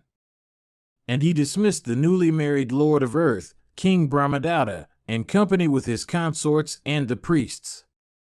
And the Gandharvi Sameta rejoiced exceedingly at the completion of the nuptials of her son, and embracing her daughters-in-law again and again, and extolling her son, she expressed the fullness of her joy. Ramayana, Kanda 1, Section 34. And, O Raghava, when Brahmadatta was married, that sonless one, Kukanaba, with the intention of obtaining male offspring, took in hand a son-conferring sacrifice. And when the sacrifice had commenced, that son of Brahma, the exceedingly noble Kuka, spake unto King Kukanaba, saying, O son, there will be born unto thee a virtuous son like to thyself. Thou wilt obtain even Gati, and through him enduring fame in this world. Having said this unto King Kukanaba, Kuka, O Rama, entering the welkin, went to the eternal regions of Brahma. Then after some time, an eminently virtuous son, named Gati, was born to the intelligent Kukanaba. O Kakutsta, even that highly pious Gati is my sire. And, O descendant of Ragu, called Kausika, am sprung from Kuka's line. And, O Raghava, I had a sister of noble vows born before me. And her name was Satyavati, and she was bestowed upon Richika. And following her lord, she ascended heaven in her own proper person. And my highly generous sister, Kausiki, hath finally assumed the form of a mighty river. And in order to compass the welfare of all creatures, my sister is now a noble and charming river of sacred waters, issuing from the Himavat mountains. And thenceforth, out of affection for my sister, Kausiki, I ever dwell happily in the vicinity of the Himavat, O Raghava. And that virtuous Kausiki, Satyavati, as well established in religion as truth, and chaste, and eminently pious, is now the foremost of streams. And, O Rama, it is only for the purpose of completing my sacrifice that, leaving her behind, I have come to Siddhakrama. And now by virtue of thy energy have I attained fruition. Now, O Rama, I have narrated unto thee the circumstances connected with the history of my line and myself, as also of this place, O mighty armed one, which thou hadst asked me to relate. But, O Kakutsta, while I was speaking, half the night hath been spent. Do thou now sleep, good betide thee, so that thou mayst not feel any difficulty while on the journey. The trees stand motionless, and the beasts and birds are silent, and, O descendant of Ragu, all sides have become enveloped in nocturnal gloom. The midnight is gradually passing away, and the firmament thick-studded with stars resembling eyes is illumined up with their light. And that dispeller of darkness, the mild beaming moon, is rising, gladdening the hearts of all creatures with his splendor. And night-ranging beings, terrible carnivorous yakshas and rakshasas, walk hither and thither. Having said this, the mighty ascetic of exceeding energy paused. And those ascetics honoring him said, Excellent. Excellent. This line belonging to the Kusikas is ever exalted and devoted to virtue, and those foremost of men sprung in the Kuka race are high-souled and like unto Brahmarshis, and specially thou, O illustrious Vikwamitra, art so.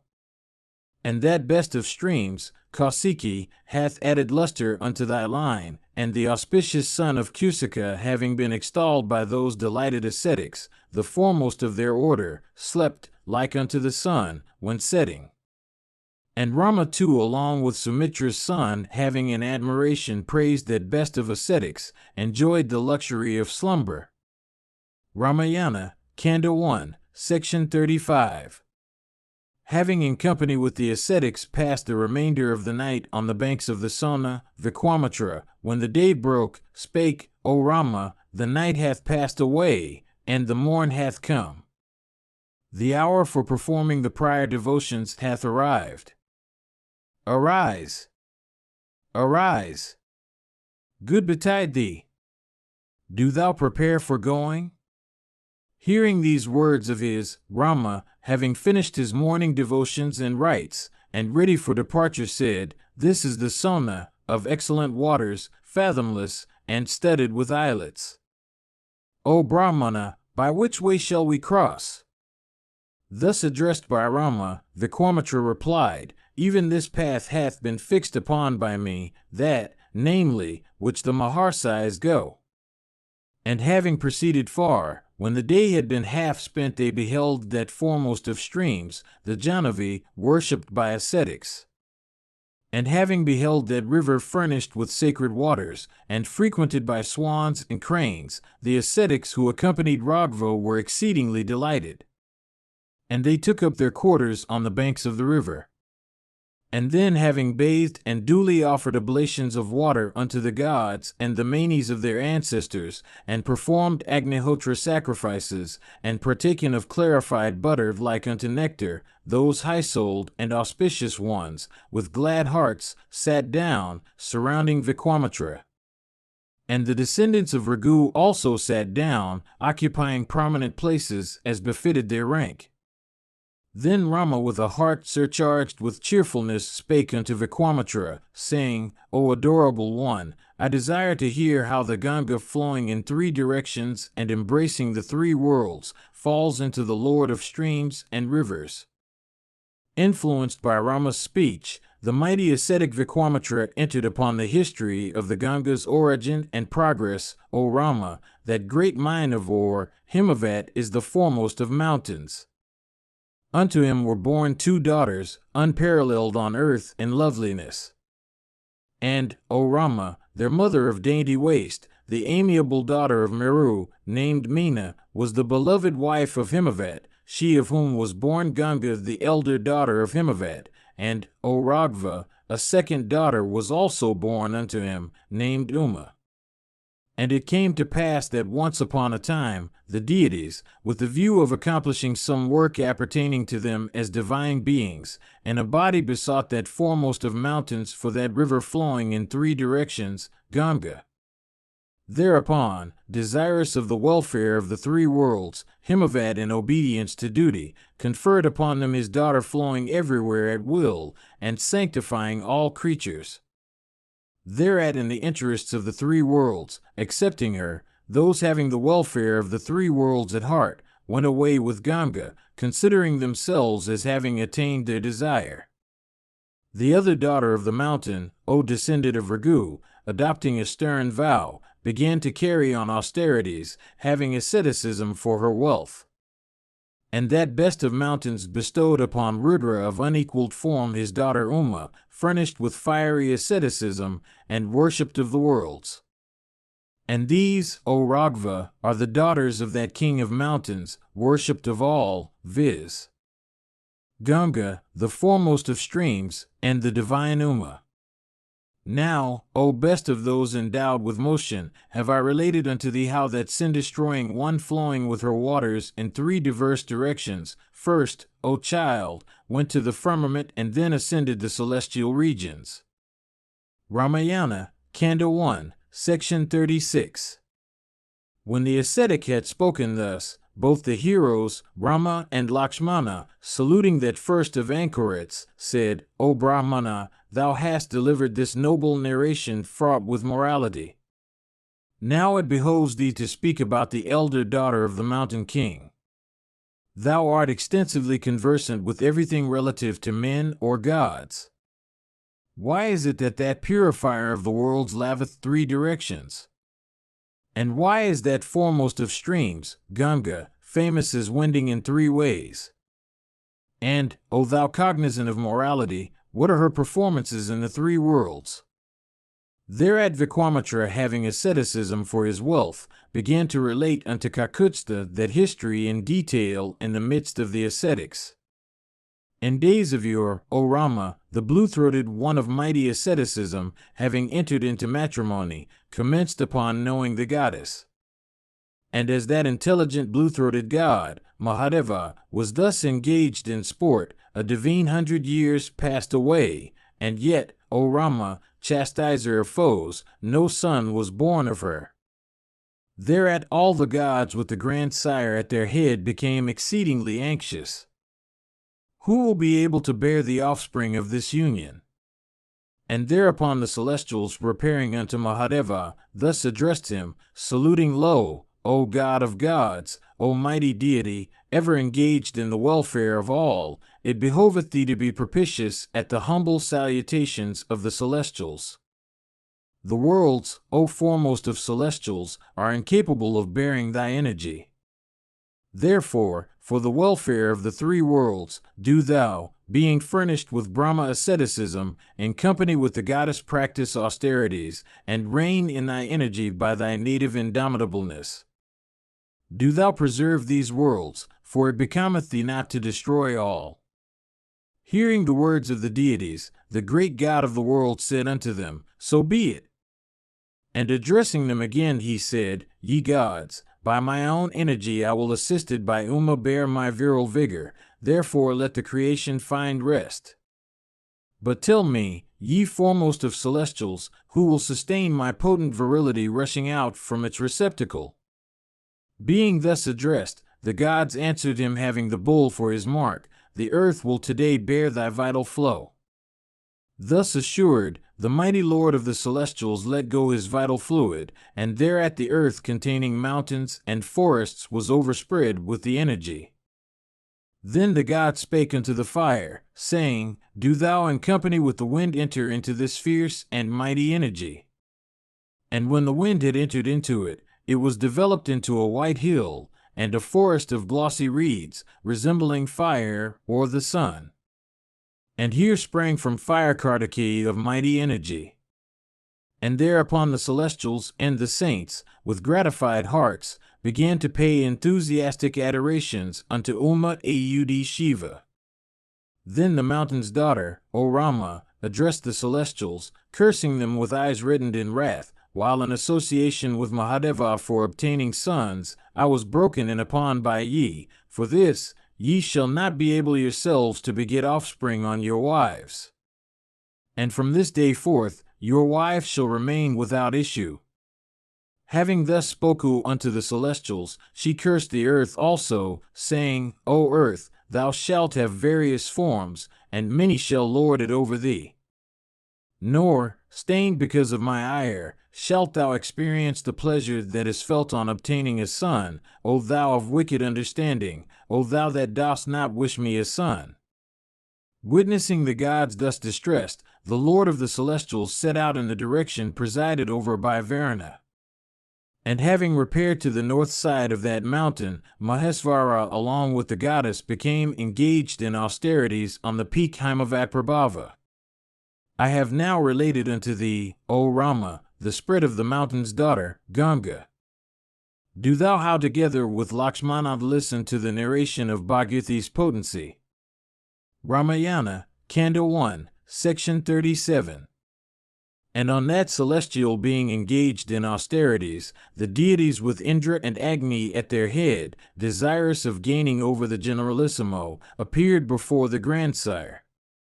And, O Rama, the gods with Agni at their head, bowing unto him, addressed that possessor of the 6 attributes, the grandsire, saying, O God, that adorable one who had formerly consigned unto us the generalissimo, resorting to high asceticism, is practicing austerities with Uma. Do thou now, O thou conversant with resources, so order as is advisable in the interests of the worlds. Verily thou art our prime way. Hearing the words of the deities, the grandsire of all creatures, consoling them with soft words, spoke unto them, saying, Even as the mountain's daughter hath said, sons will not be born unto ye of your own wives. Her word is infallible of a certainty, there is no doubt about it. This is the celestial Ganga, she on whom Hudasana will beget a son, the foe-subduing generalissimo of the celestials. And the elder daughter of the mountain will consider that son is brought forth by Uma, and Uma also will, without doubt, look upon him with regard. Hearing these words of his, O descendant of Ragu, the gods bowing unto the grandsire, paid him homage. Then, O Rama, repairing unto the Kailaka mountain teeming with metals, the deities commissioned Agni with the view of having a son born unto him. Do thou, O God, accomplish this work of the deities. O thou of mighty energy, do thou discharge thy energy into that daughter of the mountain, Ganga. Thereupon giving his promise unto the gods, Pavaka approached Ganga, saying, Do thou, O goddess, bear an embryo, for even this is the desire of the deities. Hearing this speech, she assumed a divine appearance. And beholding her mightiness, Agni was shrunk up on all sides. And then Pavaka from all sides discharged his energy into her, and thereat all her streams became surcharged with it, O descendant of Ragu. And unto him staying at the head of all the deities, Ganga spoke, saying, O God, I am incapable of sustaining this new-sprung energy of thine. I am burning with that fire, and my consciousness fails me. Thereupon that partaker of the oblations offered unto the gods said unto Ganga, Do thou bring forth thy embryo on the side of this Himavat. Hearing Agni's words, Ganga of mighty energy cast her exceedingly effulgent embryo on her streams, O sinless one. And as it came out of her, it wore the splendor of molten gold, and in consequence of its fiery virtue, objects near and objects far were converted into gold and silver of unsurpassed sheen, while those that were more distant were turned into copper and iron. And her excreta were turned into lead. In this wise, various metals began to increase on earth. And as soon as the embryo was brought forth, the woods adjoining the mountain, being overspread with that energy, were turned into gold. And from that day, O descendant of Ragu, gold of effulgence like unto that of fire, became known as Jatarupa, O foremost of men. And when the son was born, the deities with Indra and the Maruts enjoined upon the Kirtika stars to suckle him. Surely he shall be son unto us all, concluding thus, they as soon as he was born, by turns began to dispense milk unto him. Then the celestials called him Kartikeya, saying, Without doubt, this son shall become famed over the three worlds. And hearing those words of theirs, the Kirtikas bathed the offspring that had issued from her womb, flaming like fire, and with auspicious marks. And, O Kakutsta, since Kartikeya had issued from Ganga's womb, the celestials called that effulgent and mighty-armed one, Skanda. And then the teats of the Kritikas were filled with milk, and thereupon assuming 6 mouths, he began to suck milk from the teats of those 6. And having drunk the milk, that lord, although then possessed of a tender frame, by virtue of his inborn prowess in one day vanquished the Danava forces. And him possessed of mighty effulgence, the celestials assembled with Agni as their leader sprinkled with water, by way of installing him as their generalissimo. He who, O Kakutsta, on the earth revereth Kartikeya, is blessed, and attaineth righteousness, and being long-lived and obtaining sons and grandsons, repaireth to the regions of Skanda. Ramayana, Kanda 1, Section 38. Having said those words unto Rama, composed of melodious letters, Kausika again spoke unto Kakutsta, saying, Formerly there was a king, lord of Ayodhya, named Sagara. And it came to pass that righteous one, though eagerly wishing for children, was without issue. And Vidarbha's daughter, O Rama, named Kasini, was the elder wife of Sagara. And she was virtuous and truthful. And the second wife of Sagara was called Sumti, who was the daughter of Arishtanami and the sister of Suparna. And with those wives of his, that mighty king, coming to the Himavat, began to practice austerities on the mountain Ravana. And when a full 100 years had been numbered, the ascetic that had been adored by means of these austerities, Bhrigu, best of those endowed with truth, conferred a boon upon Sagara, saying, O sinless one, thou shalt obtain glorious offspring, and, O foremost of men, thou shalt attain unparalleled renown among men.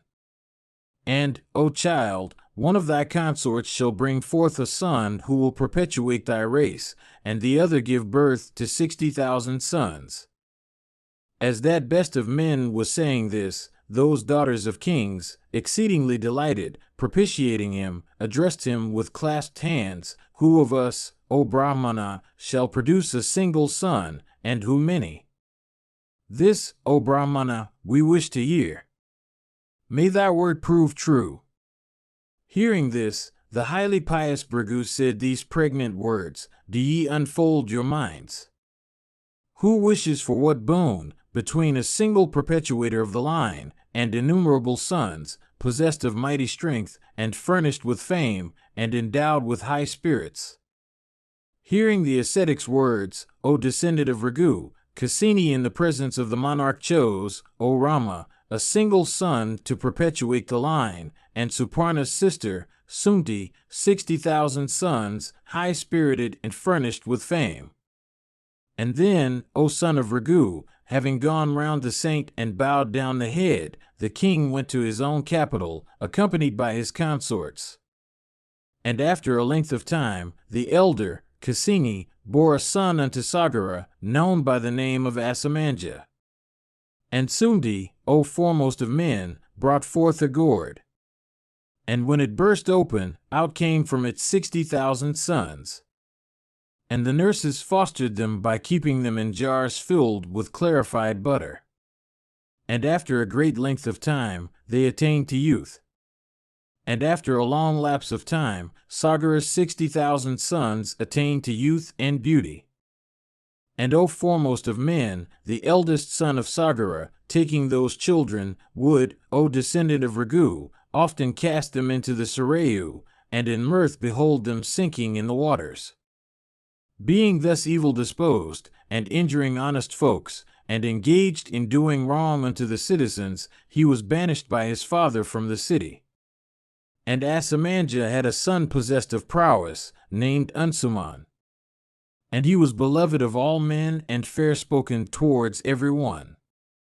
And, O foremost of men, it came to pass that after a long time had gone by, that Lord of Earth Sagara made up his mind, saying, I will sacrifice. And having determined upon it, that one versed in the Vedas set about it, in company with his priests. Ramayana, Kanda 1, Section 39. When Vikramatra had ended, hearing his words, Rama exceedingly pleased, spoke unto that ascetic resembling flaming fire, saying, I am anxious to hear in detail, good betide thee, how, O Brahmana, my ancestor arranged for the sacrifice. Hearing those words of his, Vikramatra, smiling, eagerly spoke unto Kakutstha, saying, Do thou, O Rama, hearken unto the story of the high-souled Sagara's sacrifice. Sankara's father-in-law is the far-famed Himavat. And approaching each other, the Himavat and the Vindhya beheld each other. And on the region lying between them took place, O foremost of men, that sacrifice of Sagaras. And that country, O best of men, is excellent as a sacrificial ground. And, O Kakutstha, equipped with a powerful bow, that mighty car warrior, living under Sagara's sway, Ankumat, O child, followed the horse, for the purpose of protecting it. And it came to pass that with the intention of disturbing the sacrifice of that monarch, on a certain day Vasva, assuming the form of a Rakshasi, stole away the sacrificial horse. And, O Kakutstha, on the horse of that high-souled one being stolen, the priests said unto the king engaged in the ceremony, On this auspicious day, hath the sacrificial horse been stolen by violence.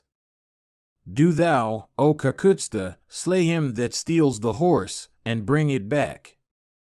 Otherwise the sacrifice will be defective, bringing us misfortune. Therefore, do thou, O king, act so, that the sacrifice may not be marred with defects.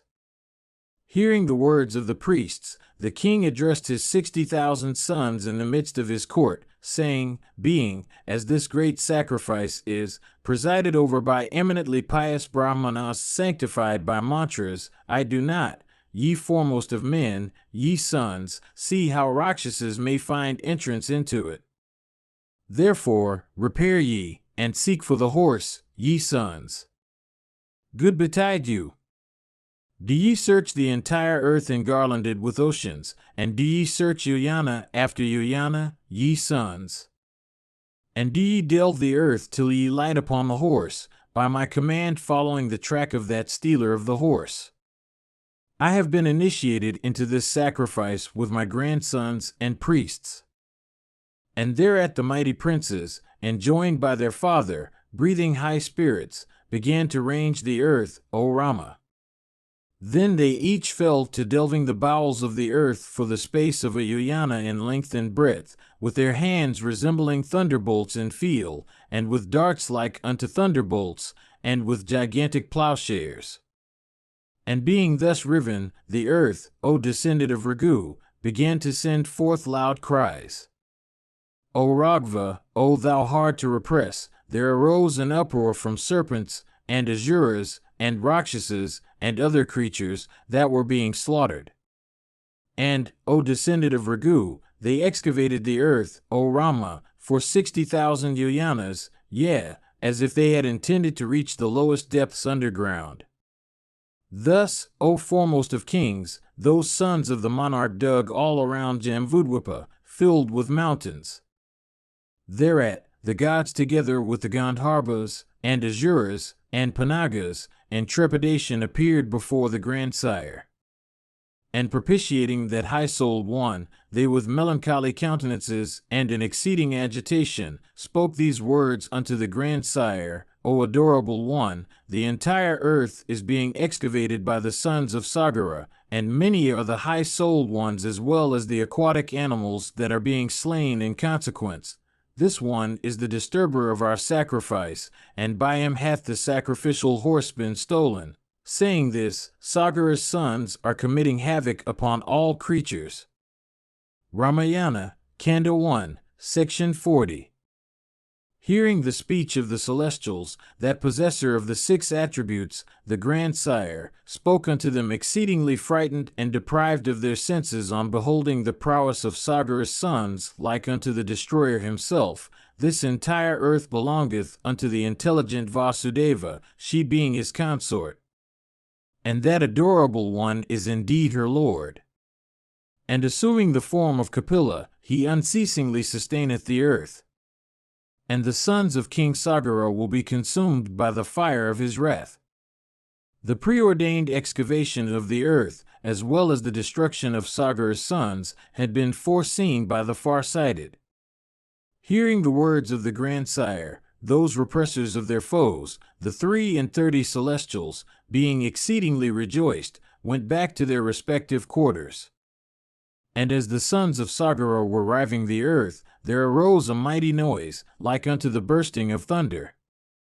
Then, having riven the entire earth and ranged it all around, the sons of Sagara together returned to their father, and spake unto him, saying, By us hath the earth been extensively surveyed, and have powerful deities and Danavas, Rakshasas, Pikachas, Uragai, and Panagas been slain, and yet do we find neither the horse nor the stealer thereof. What are we to do now? Good betide thee, do thou consider it well. Hearing those words of his sons, that foremost of kings, getting into a wrath, said, O descendant of Raghu, do ye yet again, good betide ye, delve the earth, and having got at the stealer of the horse, cease. Receiving this mandate of their sire, the 60,000 sons of the high-souled Sagara rushed towards the depths of the earth. And as they were engaged in excavating, they beheld the elephant of the quarter resembling a hill, named Virupaksh, holding the earth. And, O son of Raghu, that mighty elephant, Virupaksh, held on his head the entire earth with its mountains and forests. And, O Kakutsta, when on sacred days the mighty elephant, from fatigue, shakes his head, then takes place the earthquake. Thereupon, O Rama, going round that mighty elephant, and honoring him duly, they went on piercing the underearth. And having pierced the east, they pierced the south, and in the southern quarter also they beheld a mighty elephant, the high-souled Mahapadma, resembling a huge hill, holding the earth on his head. And thereat they marveled greatly.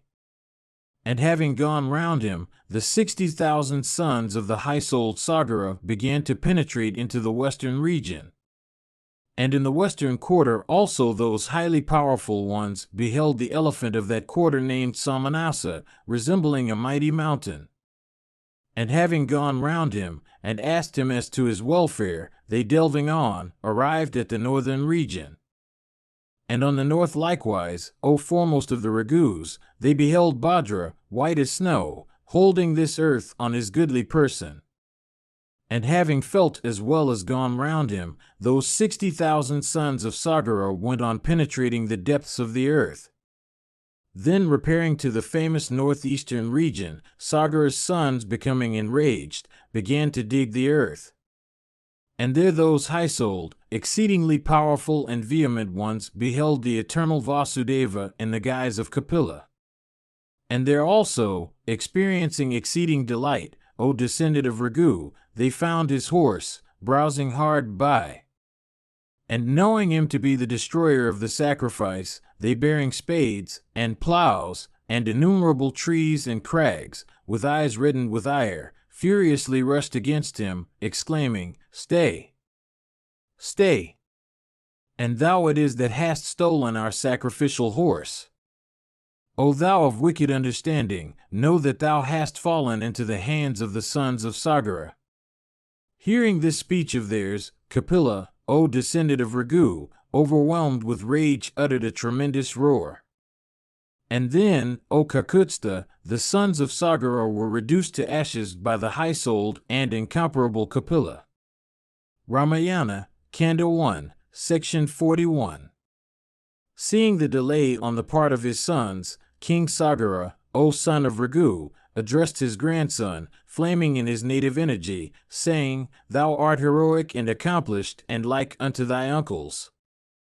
Do thou inquire into the circumstances that have befallen thy uncles, as also about the way by which the horse hath escaped.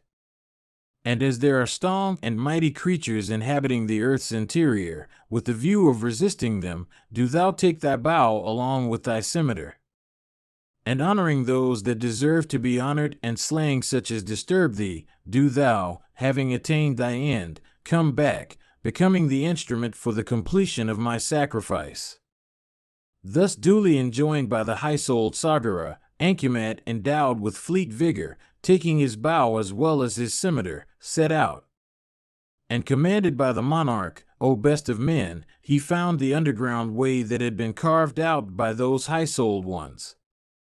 And he found an exceedingly powerful elephant belonging to the cardinal point, worshipped by deities, and Danavas, and Rakshasas, and goblins, and birds, and Uragas. And having gone round him, and asked him as to his welfare, he inquired after his uncles and the stealer of the horse. Hearing this, the mighty-minded elephant of that quarter answered, "O son of Asamanja, having attained thy object, thou wilt speedily return with the horse."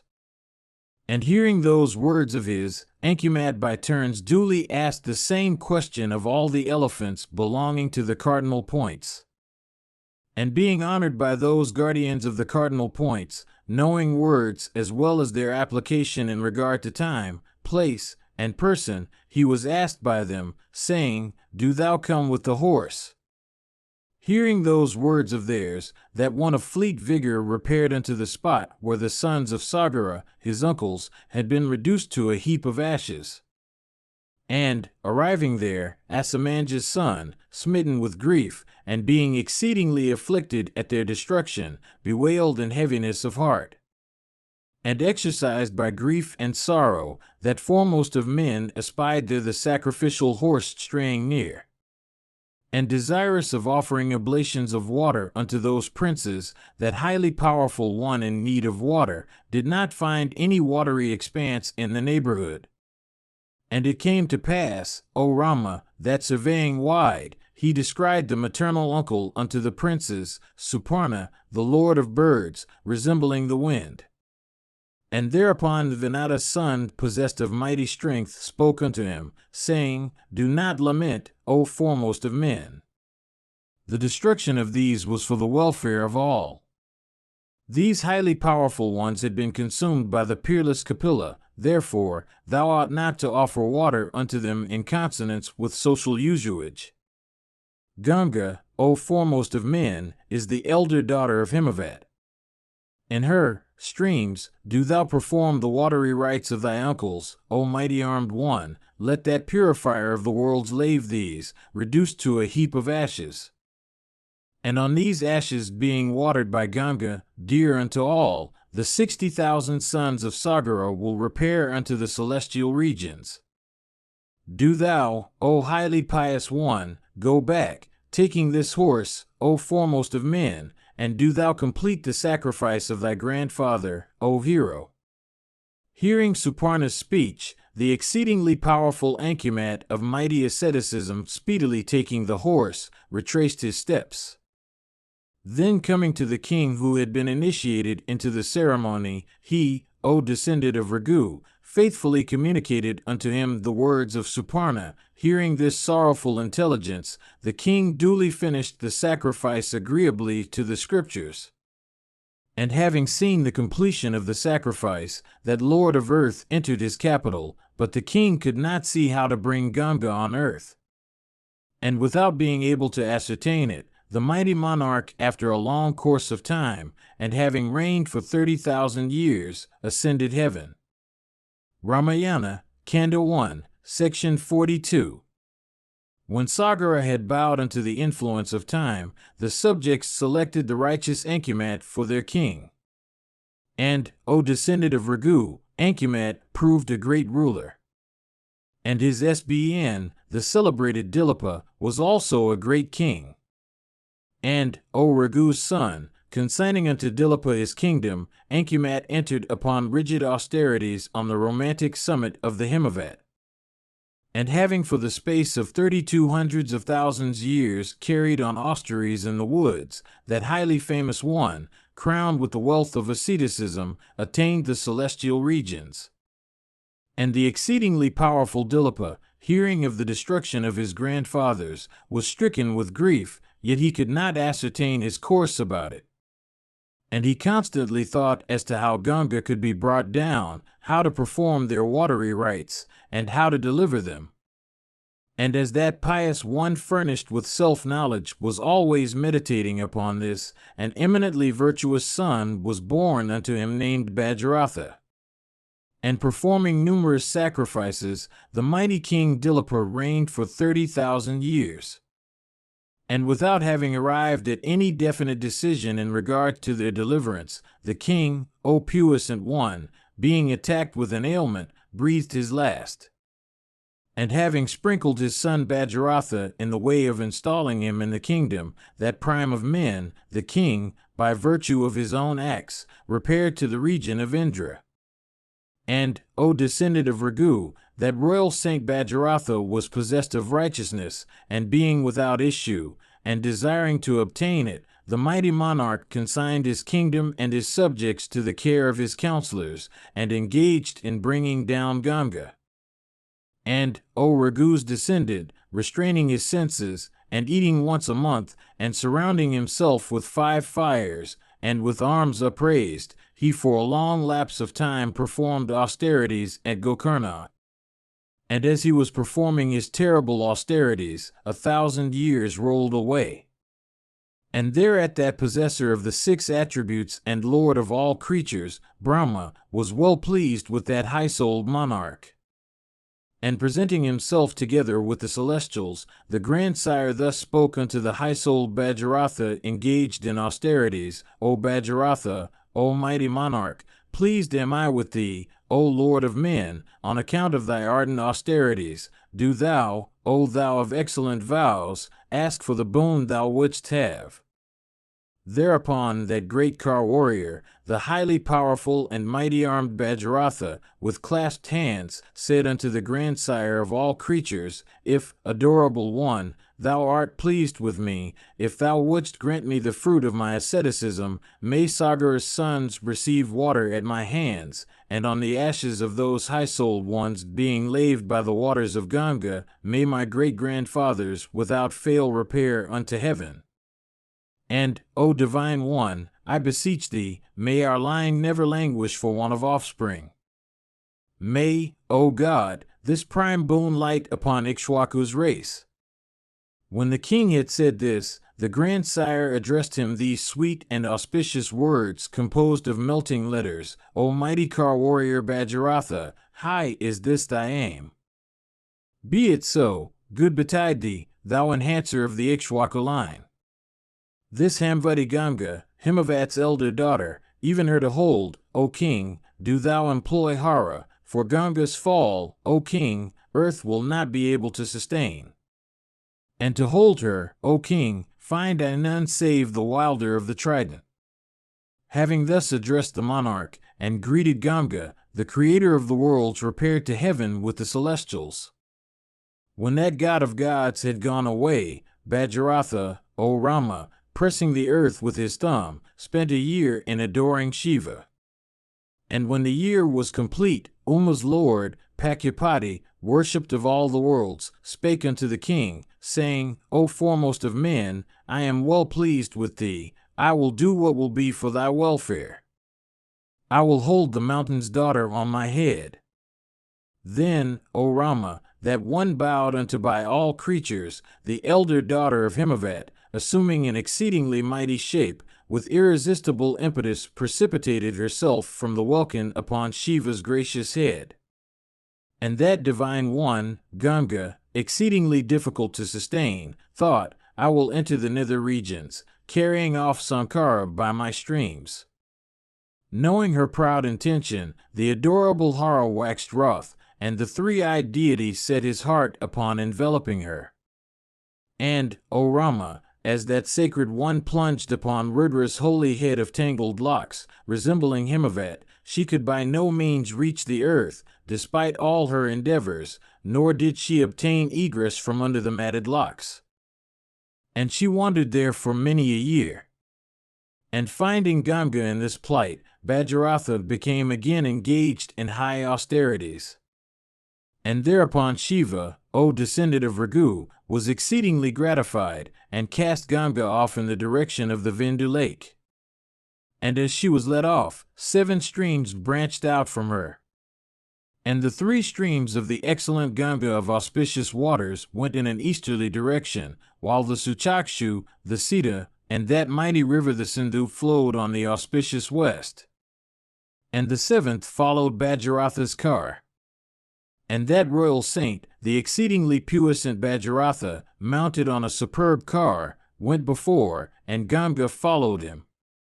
And she descended from the welkin upon Sankara's head, thence alighting upon the earth, and there her waters flowed with thundering sounds. And earth looked beautiful with swarms of fallen and falling fishes, and tortoises, and porpoises. And then celestials, and saints, and Gandharvas, and Yakshas, and Siddhas, mounted on excellent elephants and horses, and cars resembling cities, looked on Ganga descending upon the earth. And the celestials stationed on cars were struck with surprise, and all creatures marveled at the excellent descent of Ganga. And eager to witness the spectacle, celestial hosts of immeasurable energy came there. And in consequence of the celestials coming thither, and the effulgence of their ornaments, the firmament free from clouds shone as if with 100 suns. And the sky was graced with fast fleeting porpoises and serpents and fishes resembling playing lightning, and the welkin, scattered with pale foam flakes by thousands, appeared as if it was scattered with autumnal clouds swarming with cranes. And the river proceeded sometimes rapidly, and sometimes awry, and sometimes in volumes, and sometimes sloping, and sometimes ascending, and sometimes languidly, and sometimes water clashed with water, and sometimes ascending in upland, it descended into a dell. And the pellucid and pure water first descending upon Sankara's head, and thence onto the earth, appeared exceedingly beautiful. And there the saints and the Gandharbhas, as well as the inhabitants of the earth, touched the sacred water flowing from Baba's body. And those that had fallen from the sky unto the earth in consequence of some curse or other, having bathed there, and thereby having their sins washed and removed by that sanctifying water, again ascended the sky and entered their respective regions. And through the agency of that shining water, all beings, feeling delight, rejoiced, and having bathed in Ganga, became cleansed from sin. And stationed on an excellent car, that mighty king, the royal Saint Bhajaratha, went first, and Ganga went at his back. And the gods, and the saints, and the Daityas, and the Danavas, and the Rakshasas, and the foremost of Gandharbhas and Yakshas, and the Kinnaras, and the mighty Uragas, and the serpents, and the Apsaras, O Rama, and the aquatic animals, and a body following Bhajaratha's car, with glad hearts went in the wake of Ganga. And whithersoever King Bhajaratha went, the famous Ganga, foremost of streams, capable of destroying all sins, went. And Ganga flooded the sacrificial ground of the high-souled Jahnu of wonderful deeds, as he was performing a sacrifice. Thereat, O Raghava, reading her insolence, Jahnu, waxing wroth, drank up all her wonderful waters. Thereupon, the deities, and the Gandharbhas, and the saints, struck with amazement, fell to worshipping that foremost of men, the high-souled Jahnu, and brought Ganga into the daughtership of that high-souled one. And that highly energetic Lord, being propitiated, let Ganga off through his ears. Therefore it is that Ganga goes by the name of Jahnu's daughter Jahnavi. Then Ganga again began to follow Bhajaratha's car. And having reached the ocean, that foremost of streams, with the object of accomplishing his work, entered into the subterranean regions. And having carefully brought Ganga, that royal saint, Bhajaratha, having his senses bewildered, beheld his grandfathers reduced to ashes. And the excellent waters of Ganga overflowed that heap of ashes, and thereupon, O best of the Raghus, they, their sins purged, attained heaven. Ramayana, Kanda 1, Section 43. When having arrived at the ocean, the king wending in Ganges' wake, entered underneath the earth, at that spot where those sons of Sagara had been reduced to ashes. And, O Rama, on the ashes being washed by the waters of Ganga, Brahma, the lord of all creatures, thus spoke unto the monarch, O most puissant of men, the 63,000 sons of the high-souled Sagara have been delivered, and they have ascended heaven like unto celestials themselves. And, O Lord of earth, as long as the waters of the ocean shall endure in the world, Sagara's sons shall reside in heaven like unto celestials. And this Ganga shall become thy eldest daughter, and she shall attain celebrity among all, being called after thy name. And Ganga is called both Tripathiga and Bhagirathi. And she is known as Tripathiga, in consequence of her proceeding in 3 directions. Do thou now, O Lord of men, here offer oblations of water unto thy grandsires, and thereby, O King, make good thy promise. And, O King, that foremost of righteous ones, thy ancestor of exceeding renown, had failed to attain his desire. And, O child, Ankumat, likewise unparalleled in the worlds and energy, had failed in realizing his cherished promise of bringing down Ganga. And then again that royal saint, crowned with qualities of austerities like unto mine, ever abiding by his kshatriya duties, even Dilapa's self, thy exceedingly puissant sire, O eminently righteous one, had failed in bringing down Ganga according to his cherished resolve, O sinless one. And now, O foremost of men, that promise having been fulfilled by thee, thou shalt attain signal glory in the world by the common consent of all. And, O vanquisher of thy foes, having brought about Ganga's dissension, thou shalt from this act of thine also attain the regions of Brahma. Do thou, O best of men, lave thyself in these waters incapable of being rendered worthless. O prime of men, and thereby become purified, and attain sanctity. And do thou perform the watery rites of thy grandsires. May luck be thine. I shall now repair to my own regions. Do thou depart, O king. Having said this, the illustrious lord of the celestials, the grandsire of all creatures, went unto the celestial regions. And the royal saint King Bhajaratha, also of high fame, having performed his ablutions and purified himself, and duly and in proper order offered oblations of water unto the sons of Sagara, entered his capital. And attaining exceeding prosperity, that foremost of men ruled his kingdom, and, O descendant of Raghu, having him as their sovereign, the people rejoiced greatly, and with their griefs removed, and prosperity secured, they lived in peace of mind. Thus, O Rama, have I detailed unto thee the history of Ganga. Auspiciousness mayst thou obtain. Good betide thee, the evening draweth nigh. He that reciteth this story, conferring prosperity, fame, long life, and heaven unto Vipras, Kshatriyas, and others, attaineth the good graces of his ancestors and the celestials, and, O Kakutstha, he that listeneth to the sacred history of Ganges' descent, conferring length of days, attaineth all his desires, and all his sins are destroyed, and his life and fame increase. Ramayana, Kanda 1, Section 44.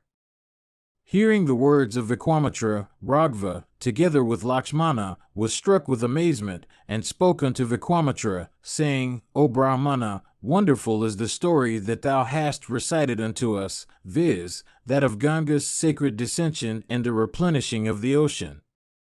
And, O afflictor of foes, as we had been reflecting upon all this at length, the night hath passed away as if it were a moment. And the livelong night hath passed away as I, in company with Sumitra's son, was pondering over Vikwamitra's auspicious speech. Then in the morning, which happened to be bright, that subduer of his foes, Raghu's descendant, addressed the ascetic Vikwamitra, who had finished his devotion, the auspicious night is past, and we shall, again, listen to thy wonderful narrations. Let us now cross over this sacred stream, foremost of rivers, winding in 3 ways. And learning that thou hast arrived at this place, the pious ascetics have speedily come hither, and have also brought this bark with a spacious carpet.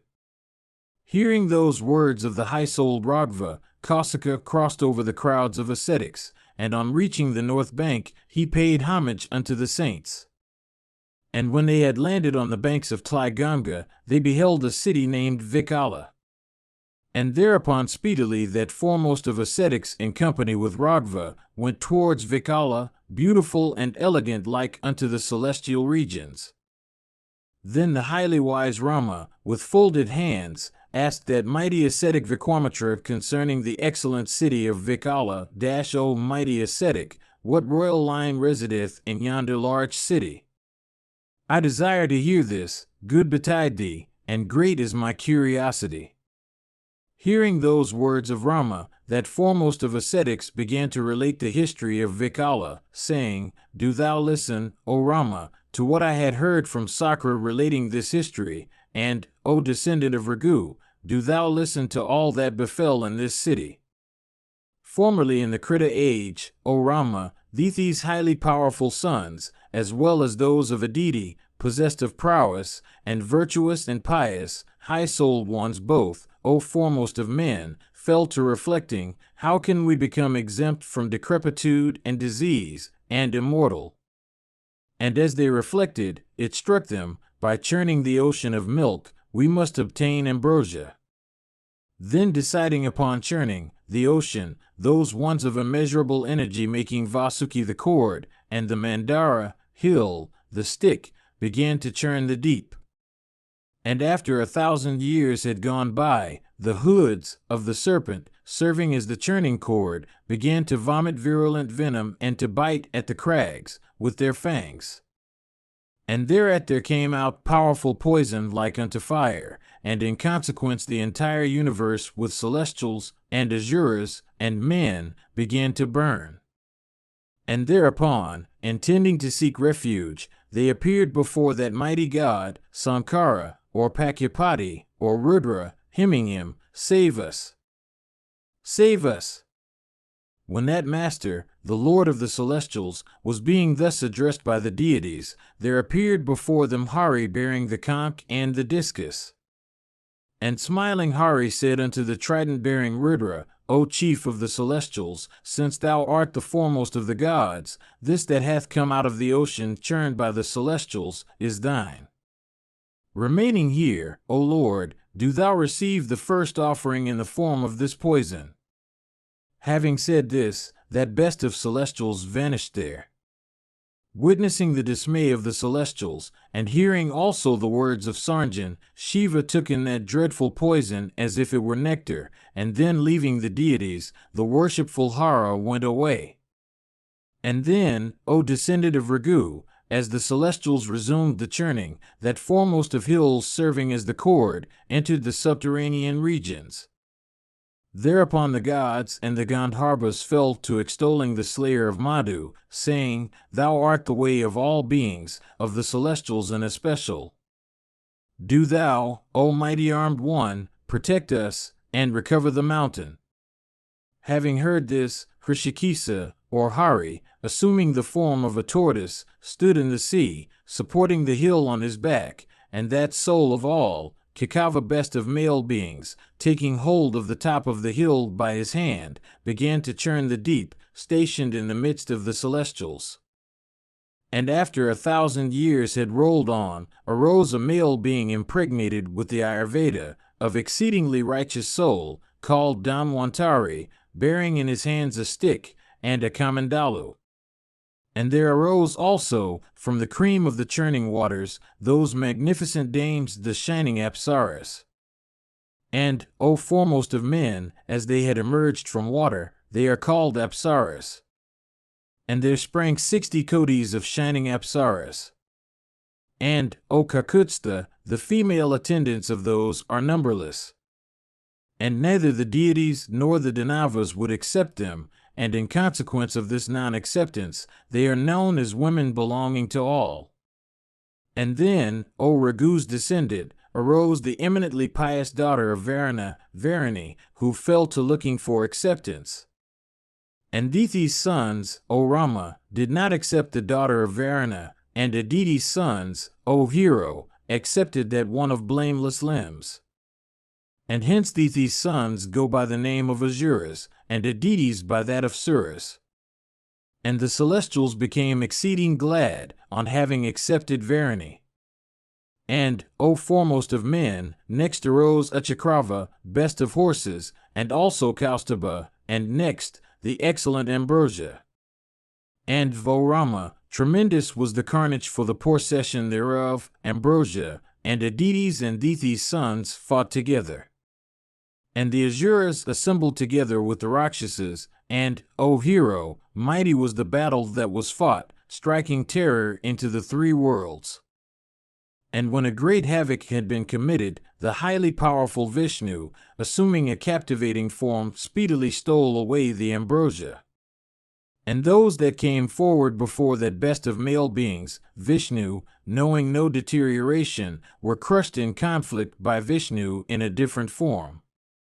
And in that exceedingly dreadful battle between the sons of Diti and Aditi, those heroic ones, viz., Aditi's heroic sons, slaughtered those of Diti. And having slaughtered the sons of Diti and regained his kingdom, Purandara happily began to rule the worlds, containing saints and Charanas. Ramayana, Kanda 1, Section 45. And on those sons of her being slain, Diti, afflicted with great grief, thus addressed her husband, Maricha's son, Kasyapa, O adorable one, thy high-souled sons have slain mine. I now wish for a son, who, obtained through long austerities, will be able to slay Sakra. And I will engage in austerities. It behoves thee to grant me such an embryo, such a slayer of Sakra it behoves thee to promise me. Hearing those words of hers, Maricha's son, Kasyapa of exceeding energy, answered the deeply aggrieved Dithi, saying, Be it so. Good betide thee, do thou become pure, O ascetic. If thou remain pure, when a full 1,000 years shall be complete, thou wilt give birth unto a son who will slay Sakra in battle. And through me, thou wilt give birth to a son that will destroy the 3 worlds. Having said this, that highly energetic one rubbed her person with his palm. And having rubbed her, he said, Luck, and then went away to carry on austerities. And when he had gone, Dithi, O foremost of men, becoming exceedingly delighted, went unto Kukaplava and began to practice rigid mortifications. And, O foremost of men, as she was practicing austerities, the 1,000-eyed deity most dutifully ministered unto her. And the 1,000-eyed one provided for her fire, and kusa, and faggots, and water, and fruits, and roots, and other things that she wanted. And at all times, Sakra served Dithi by rubbing her person, and removing her fatigue.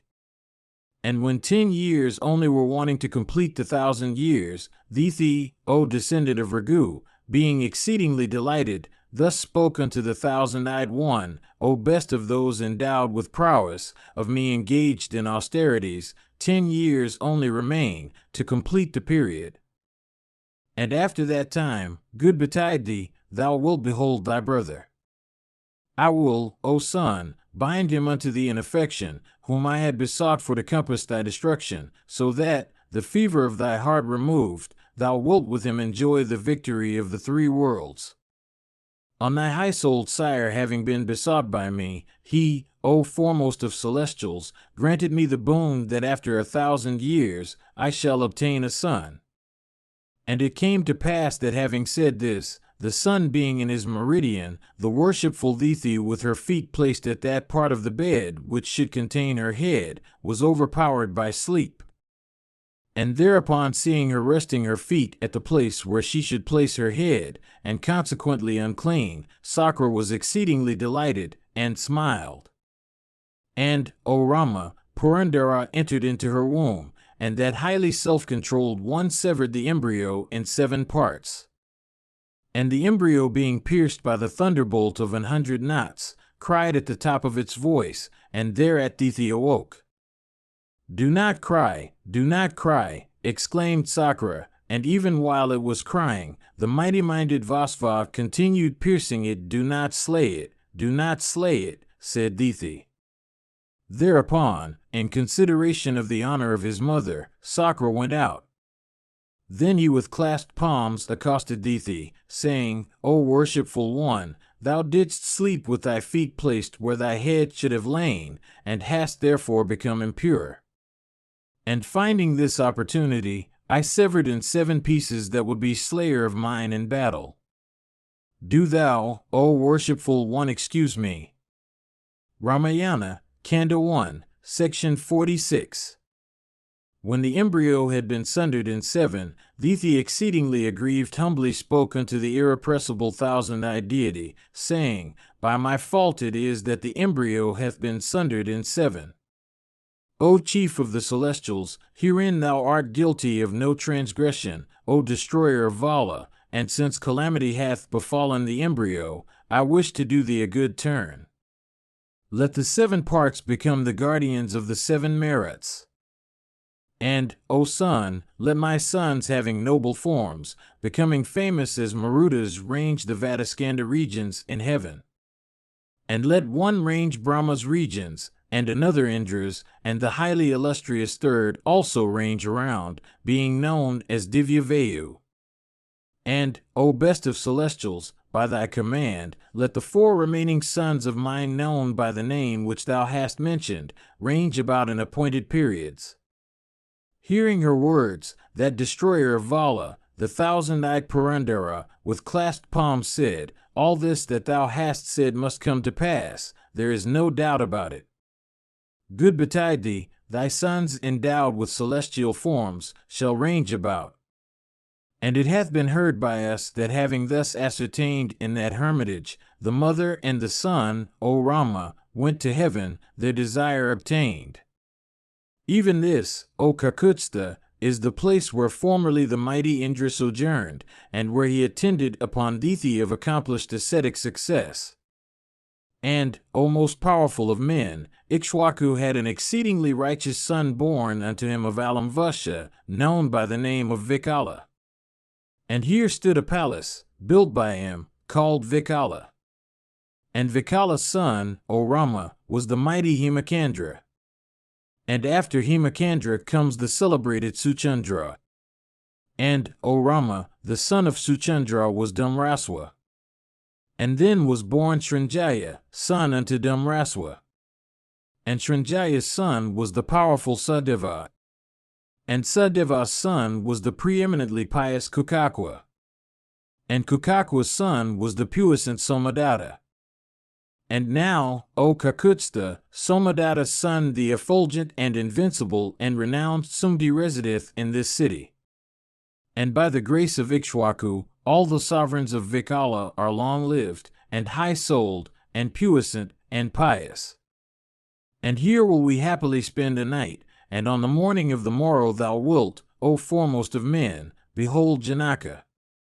And having heard that the illustrious Vikwamitra had come, that best of kings, the effulgent Sumdi, appeared before him. And having paid Vikwamitra high homage together with his priests and friends, and with clasped hands inquired after the former's welfare, he addressed Vikwamitra, saying, Blessed are we, and obliged are we, whose domains, O ascetic, have been graced with thy presence. Surely none is more blessed than I am. Ramayana, Kanda 1, Section 47. Having met together, they inquired after each other's welfare. And then Sumdi spoke unto the mighty ascetic, saying, Good betide thee, boasting of the prowess of celestials of elephantine or leonine gait, heroic resembling tigers or bulls, possessed of expansive eyes like lotus petals, bearing scimitars and bows and quivers, like unto the Aquines in grace, endowed with youth, like unto celestials fancy-led, descended from ethereal regions to the earth beneath, whose sons, O ascetic, are these boys, and what for have they come hither, and why also is it that they journey on foot? And adoring all directions, like unto the sun or the moon adorning the firmament, and resembling each other in personal proportions, and expressions, and gestures, and equipped with excellent weapons, and warlike, how have these paragon CF men come into this impracticable way? I wish to hear all this related truly. Having heard his words, Vikwamitra faithfully related all about it. Hearing Vikwamitra's words, the king was extremely surprised, and having those sons of Dakaratha as his all-worthy guests, received with becoming respect those highly powerful ones deserving of hospitality. And meeting with such splendid reception from Sumdi, those descendants of Raghu spent there a night, and the next day set out for Mithila. And beholding Janaka's beauteous city, the ascetics exclaiming, Excellent, excellent, fell to admiring Mithila. And in a grove at Mithila, Raghava saw an ancient, lonely, and romantic asylum, and asked that foremost of ascetics, saying, What is this that looketh like an asylum, though without any ascetics? I wish to hear, O worshipful one, to whom this asylum belonged in time past. Hearing this speech addressed by Raghu's descendant, that one versed in speech, the highly energetic and mighty saint, Vikwamitra, answered, Ah! Do thou listen? I will tell thee through the wrath of what high-souled one this hermitage came to be cursed. O foremost of men, this excellent asylum honored by THS celestials themselves, formerly belonged to the high-souled Gautama. And here, O illustrious prince, in days of your Gautama in company with Ahulyath carried on austerities for a long series of years. And perceiving occasion, Sachi's lord, the thousand-eyed deity, assuming the form of that ascetic, thus addressed Ahulya, O exceedingly beautiful one, those bent upon sport, do not stay for the menstrual season.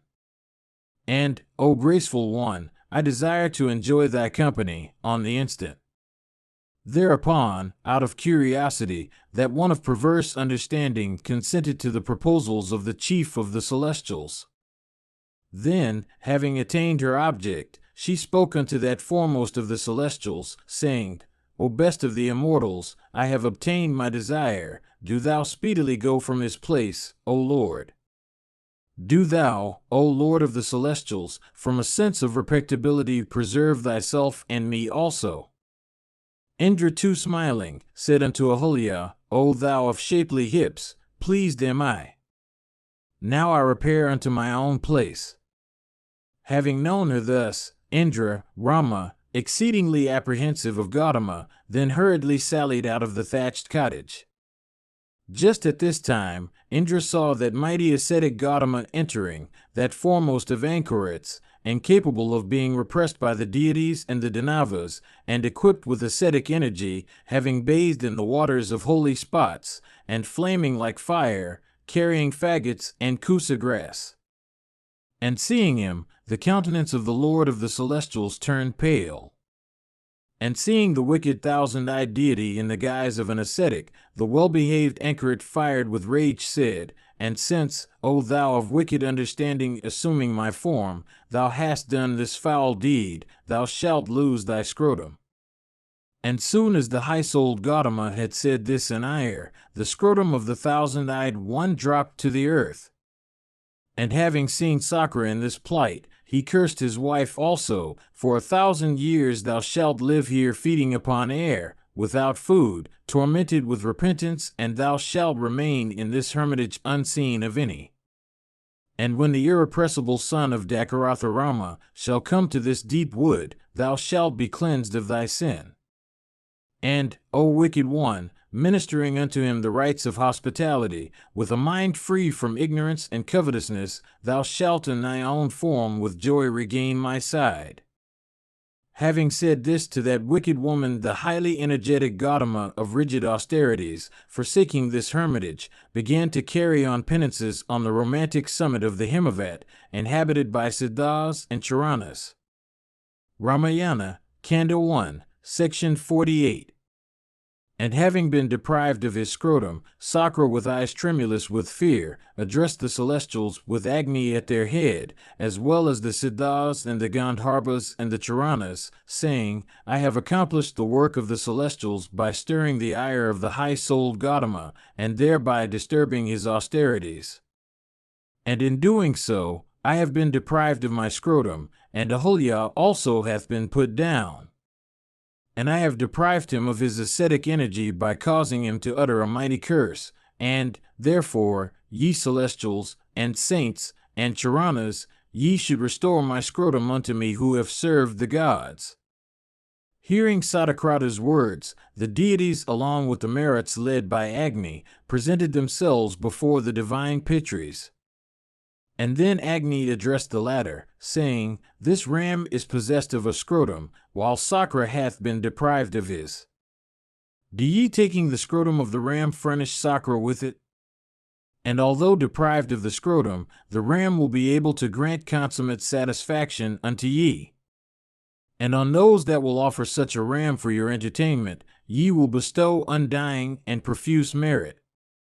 Hearing Agni's speech, the assembled Pitris, rooting up the scrotum of the ram, joined it unto the person of the thousand-eyed deity.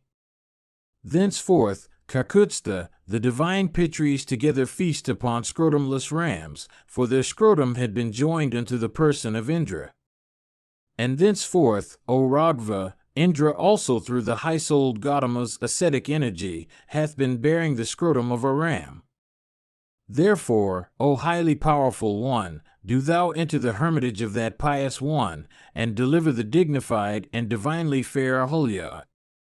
On hearing Vikwamitra's words, Raghava in company with Lakshmana, placing Vikwamitra in their front, entered the asylum, and they beheld that magnificent dame flaming in ascetic energy, and incapable of being gazed at too near even by the celestials and the Asuras, as if created by the deity to be the divinely charming woman, like a flame hid in smoke, or the brightness of the full moon clouded and dimmed in mist, or the solar splendor incapable of being beheld on account of clouds. And by virtue of Gautama's word, she had been incapable of being seen by any in the three worlds, till the sight of Rama. And now the curse having come to an end, she could be perceived by them. And the two descendants of Raghu then took hold of her feet, but remembering Gautama's words, she on her part took hold of theirs. And with a collected mind she gave them water for their feet as well as aragya, and extended unto them the rites of hospitality. And the Kakutstas accepted the homage thus rendered according to the ordinance. And blossoms began to shower copiously to the sounds of kettle drums, and the Gandharbas and the Apsaras began to rejoice greatly.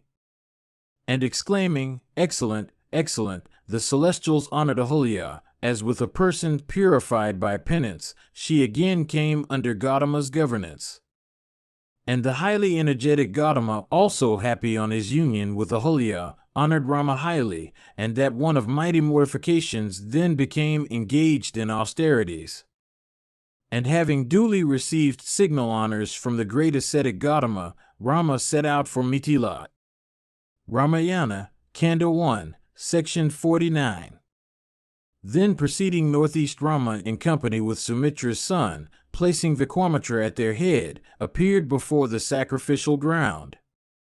And Rama and Lakshmana said unto that puissant ascetic, "Great is the pomp and splendor of the high-souled Janaka's sacrifice. And, O pious one, many thousand of Brahmanas inhabiting various regions, and well read in the Vedas, have come to this sacrifice, and the abodes of ascetics are thronged with hundreds of cars. Do thou, O Brahmana, arrange for some place where we may put up." Hearing Rama's words, the mighty ascetic Vikwamitra selected for their abode a well-watered spot free from bustle and tumult. And hearing of Vikwamitra's arrival, the best of monarchs without blame, placing the priest Satananda before him, as well as the high-souled family priests, speedily taking the aragya, at once went out in humble guise, and offered it unto Vikwamitra according to the ordinance. Having accepted that homage of the high-souled Janaka, the ascetic inquired after the king's welfare, and the uninterrupted performance of his sacrifice. And the king, together with his priests, having inquired of the ascetics as to their welfare, cheerfully embraced them all in a proper way. Then he with clasped hands spoke unto that foremost of anchorets, saying, "O worshipful one, do thou along with these eminent ascetics take thy seat." Hearing Janaka's words, the mighty ascetic sat him down. And the king also, in company with his priests and counselors, sat down around in order of rank. And then the monarch, looking into Vikwamitra's face, said, "Today, by the grace of the gods, hath my sacrifice been crowned with success. Today have I reaped the fruit of my sacrifice by beholding thy worshipful self. Blessed and obliged am I whose sacrificial ground, O Brahmana, hath been graced by thee along with these ascetics. 12 days, O Brahmarshi, have been fixed for the period of initiation by the sages. On the expiry of that term, thou wilt, O Kausika, behold the celestials come unto the sacrifice for claiming their respective shares." Having said this, the king, with a cheerful countenance, with folded hands, again intently asked that foremost of ascetics, "These youths, good betide thee, like unto celestials in prowess, of the gait of lions or elephants, heroic, and resembling tigers or bulls, of expansive eyes like unto lotus petals, bearing scimitars, quivers, and bows, graceful like unto the Aquans, endowed with youth, resembling immortals fancy-led from heaven unto the earth, whose sons, O ascetic, are they, and what for? Have they come, and why again have they come afoot? And bearing excellent arms, whose sons, O mighty anchoret, are these heroic ones, who grace this place even as the sun and the moon do the welkin, and resemble each other in bodily proportions, expression, and gestures, wearing side locks and of warlike mien. This I would hear truly related. Hearing this speech of the high-souled Janaka, that ascetic of immeasurable soul, related all about Dakaratha's sons, their sojourn in Siddhakrama, and the slaughter there of the Rakshasas, their undaunted journey, the sight of Vikala, the encounter with Ahulya and Gautama, Rama's curiosity about the mighty bow, and visit there for beholding the same. Having related all this unto the high-souled Janaka, that one endowed with exceeding energy, the mighty ascetic Vikwamitra, paused. Ramayana, Kanda 1, Section 50.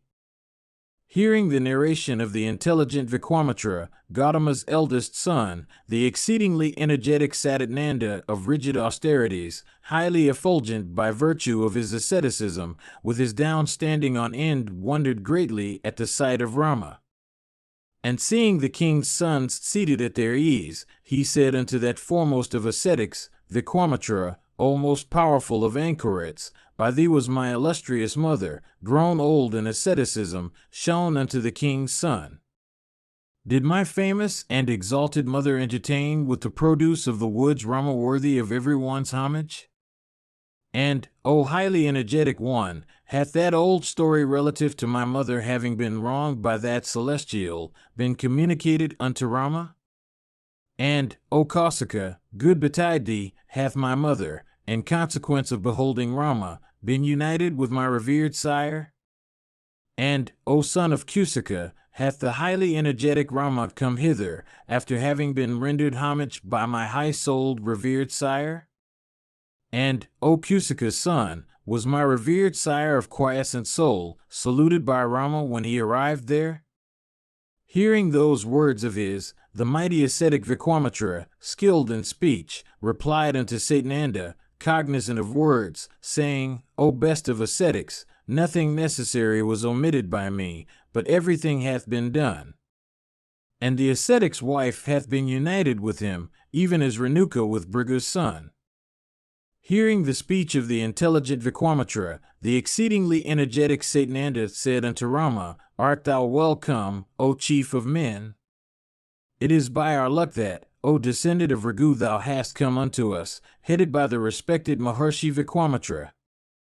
This highly energetic Vikwamitra, this Brahmarshi, is of prowess measureless, and deeds inconceivable, by virtue of his asceticism.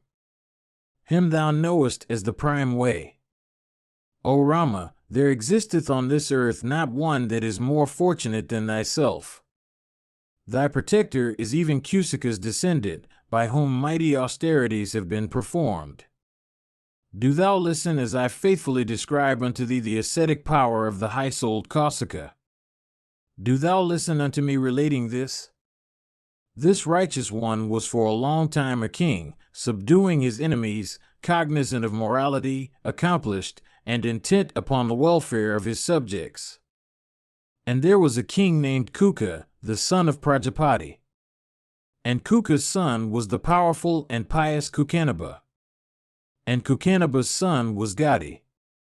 And Gadi's son is the highly energetic and mighty ascetic Vikwamitra who ruled the earth. And that king reigned for thousands of years. And it came to pass that once with his fourfold forces marshaled, he set out for ranging the earth. And the king went on by turns ranging cities and kingdoms, rivers and mountains and asylums. And at length that foremost of conquerors, the mighty Vikwamitra, came upon Vasishtha's asylum furnished with various blossoming plants and trees, abounding in animals, inhabited by Siddhas and Charanas, graced by celestials and Danavas and Gandharvas and Kinnaras, and filled with mild deer, frequented by the feathered tribes, crowded with Brahmarshis, with Devarshis inhabiting it, teeming with high-souled ones of accomplished ascetic success and resembling fire, like another region of Brahma, graceful, and adorned on all sides with high-souled saints and Valakilyas and Vaikanasas resembling Brahma, feeding on water or air, or living on withered leaves, or subsisting on fruits and roots, and self-controlled, and free from faults, and of vanquished senses, and engaged in reciting mantras and performing homas. Ramayana, Kanda 1, Section 51. Upon seeing that foremost of those reciting mantras, the highly powerful and heroic Vikwamitra, exceedingly delighted, bowed unto him in humility. And having inquired as to the pleasantness of Vikwamitra's journey, the high-souled and adorable Vasishtha ordered a seat for the former. And on the intelligent Vikwamitra having been seated, that best of ascetics properly entertained him with fruits and roots. And having accepted Vasishtha's hospitality, that foremost of monarchs, the exceedingly energetic Vikwamitra, then inquired of Vasishtha as to the welfare of his asceticism, his Agnihotras, and his disciples, and his trees. Thereupon Vasishtha communicated the welfare of all unto that best of kings. Then Brahma's son, Vasishtha, of fierce austerities, the best of those reciting mantras, asked Vikwamitra, seated at his ease, saying, O king, is it well with thee? And, O king, dost thou rule thy subjects, pleasing them consistently with royal duties? And, O virtuous one, are thy retainers maintained on salaries from the kingdom? Do they abide by thy mandates? And, O destroyer of foes, hast thou vanquished thy enemies? And, O repressor of foes, is it well with thee as to, O most powerful of men, thy forces, exchequer, and friends, and, O sinless one, sons and grandsons? Thereupon, the highly powerful king, Vikwamitra, with humility communicated unto Vasishtha his complete welfare. And having conversed for a long time, those virtuous ones, experiencing exceeding joy, ministered unto each other's delight. Then, O descendant of Raghu, after the conversation had ended, the adorable Vasishtha, smiling, addressed Vikwamitra, saying, O highly powerful one, I desire to properly entertain thee of immeasurable power, as well as thy forces. Do thou, therefore, accept my hospitality. Do thou receive the hospitality which I extend unto thee. O king, thou art the foremost of guests, and art worthy of assiduous homage. Being thus addressed by Vasishtha, that mighty ascetic, King Vikwamitra said, Even by this word of thine relative to receiving me, hast thou in fact done so.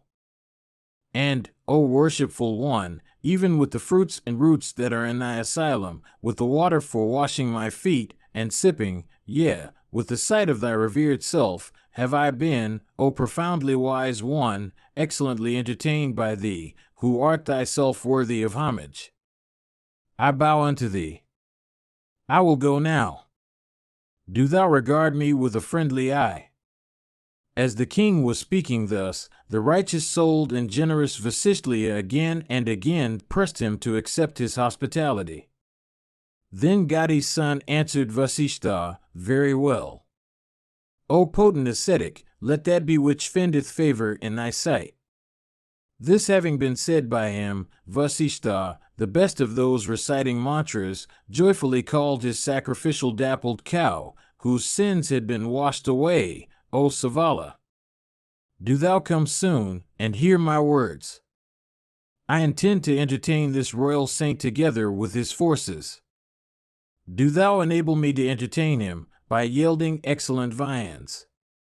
And, O divine one, O thou that conferrest everything that is desired, do thou grant everyone whatever he asketh among edibles impregnated with the 6 tastes. And do thou, O Savala, speedily create sapid viands to be chewed, sucked, licked, or drunk. Ramayana, Kanda 1, Section 52. Thus addressed by Vasishtha, that bestower of all that was desired, Savala, O destroyer of thy foes, brought forth everything that was desired by everyone. And she produced sugar canes, and honey, and fried rice, and excellent marias, and costly drinks, and various viands, and heaps of warm rice resembling hills, and other kinds of edibles, and soups, and daticulias, together with silver plates by thousands filled with meats of diverse tastes. And, O Rama, that army of Vikramatura consisting of cheerful and stout men being superbly entertained by Vasishtha, became exceedingly gratified. And the royal saint, Vikramatura himself, together with the priests and brahmanas and the inmates of the inner apartment, was also heartily filled. And being hospitably entertained with his courtiers and counselors and retainers, he, exceedingly delighted, spoke unto Vasishtha, saying, Received and excellently entertained have I been by thee, O Brahmana, who thyself art worthy of being honored. Do thou, O thou conversant with speech, listen to me. I will tell thee a word. Do thou bestow on me Savala for 100,000 kine. O worshipful one, verily this one is a jewel, and as it is the function of kings to acquire jewels, do thou confer on me Savala, for, O twice-born one, this one by right belongs unto me. Thus addressed by Vikramatura the righteous and adorable Vasishtha, best of ascetics, replied unto that Lord of earth, O king, neither for 100,000 nor for 100 koti of kine, nor yet for heaps of silver, will I part with Savala. O subduer of enemies, this one deserves not to be separated from my side. Even like unto the fame of the mighty, this Savala is ever joined with me. My oblations to the gods and the Pitris as well as my subsistence itself are established even in her. And my Agnihotras, Valley, and Homa depend upon her, and, O royal saint, my Svakaras and Vashitkaras as well as my various lore depend upon her. All this is so, there is no doubt about it. Verily she is my all, and in her do I find my delight. And many other reasons, O king, why I cannot give unto thee Savala. Thus addressed by Vasishtha, that one versed in speech, Vikramatura eagerly rejoined, I shall confer upon thee 14,000 elephants decked in gold chains and gold neck ornaments and hooks, and I will confer upon thee 800 golden cars furnished with bells, and each yoked with 4 white horses, and, O thou of auspicious vows, I will confer upon thee 1,010 high-mettled horses of noble breeds, and I will confer upon thee a koti of youthful and variegated kine. Do thou grant unto me Savala. And as much of gems and gold, O best of regenerate ones, as thou wilt ask for, shall I bestow upon thee, do thou grant me Savala. Thus besought by the intelligent Vikramatura, that adorable one replied, saying, O king, Savala I will not by any means give. This is verily my jewel, this is verily my riches, this is verily my all, this is verily my subsistence. And this is my darsa, and this my purnamasa, and this my various sacrifices with dakshinas, and, O king, this my various rites. This, O king, is without doubt the root of all my rights. And what need of dilating? This one bestowing everything that is desired will I not part with. Ramayana, Kanda 1, Section 53. When the ascetic Vasishtha would not part with the cow of plenty, then Vikramatura, O Rama, forced Savala away. And, O Rama, carried away by that high-souled king, Savala, stricken with grief and afflicted with sorrow, bethought herself, weeping, Have I been forsaken by the high-souled Vasishtha that the royal retainers carry me off thus aggrieved? What wrong have I done unto that mighty ascetic of concentrated spirit, that, knowing me to be faultless, that righteous one leaveth her that was devoted unto his service? Revolving this in her mind and sighing again and again, she darted unto where the pre-eminently energetic Vasishtha was, and defeating those servants of the king, she with the speed of the wind appeared at the feet of that high-souled one. And weeping Savala, having the voice of clouds, standing before Vasishtha, spoke in distressful accents, O Brahma's son, wherefore have I been forsaken by thee, that the servants of the king were carrying me from off thy presence? Thus addressed the Brahmarshi, said these words unto that one aggrieved and of heart afflicted with sorrow, and like unto a sister, O Savala, not that I forsake thee, nor hast thou done me any wrong. But this mighty king, proud of his prowess, hath been carrying thee away. Surely my strength is not equal to his. More especially, he is a king, a powerful king. More particularly, this day he should not be slain by me, inasmuch as he is my guest. He is a Kshatriya and lord of earth. And he is foremost in might by virtue of possessing this entire Akshadni, abounding in elephants and horses and cars and standards and pennons on elephants. Thus addressed by Vasishtha, that one cognizant of words humbly said in reply unto that Brahmarshi of incomparable power, the might of the Kshatriyas is not great, the Brahmanas are more mighty than they. O Brahmana, superhuman is the power of the Brahmanas, excelling that of the Kshatriyas. Thy power is immeasurable, and the exceedingly energetic Vikwamitra is not as powerful as thyself. Thy energy is unequaled. O highly energetic one, do thou command me, bursting with Brahma forces, the pride, power, and endeavors of that wicked one will I bring down. Thus accosted by her, the highly famous Vasishtha, O Rama, said, create thou forces capable of crushing the forces of the enemy. Hearing those words of his, Saravi created an army. And, O king, Pallavas by hundreds brought into being by her lowing, begin even in Vikwamitra's sight to commit havoc upon his forces.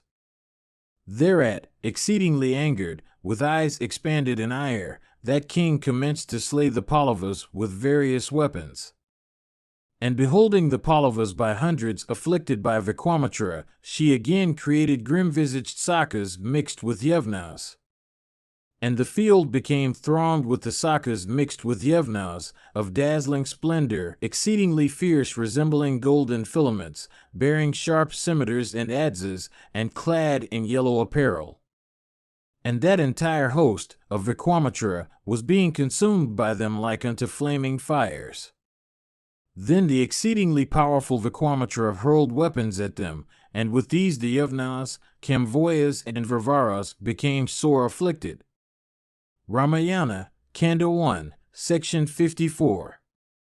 And beholding them sore harassed, and overwhelmed by Vikwamitra's weapons, Vasishtha directed Savali, saying, O cow of plenty, do thou create fresh troops through thy yoga power. And from her roar there came into being Kamvojas, resembling the sun. And from her udders sprang Vravaras, arms in hand, and from her mysterious parts, Yavnas, from her anus, Sakas, and from the pores of her skin, those barbarians, Haritas and Karatas. And, O descendant of Ragu, anon Vikwamitra's entire host, consisting of foot, and elephant, and horse, and car, was exterminated by them. And seeing the army annihilated by the high-souled Vasishtha, the 100 sons of Vikwamitra, equipped with various weapons, rushed in high ire against that best of Mantra-reciting ones. Thereupon, uttering a roar, that mighty ascetic consumed them quite. And in a moment, Vikwamitra's sons together with horse and car and foot were reduced to ashes by the high-souled Vasishtha. And witnessing them all destroyed, together with the army, the illustrious Vikwamitra, covered with shame, became plunged in thought, and like unto a tideless ocean or a formless snake, he instantly became shorn of his effulgence, like unto the sun overwhelmed by Rahu. And deprived of his forces and sons, he appeared like a bird bereft of its wings, and losing his entire army, and with it the high spirits that it had inspired him with, his heart died within him. Then entrusting one of his remaining sons with the sovereignty, saying, Do thou rule the earth agreeably to the duties of the Kshatriya, he went into the forest. And repairing to the side of the Himavat inhabited by Kinnaras and serpents, that one of mighty asceticism began to perform austerities with the view of propitiating Mahadeva.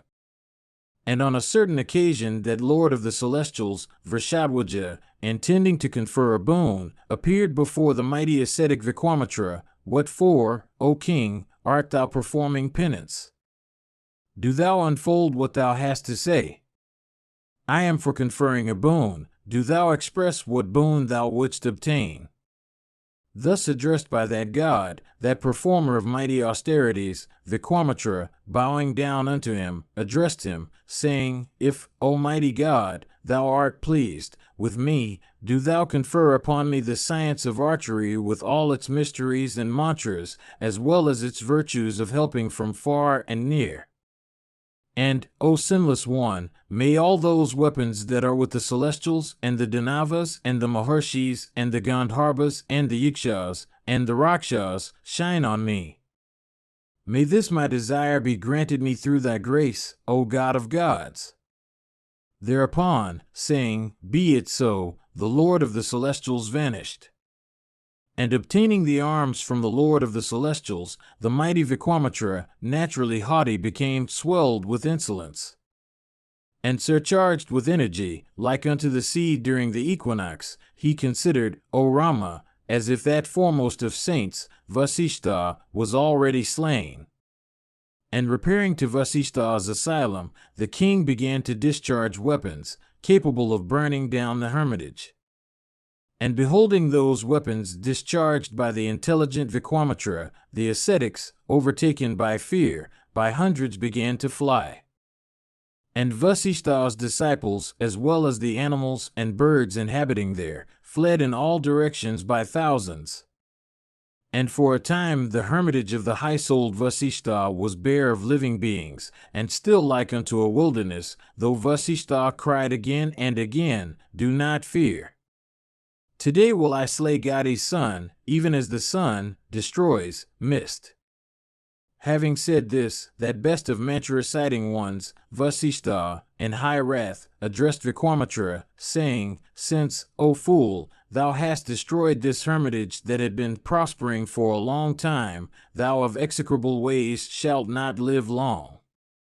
Saying this, he, transported with wrath, and like unto the smoking flame at universal dissolution, speedily upraised a staff resembling another mace of Yama itself. Ramayana, Kanda 1, Section 55. Thus addressed by Vasishtha, the mighty Vikwamitra, aiming a fiery weapon, said, Stay! Stay! The worshipful Vasishtha also on his part, raising a Brahma staff resembling another staff of Kala, exclaimed in wrath, Wretch of a Kshatriya! Here am I, do thou display the might thou art master of? Today, O Gadi's son, will I humble thy pride of arms. Thou disgrace of thy race, where is thy Kshatriya might, and where my high Brahma energy? Do thou behold my superhuman Brahma energy? And even as water allayeth the fierceness of a flame, the Brahma staff quenched the energy of the powerful fiery weapon discharged by Gadi's son.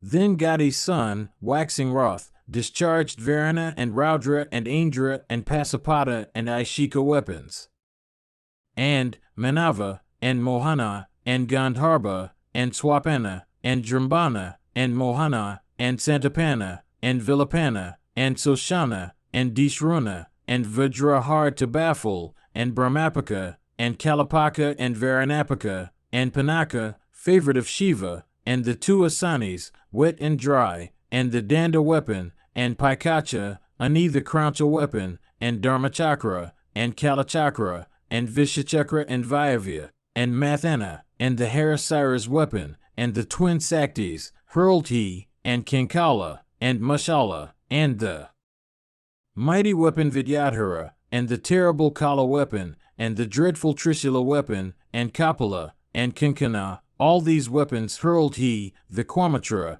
at that best of mantra-reciting ones, O descendant of Raghu. And it was wonderful to behold. But Brahma's son baffled all those by means of his staff. And on those weapons being resisted, the son of Gadi hurled the Brahma weapon.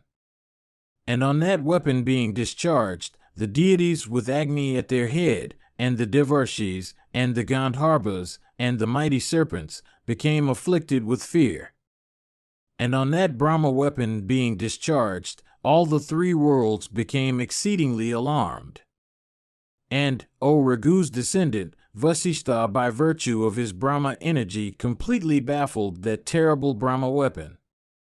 And when the high-souled Vasishtha had baffled the Brahma weapon, his form became fierce and terrible, capable of striking terror into the three worlds. And from the pores of his body, resembling a smoking flame, darted out scintillations of fire. And resembling another staff of Yama, the Brahma staff raised by Vasishtha's arm flamed like unto the smokeless fire at the universal dissolution. Then the ascetics in a body fell to eulogizing that best of mantra-reciting ones, Vasishtha, saying, "Thy might, O Brahmana, is infallible. Do thou reign in the Brahma energy by thy own. O Brahmana, the quamature of mighty strength hath been subdued by thee. Infallible is thy extraordinary might. Let the creatures now be relieved from their distress." Thus addressed, that highly energetic one of rigid austerities became pacified. And Vikwamitra, being put down, heaving a sigh, said, "Fie upon the Kshatriya might, the strength begot of Brahma energy, is might indeed. By one Brahma staff hath all my weapons been put to the rout. Beholding this, I with a placid mind and senses will engage in mighty austerities, which shall earn for me Brahmanahood." Ramayana, Kanda 1, Section 56. Then, with his heart burning, in consequence of the remembrance of his humiliation, and having made enemies with that high-souled one, the Vikwamitra of mighty asceticism, sighing, went towards the south, in company with his queen, and became engaged in dreadful austerities, O Ragva. And subsisting on fruits and roots, and restraining his senses, he performed the most rigid austerities. And 4 sons engaged in observing truth and duty, Havishpanda, Madhishpanda, Drihanatra, and Maharatha, were born unto him. And when 1,000 years had been completed, the grandsire of all, Brahma, addressed the ascetic, Vikwamitra, in sweet words, saying, "O son of Kusika, the regions of the Rajarshis have been won by thee through thy austerities. And on account of this thy asceticism, we recognize thee as a Rajarshi." Having said this, the highly energetic prime lord of all creature went to the celestial regions in company with the celestials. Hearing this, Vikwamitra, hanging down his head from shame and possessed by a mighty sorrow, said, in piteous accents, "I have performed rigid austerities, yet the deities and the saints recognize me only as a Rajarshi. I do not consider the fruit of my asceticism as gained." Ascertaining this in his mind, that righteous and highly composed one of high austerities, O Kakustha, again engaged in penances. And, O Ragva, it came to pass that at this time, that enhancer of Ikshwaku's line, the celebrated and truthful Trisanku of subdued sense, made up his mind, saying, "I will perform a sacrifice, and in body win the prime way of the celestials." And summoning Vasishtha, he unfolded his mind into him.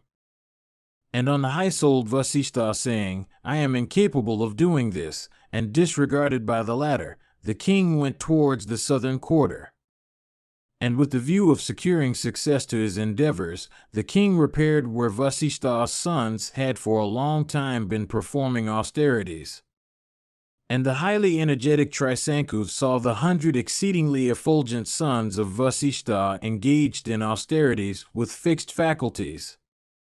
And approaching all those high-souled sons of his spiritual guide, and paying them reverence, he, hanging down his head from shame, with clasped hands, addressed those mighty spirits, saying, "I seek protection of ye, and I take refuge in ye capable of conferring it.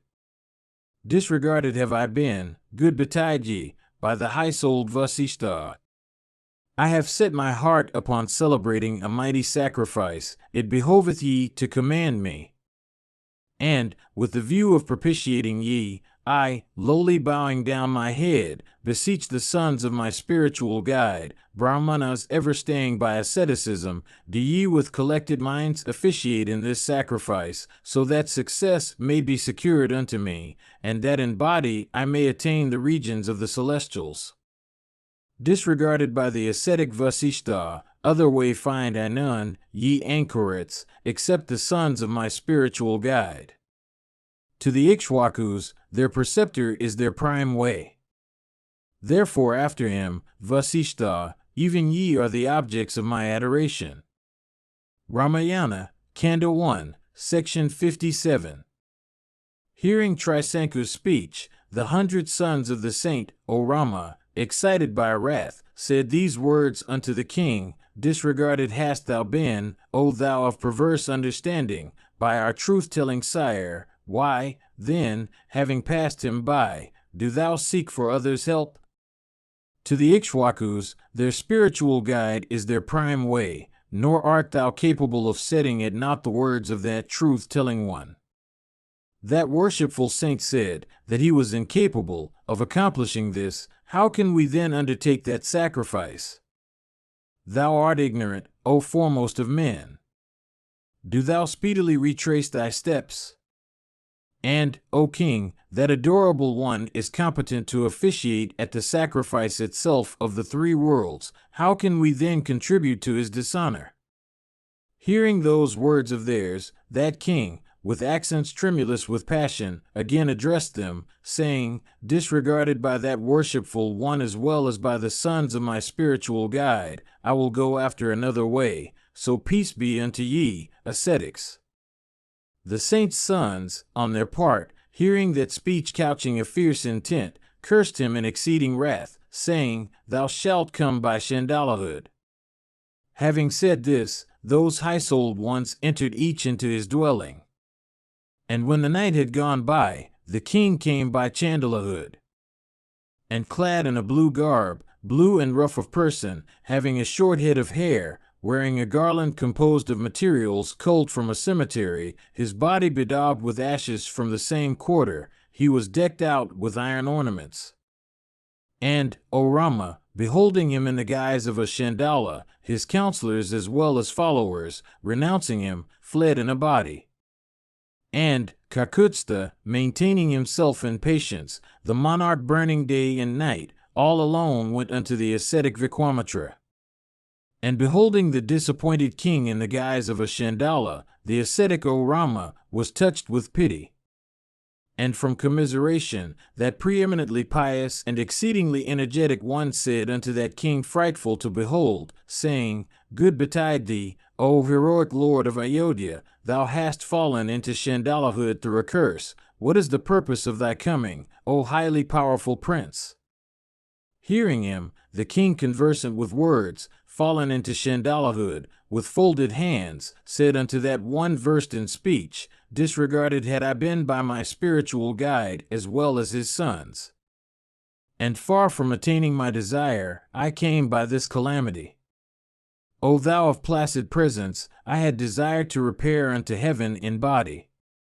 By me have 100 sacrifices been performed, but yet do I not obtain the fruit thereof. I have never before told an untruth, and I swear by my Kshatriya morality that albeit fallen on evil days, I will never do so in future, O gentle one. And sacrifices I have celebrated many, and I have ruled my people in righteousness, and I have pleased my preceptors by my character and conduct. But, O best of ascetics, now endeavoring to do my duty and intending to perform a sacrifice, I have failed in enlisting the good graces of my spiritual guides. Therefore do I consider destiny as supreme, and action as nothing. Destiny overtaketh all, destiny is the prime way.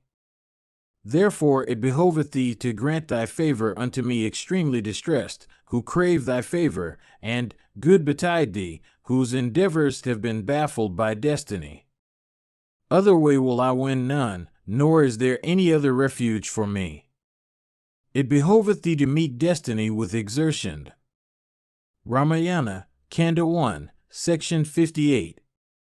When the king had spoken thus, Kusika's son, moved with pity, said these sweet words unto the king who had undergone Chandalahood, O descendant of Ikshwaku, hast thou had a pleasant journey?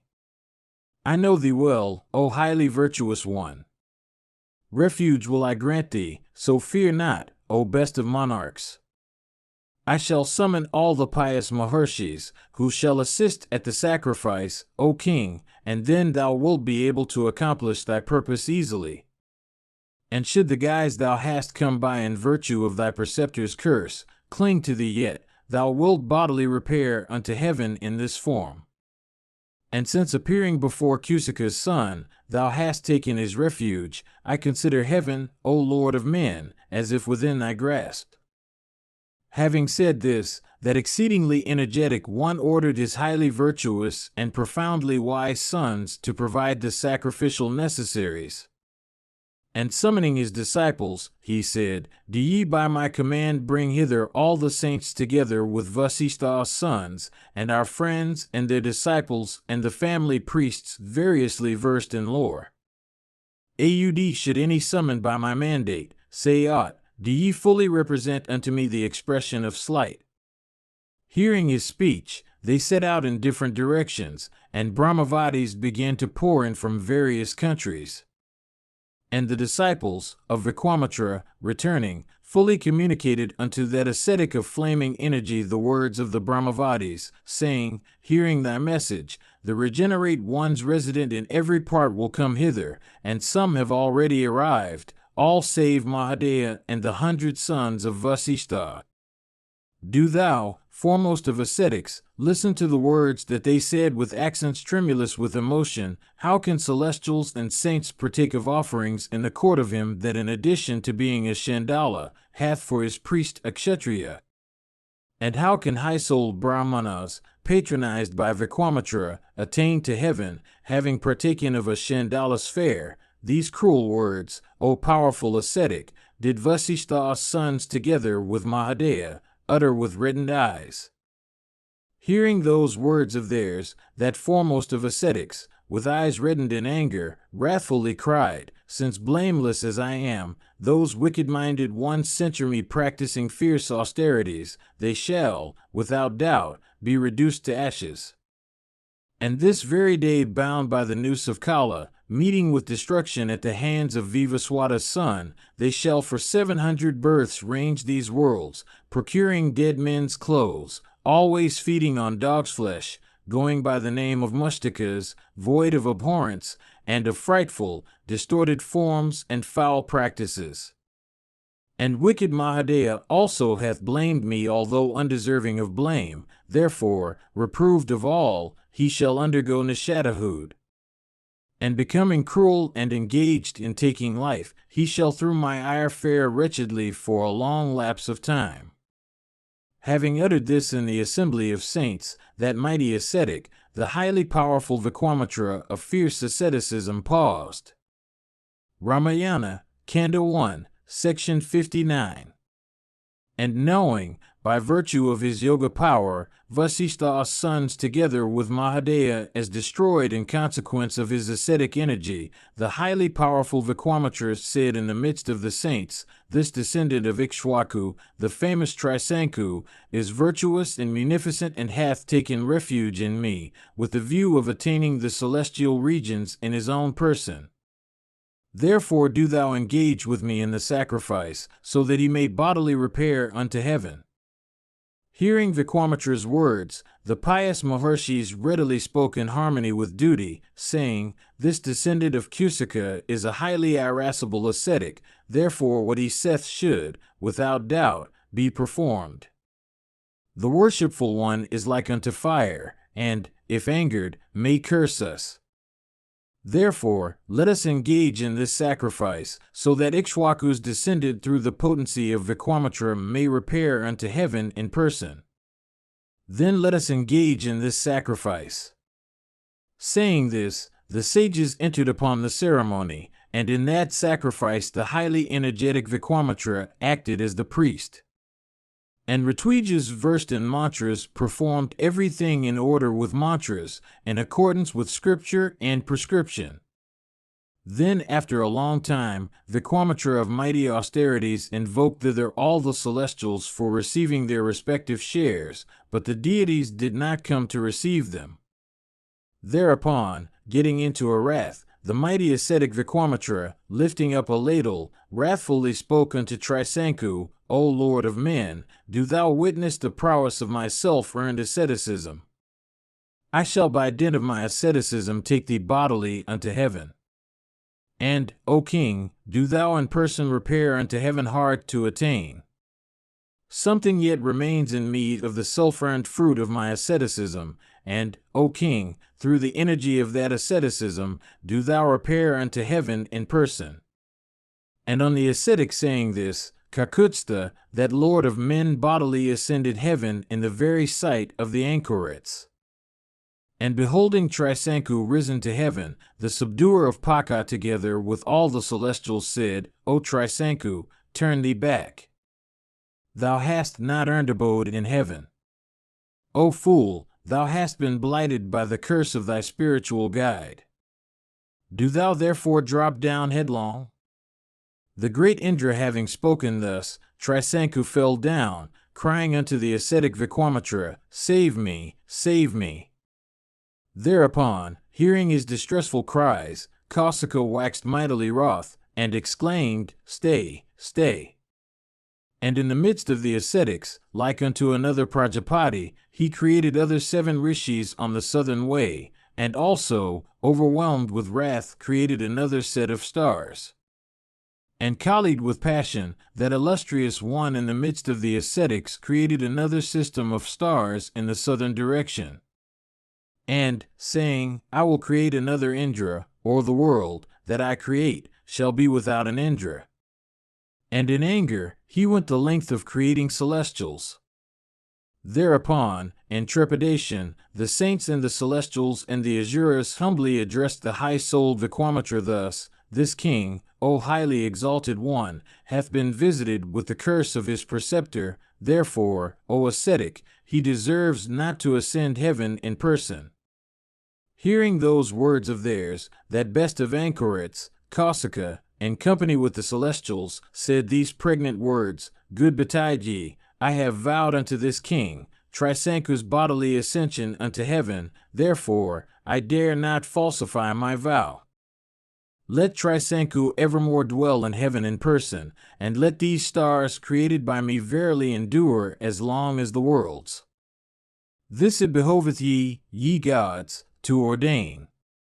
Thus addressed, the deities answered that best of ascetics, saying, So be it, good betide thee. All these innumerable stars, O foremost of anchorets, shall remain in the firmament outside the path of Vaikwanara, and shining in their splendor, Trisanku shall dwell with bended head, like unto an immortal. And all these luminous bodies shall follow that best of kings, illustrious and successful, as if he had attained heaven itself. And the virtuous and exceedingly energetic Vikramatura, thus assured by the celestials, said in the midst of the saints, Ye gods, excellent well. Then, after the sacrifice had concluded, the high-souled celestials and the saints of ascetic wealth went to their respective regions, O foremost of men. Ramayana, Kanda 1, Section 60. And, O puissant one, seeing those saints gone, the highly energetic Vikramatura addressed those inhabitants of the forest, saying, A mighty disturbance hath happened in regard to the southern quarter, let us therefore repairing to another region, carry on austerities. Ye high-souled ones, in the west there are extensive tracts, and there in Pushkara will we peaceably carry on our austerities. That asylum is really pleasant. Having said this, that exceedingly energetic and mighty Muni began to perform terrible austerities subsisting on fruits and roots. And it came to pass that at this time that mighty lord of Ayodhya, Amvarisha, prepared for celebrating a sacrifice. And as he was sacrificing, Indra stole away his sacrificial beast. And on the beast being stolen, the priest said unto the king, O king, the beast hath been stolen away, and it hath been lost through thy dereliction.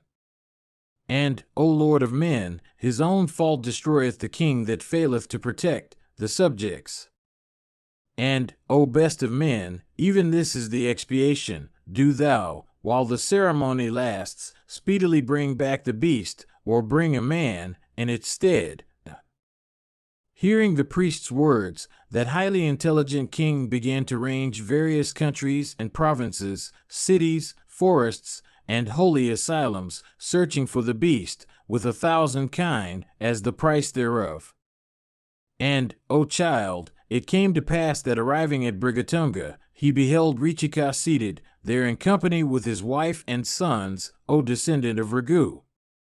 And bowing unto that Brahmarshi flaming in asceticism, and propitiating him, the exceedingly energetic royal saint of unparalleled effulgence, having inquired as to his complete welfare, addressed Richika, saying, O highly pious one, O Bhrigu's son, if, in order that I may have a substitute for my sacrificial beast, thou sell thy son, my desire I shall attain.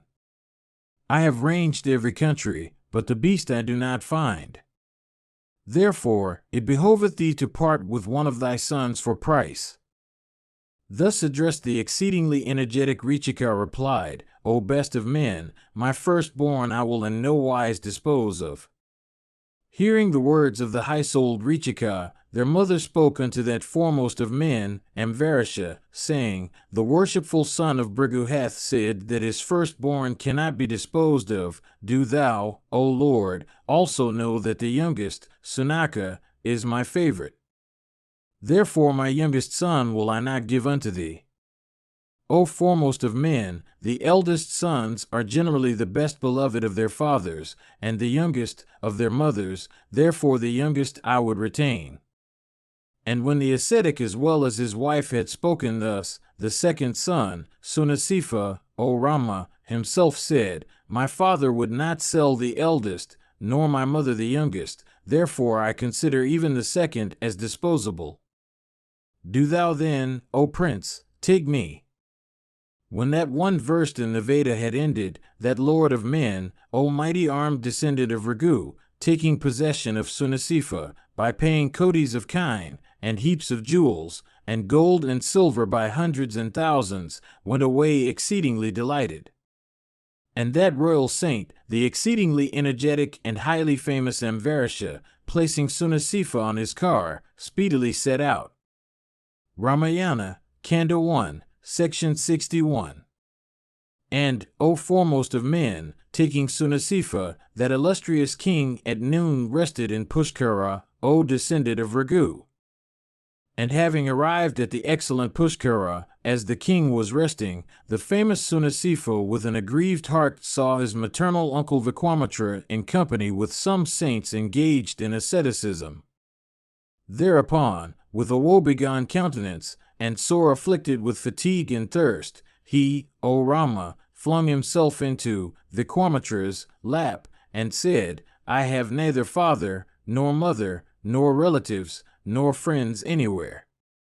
It therefore behoves thee, O gentle one, to save me in the interests of virtue, O foremost of ascetics. And, O best of men, thou art the protector of all, and their refuge. May the king have his desire, and may I at the same time, attaining long life, and undeteriorating, gain heaven, having performed meritorious austerities. Do thou with a delighted heart become a lord unto me that am without one. And, O righteous one, even as a father rescueth a son, do thou deliver me from this peril.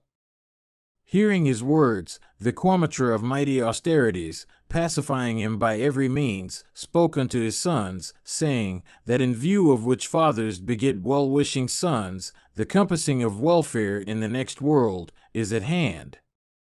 This youthful son of the ascetic craveth my protection. Do ye sons, accomplish my desire by saving his life. Ye are all of virtuous deeds, ye are all engaged in the observance of righteousness. Do ye confer satisfaction upon Agni by one of ye becoming the sacrificial beast of the Lord of men? Thus Sunasifa will obtain protection, the sacrifice will be freed from hindrance, the deities will be propitiated, and finally my word will be made good. Hearing the ascetic's words, his sons, Madhachanda, and others, O foremost of men, haughtily and tauntingly answered, O Lord, how, neglecting thy own sons, thou desirest to deliver that of another.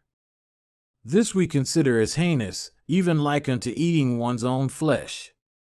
Hearing this speech of his sons, that best of anchorets, with eyes reddened with anger, said, disregarding my words, ye have uttered this audacious and shocking speech, disclaimed by morality, and capable of causing one's hair to stand on end.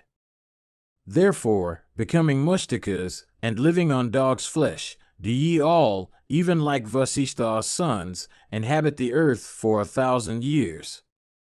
Having cursed his sons, that best of ascetics then, by all means cheering up the distressed Sunasifa as to his protection, addressed him, saying, Do thou donning on a zone made of kuka, and wearing a garland of red flowers, and bedaubing thy person with red sandal paste, him Agni with mantras, approaching the Vaishnava sacrificial stake, and, O ascetic son, at the same time, chant these 2 verses in that sacrifice of Amvarisha. Then thou wilt attain success.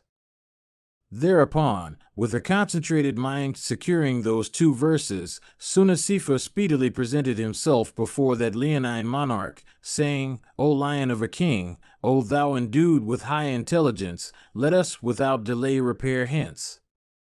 And, O foremost of monarchs, do thou engage in the sacrifice and commence upon the initiation. Hearing those words of the ascetic son, the king, filled with delight, readily at once repaired to the sacrificial ground. And with the consent of his court, the king fastened Sunasifa with a kuka cord, and investing him with a crimson apparel, tethered him to the stake as the sacrificial beast. And, being bound to the stake, the ascetic son first of all duly hymned Agni, and next those deities, Indra and his younger brother. Thereupon, gratified with the excellent eulogy, the 1,000-eyed Vasva conferred upon Sunasifa long life. And, O foremost of men, that king also, having completed the sacrifice, obtained the manifold fruit thereof through the grace of the 1,000-eyed deity, O Rama. And, O best of men, the righteous Vikwamitra of mighty asceticism again carried on austerities at Pushkara for 1,000 years. Ramayana, Kanda 1, Section 62. And when the 1,000 years had been completed and the mighty ascetic had accomplished his vow, the celestials and a body desirous of conferring upon him the fruit thereof appeared before him. And the exceedingly effulgent Brahma addressed him in soothing words, saying, Thou art henceforth a saint, good unto thee, and this eminence thou hast attained through thy own laudable exertions. Having spoken thus unto him, the Lord of Celestials returned to heaven. And Vikwamitra of mighty energy became again engaged in rigid austerities. And, O foremost of men, it came to pass that after a long lapse of time that prime of Apsaras, Menaka, was at that time performing her ablutions in Pushkara, and she was observed by Kusika's son, like unto lightning among clouds. And coming under the control of Kundarp, the anchoret spoke unto her, saying, O Apsari, hath thy journey been a pleasant one? Do thou abide in my asylum. Do thou favor me, for, good betide thee, I have been rendered senseless by mad Anna. Thus addressed, that one of shapely hips began to dwell there.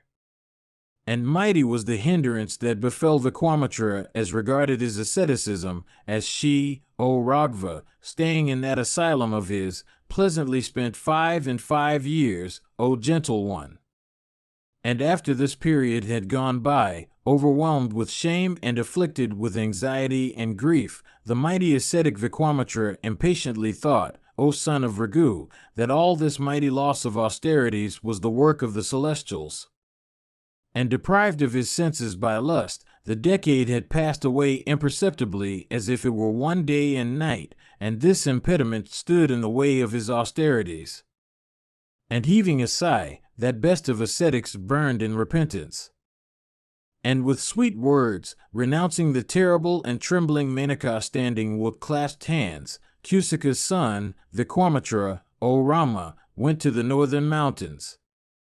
And practicing the Brahmacharya mode of light with the intention of subduing lust, that highly famous one engaged in arduous austerities on the banks of the Kausiki.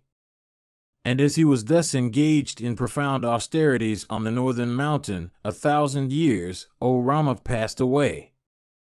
Then taking counsel together, the celestials and the saints appeared before Brahma, saying, "Let Kusika's son obtain the title of Maharshi." Hearing the words of the celestials, the grandsire of all addressed the ascetic Vikwamitra in these sweet words, "O mighty saint, hast thou had a pleasant journey? Satisfied with thy fierce austerities, O Kausika, I confer upon thee the eminence of the foremost saintship." Hearing Brahma's speech, the anchored Vikwamitra bowing down thus answered the grandsire with clasped hands, "The incomparable title of Brahmarshi is to be won by performing sterling works. And since thou hast not addressed me by that title, it appears that I have not yet succeeded in subduing my senses." Thereupon Brahma said unto him, "Do thou exert thyself until thou conquer thy senses?" Saying this, Brahma went to heaven. And when the celestials had gone, the mighty ascetic, Vikwamitra, with upraised arms, and without any support, and subsisting on air, began to perform penances. And in summer, the ascetic surrounded himself with 5 fires, and in rains remained in an uncovered place, and in winter day and night stood submerged in water. Thus passed by 1,000 years of terrible penances. And on the mighty ascetic Vikwamitra being engaged in austerities, great was the agitation that exercised the celestials and Vasav in particular. And Sakra together with the Marats spoke unto Ramba these words, fraught with weal unto himself, and woe unto Kausika. Dutt. Ramayana, Kanda 1, Section 63. O Ramba, this mighty service thou wilt have to perform in the interest of the celestials, even to take Kausika with the witchery of love. Thus addressed by the intelligent thousand-eyed deity, the Apsari, O Rama, with clasped palms, thus bashfully answered the chief of the celestials, O Lord of the celestials, this mighty ascetic, Vikwamitra, is a terrible person, and, without doubt, he will, O divine one, waxing wroth, curse me. And, O God, even this is I fear, and therefore it behoveth thee to favor me. Thus apprehensively addressed by her in fear, the thousand-eyed one answered that damsel trembling and staying with clasped hands, "Never fear, O Ramba, good unto thee. Do thou perform my bidding?" Assuming the form of a seal, captivating the heart, I will in this spring crowned with graceful trees, stay by thy side in company with Kundurp. And do thou adding unto thy beauty, diverse blandishments bewitch this ascetic, Kusika's son, O gentle one? Hearing Indra's words, that comely damsel of luminous smiles, heightening her charms exceedingly, inspired Vikwamitra with desire. And he listened to the mellifluous strains of the seal, and with a delighted heart, he beheld the fair one. Anon, listening to the warbling of the seal and her own incomparable singing, as well as beholding Ramba, the ascetic began to entertain doubts. And knowing for certain that it was the thousand-eyed deity who had devised all that foremost of anchorets, Kusika's son, overwhelmed with anger, cursed Ramba, saying, "Since, O Ramba, thou endeavorest to seduce me who is bent upon subduing his anger and lust, thou shalt, O luckless one, remain as a stone for 10,000 years. And a highly energetic Brahmana equipped with ascetic energy will, O Ramba, deliver thee, stained because of my ire." Thus said that exceedingly energetic and mighty ascetic Vikwamitra, and was filled with remorse, unable to contain his anger of heart. And in consequence of his mighty curse, Ramba was turned into a stone. Hearing the curse of the mighty saint, both Kundurp and Indra left the place. And, O Rama, on account of his anger, and his sense remaining still unsubdued, he found no rest from deterioration of ascetic merit. And coming by decrease of ascetic merit, he thought within himself, "No more shall I suffer anger to exercise me, nor will I ever say anything to any. And I shall not breathe for 100 years, and controlling my sense, I shall dry up my body. And so long as I do not attain Brahmanahood as earned by my austerities, I shall, suspending my breath and abstaining from food, stay for a long lapse of time. And engaged in austerities, my form will not undergo any deterioration." That foremost of ascetics bound himself by this unparalleled vow to lead a life of such self-denial. Ramayana, Kanda 1, Section 64. And forsaking the northern direction, the mighty Muni, O Rama, betaking himself to the eastern quarter, became engaged in dreadful austerities. And adopting the high vow of taciturnity for 1,000 years, he, O Rama, began to perform the most signal and arduous austerities. And when the 1,000 years had been complete, many an impediment tried the mighty Muni, staying like the trunk of a tree, yet could not anger enter his heart, and firmly determined to shut out anger, he, O Rama, kept his asceticism from deterioration.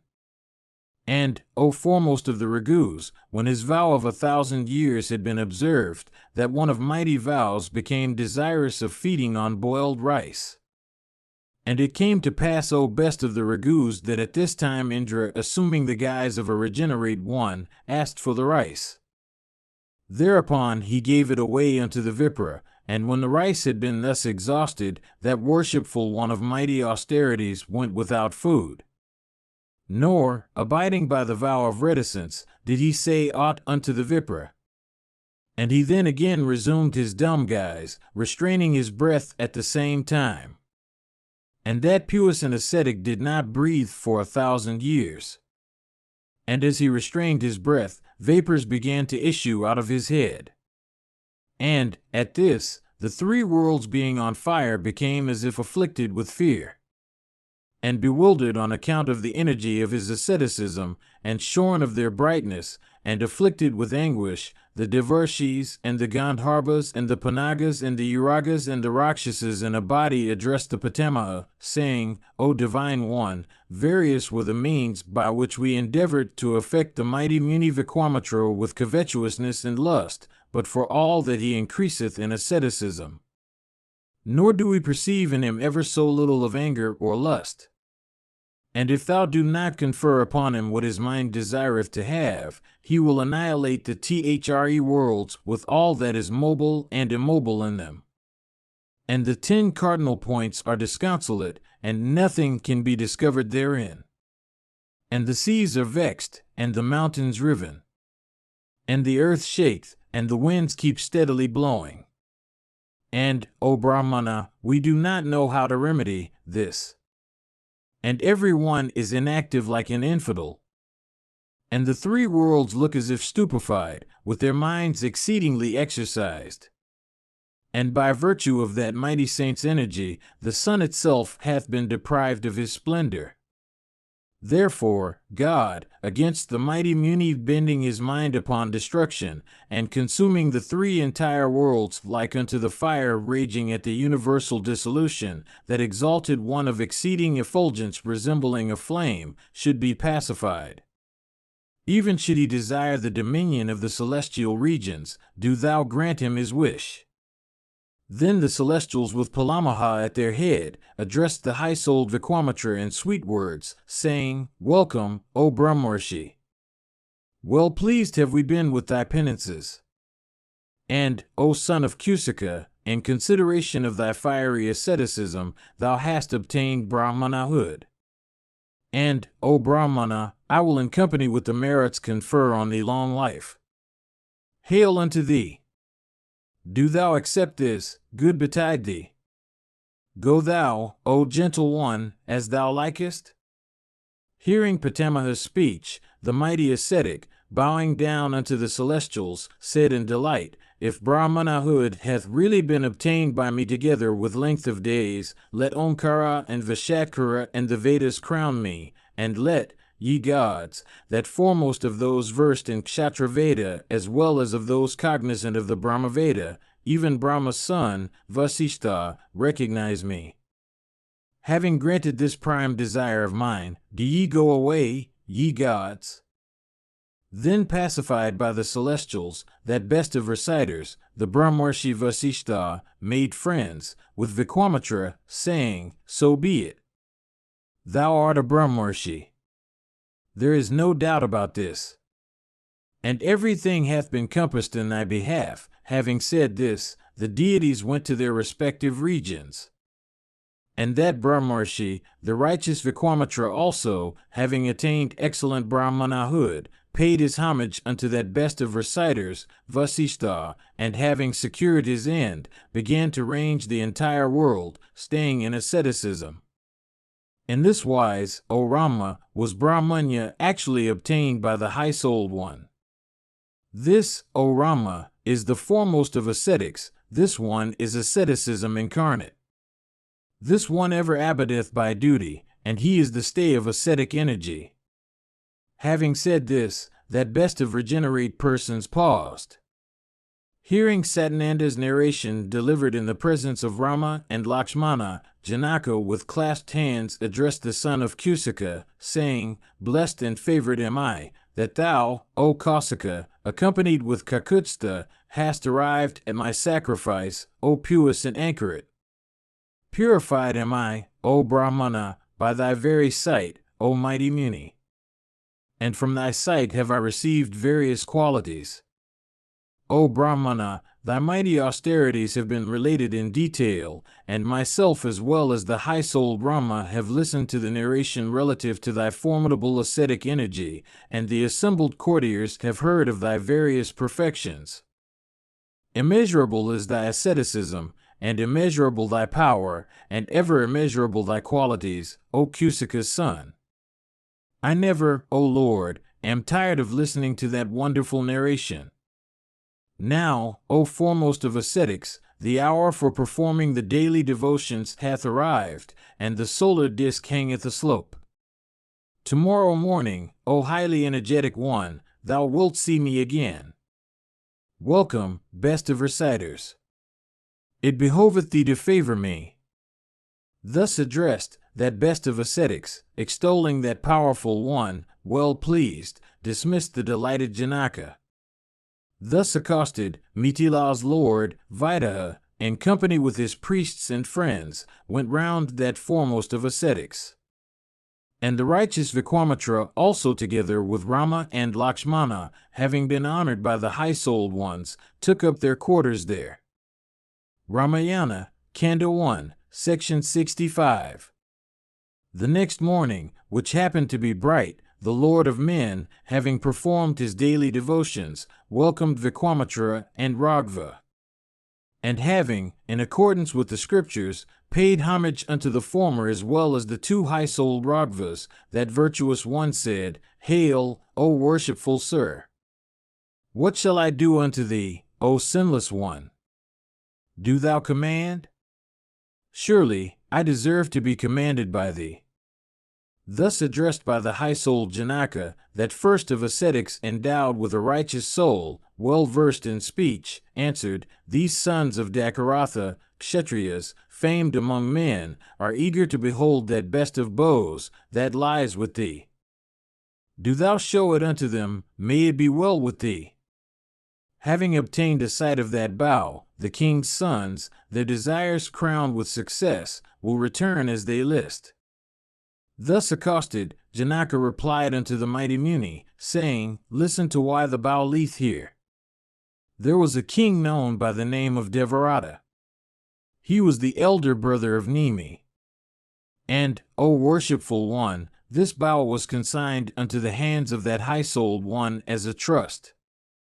Formerly, with the view of destroying Daksha's sacrifice, the puissant Shiva, drawing this bow, sportively spoke unto the celestials in ire, saying, Since, ye gods, ye deny me the shares of this sacrifice, which I lay claim to, I will with my bow even sever those beads of yours.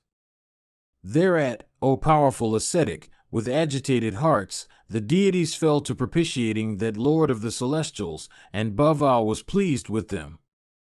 And well pleased with them, he conferred this upon those high-souled ones. And even this is that jewel of a bow belonging to the high-souled God of gods, and which was ultimately, O Lord, consigned as a trust unto our ancestor. And as I was plowing the mead, arose a damsel, and as I obtained her while hallowing the field, for sacrifice, she hath come to be known by the name of Sita. And arising from the earth, she grew as my daughter. And unsprung from the usual source, she was then established here as my daughter, whose hand must be obtained by bending the bow. And O foremost of ascetics, many a king, coming here, had sought to obtain my growing daughter arisen from the earth. But, O worshipful one, in consideration of her being one whose dower must be prowess in bending the bow, I would not bestow my daughter upon those lords of earth seeking for the damsel. Thereupon, O puissant anchoret, all the kings in a body began to flock to Mithila, desirous of being acquainted with the strength of the bow. And on their being curious as to the bow, I showed it unto them, but they could neither hold nor wield it. And, O mighty Muni, finding those powerful kings to be but endowed with small prowess, I passed them by. Hear what then befell, O thou of ascetic wealth. Then, O powerful anchoret, and high ire, the kings, doubtful as to their strength in stringing the bow, laid siege to Mithila. And those potent princes, conceiving themselves as frustrated by me, began to harass the city of Mithila, waxing wondrous wroth. And when a year had been completed, my defensive resources were entirely exhausted, and at this I was exceedingly aggrieved. Then I sought to propitiate the deities, and well pleased, the celestials granted me a Shaturanga army. At length those wicked kings, meeting with slaughter, broke and fled in all directions, together with their adherents, bereft of vigor and confidence in their strength.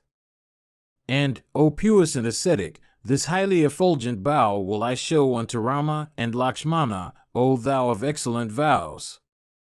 And, if, O ascetic, Rama succeeds in fixing string to it, I will confer upon Dakaratha's son my daughter Sita, unsprung from the usual source. Ramayana, Kanda 1, Section 66. Hearing Janaka's words, the mighty Muni Vikramatrus said unto the king, Do thou show the bow unto Rama. Thereupon the king Janaka commanded his ministers, saying, Do ye bring the wonderful bow furnished with unguents and garlands.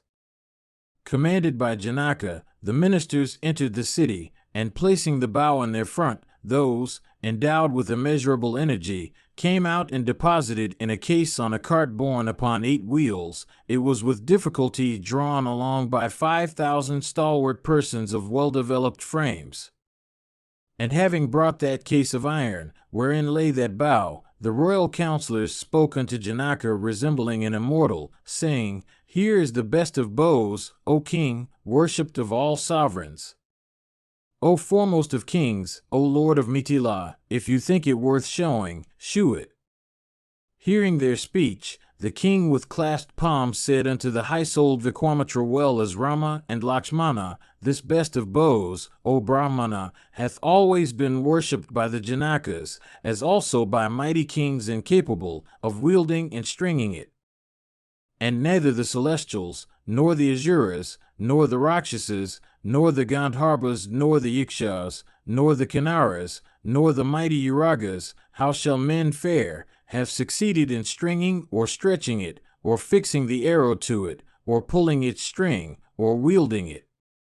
This foremost of bows hath been brought here, O chief of ascetics. Do thou, O exalted one, show it unto these sons of the king. Hearing Janaka's words, the righteous Vikramatrus said unto Raghava, O Rama, do thou, my child, behold the bow. At the words of the Maharshi, Rama, opening the case, wherein lieth the bow, took a sight of it and said, This divine bow will I touch with my hand, and shall I also strive to wield and draw it? Thereat both the king and the ascetic said, Excellent well. At the words of the anchoret, in the sight of countless thousands of spectators, the righteous son of Ragu with exceeding ease took hold of the bow by the middle, and fixed the string upon it, and having fixed the string, drew it.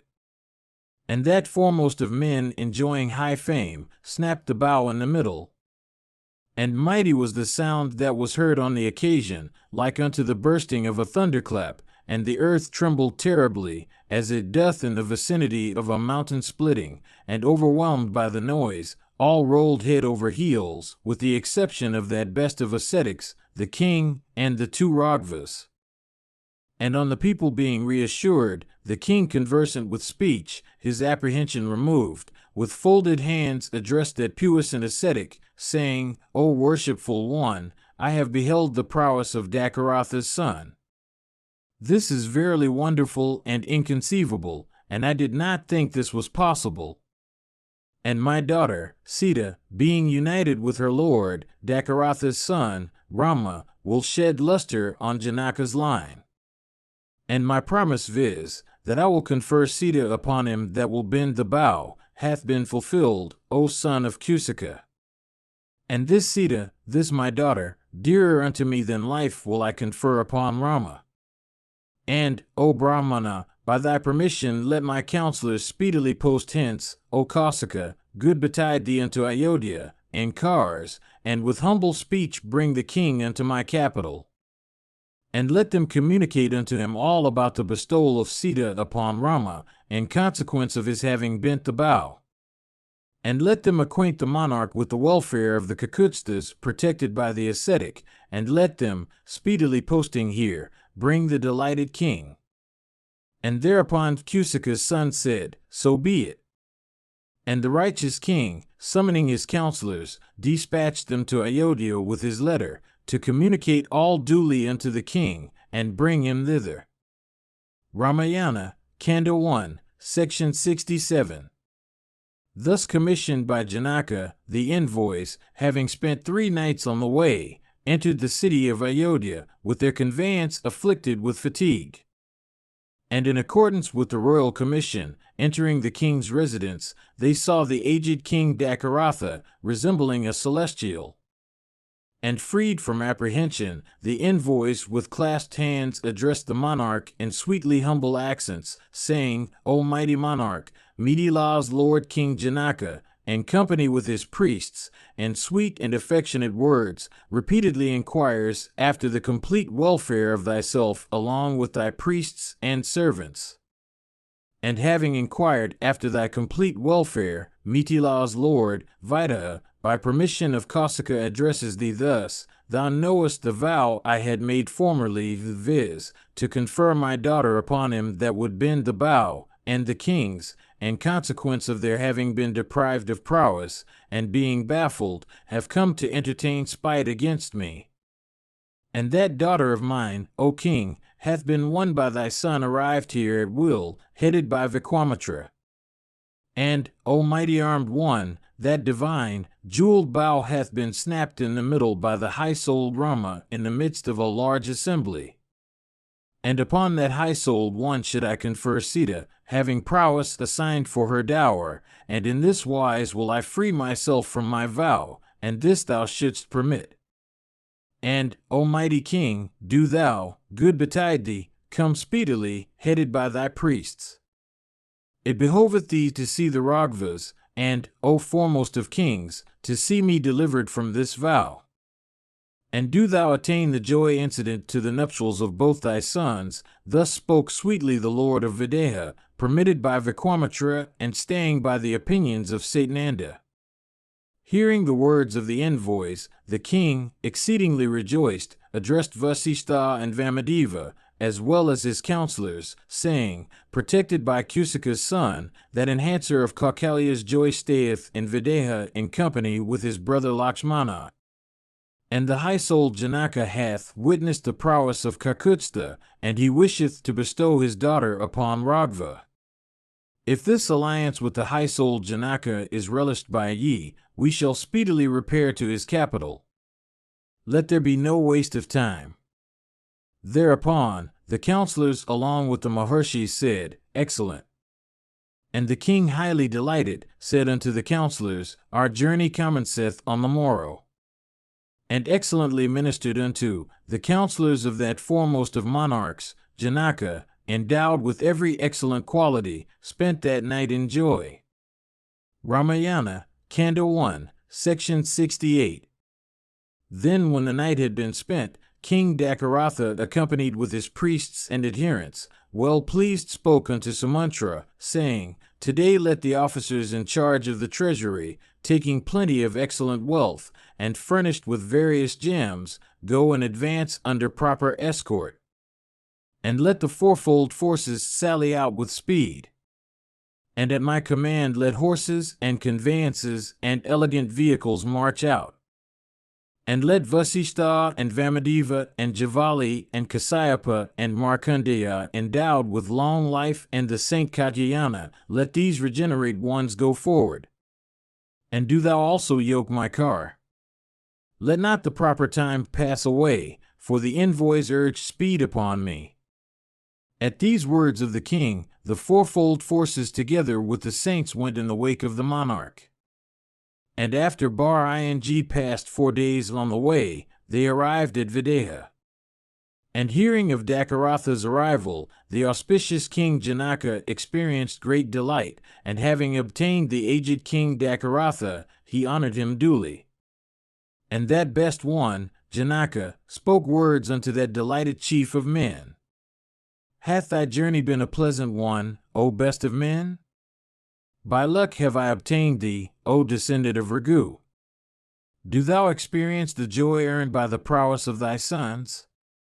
And by luck it is that I have obtained the highly energetic and worshipful Saint Vashishta, accompanied by the foremost regenerate ones, like him of 100 sacrifices, by the celestials. By luck it is that I have overcome the obstacle. By luck it is that my race hath attained renown, in consequence of alliance with those endowed with prowess, the exceedingly potent Raghvas. O Lord of men, tomorrow morning, after the completion of the sacrifice, do thou perform the nuptials, in company with the foremost of the saints. Hearing his speech in the midst of the saints, that best of those conversant with words, the Lord of men, replied unto the monarch, saying, A gift should be accepted, this I heard formerly. And what thou sayest, O thou cognizant of duty, will we accomplish. Hearing these words of the truthful king, chiming in with morality and conducive to fame, the Lord of Videha was filled with admiration. Then the ascetics, experiencing great delight, passed the night happily in each other's company. And the king, overjoyed on beholding his sons, the Raghvas, passed the night, in exceeding delight, splendidly entertained of Janaka. And the exceedingly energetic Janaka also, versed in men and things, having in accordance with the ordinance completed the sacrifice and performed all the preliminary rites relative to the nuptials of his daughters, reposed for the night. Ramayana, Kanda 1, Section 69. Then next morning Janaka, skilled in speech, having in company with the Maharshis performed his daily duties, addressed the priest Satananda, saying, My highly energetic, puissant, and eminently righteous brother, known by the name of Kusadwaja, dwelleth in the auspicious city, Sankasaya, whose ramparts are ranged round with pointed weapons, and which is laved by the river Ikshimati, and which resembles the celestial regions or the aerial car, Pushpaka. I wish to see him, and he is in charge of my sacrifice. And that highly energetic one will partake with me the joy of this occasion. This having been said unto Satananda, some competent persons presented themselves, and Janaka commanded them to set out for Sankasaya. And commanded by the monarch, off they went, mounting on fleet coursers, with the view of bringing over that best among men, like Vishnu at the mandate of Indra.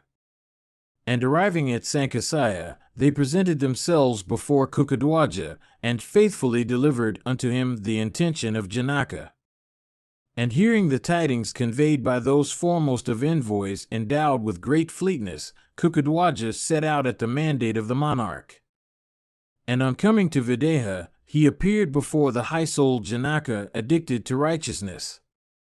And saluting Satnanda as well as the eminently virtuous Janaka, he sat down on an excellent and superb seat worthy of a king.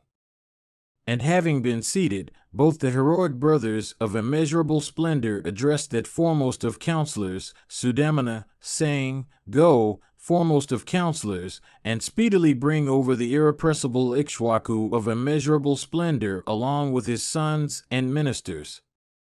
Thereupon, repairing to the camp, he saw that enhancer of the race of the Raghus, and saluting him with bended head, addressed him, "O heroic lord of Ayodhya, Vaideha, the master of Mithila, hath wished to see thee along with thy priests."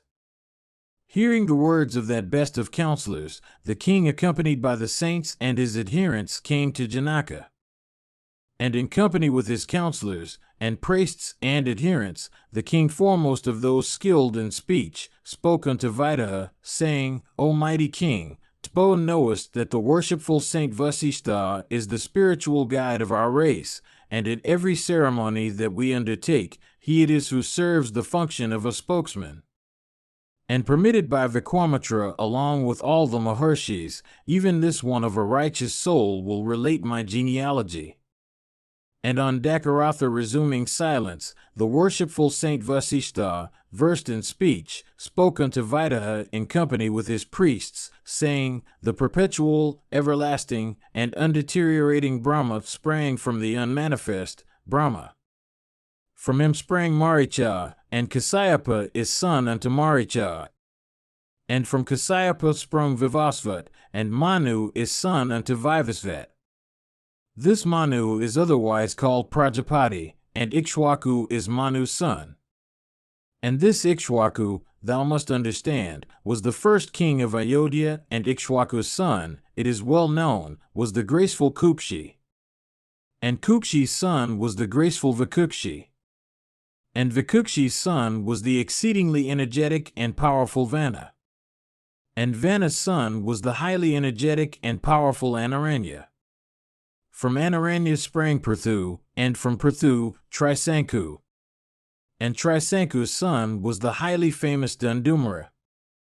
And from Dundumara sprung the Maharatha, Yuvanashya. And from Yuvanashya sprung Mandhata, lord of earth. And Mandata's son was the graceful Susandi. And Susandi's two sons were Dhruvasandi and Prasenajit. And from Dhruvasandi sprung the famous Bharata. And from Bharata sprung Asita, to fight whom were born as hostile kings, those heroes, the Haihayas, the Talajangas, and the Sasavindas. And engaged in conflict with them, that king fled from his kingdom, and repairing to the Himavat in company with his two consorts, the feeble Asita there paid his debt to nature. The story runs that his two wives were in the family way, and that with the intention of destroying the embryo of the other, one of them administered poison unto the former mixed in her food. And it came to pass that at this time, Bhrigu's son, the ascetic Chayavana, had become addicted to the romantic Himavat, foremost of mountains. And here one of these exalted dames, with eyes resembling lotus petals, saluting Bhrigu's son shining like a celestial, desired of him an excellent son. And drawing near unto that sage, Kalindi saluted him. And that Vipra said unto her, who was desiring of having a son born of her, "In thy womb, O exalted one, will be speedily born an excellent son mixed up with poison, highly powerful, and exceedingly energetic, and possessed of mighty strength, and graceful. Therefore, do thou not grieve, O thou of lotus eyes." And having paid reverence unto Chayavana, that chaste and worshipful princess, although bereft of her husband, gave birth to a son. And since intending to destroy her fetus, she that was co-wife with her had administered poison unto her, Sagara was born together with the poison. And Sagara's son was Asamanja, and Asamanja's Ankumat. And Dilapa was son unto Ankumat, and Bajaratha unto Dilapa. And from Bajaratha sprang Kakutstha, and from Kakutstha, Raghu. And Raghu's son was the puissant Pravrita, feeding on human flesh, and he came finally to be known by the name of Kalmashapada. and from him sprung Sankhana.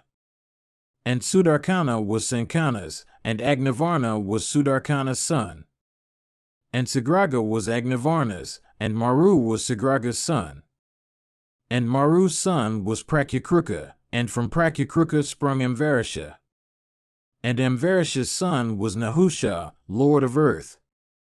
And Nahusha's son was Yayati, and Yayati's was Nabhaga. And Nabhaga's son was Aya, and from Aya sprung Dakaratha.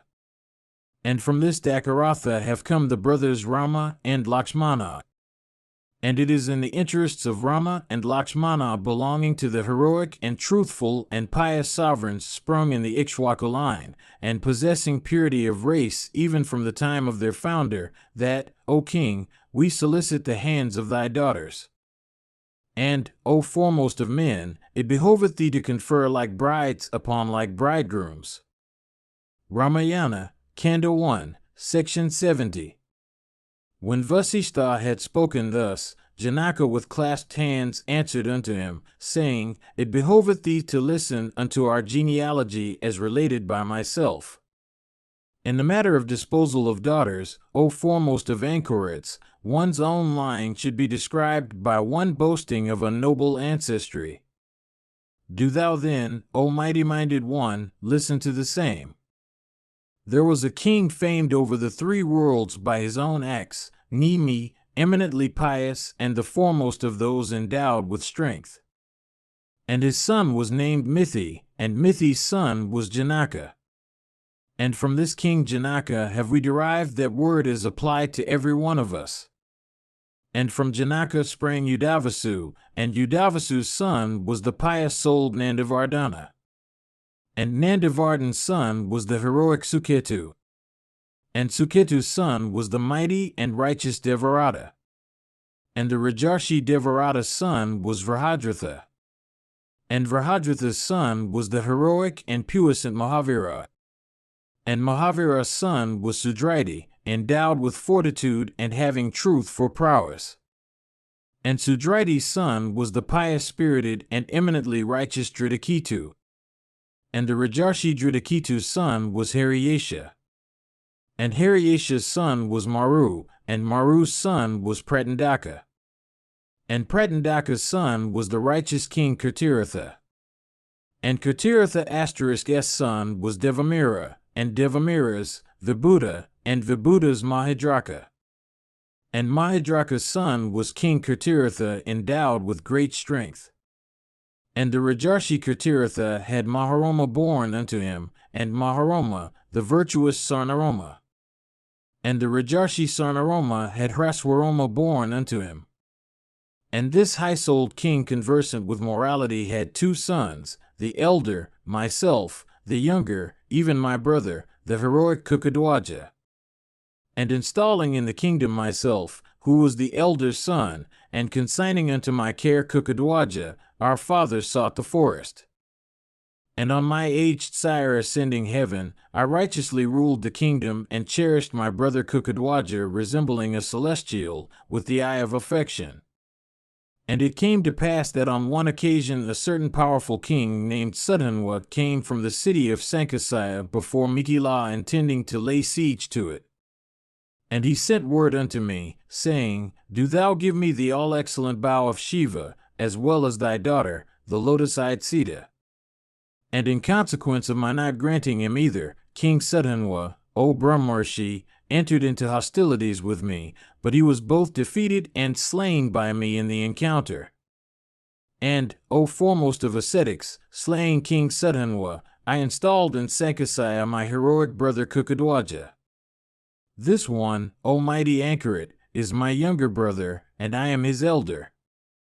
O powerful ascetic, well pleased will I confer on thee these as thy daughters-in-law, Sita on Rama, good betide thee, and Urmila on Lakshmana.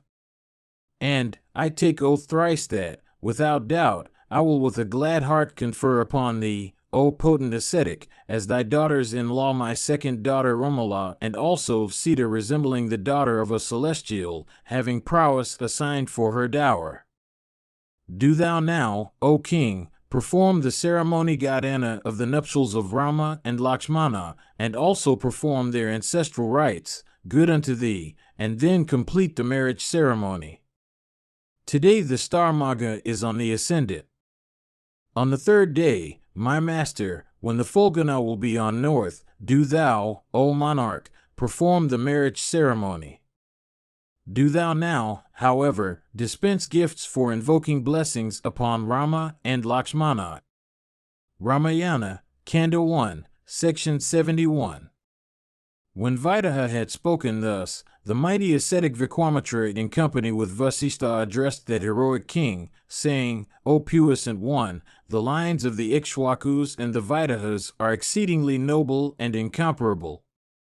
No other race can by any means compare with them.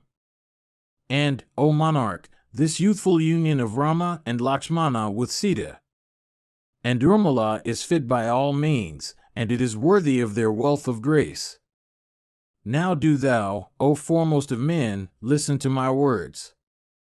This youthful brother of thine, King Kukadwaja, O thou versed in morality, this pious-souled one, O king, hath, O prime of men, a couple of daughters, unparalleled on earth in beauty, whom we would ask for, to become wives unto the Prince Bharata and the intelligent Satrufna, as we, O king, ask for thine own daughters in the interests of those high-souled ones, Rama and Lakshmana.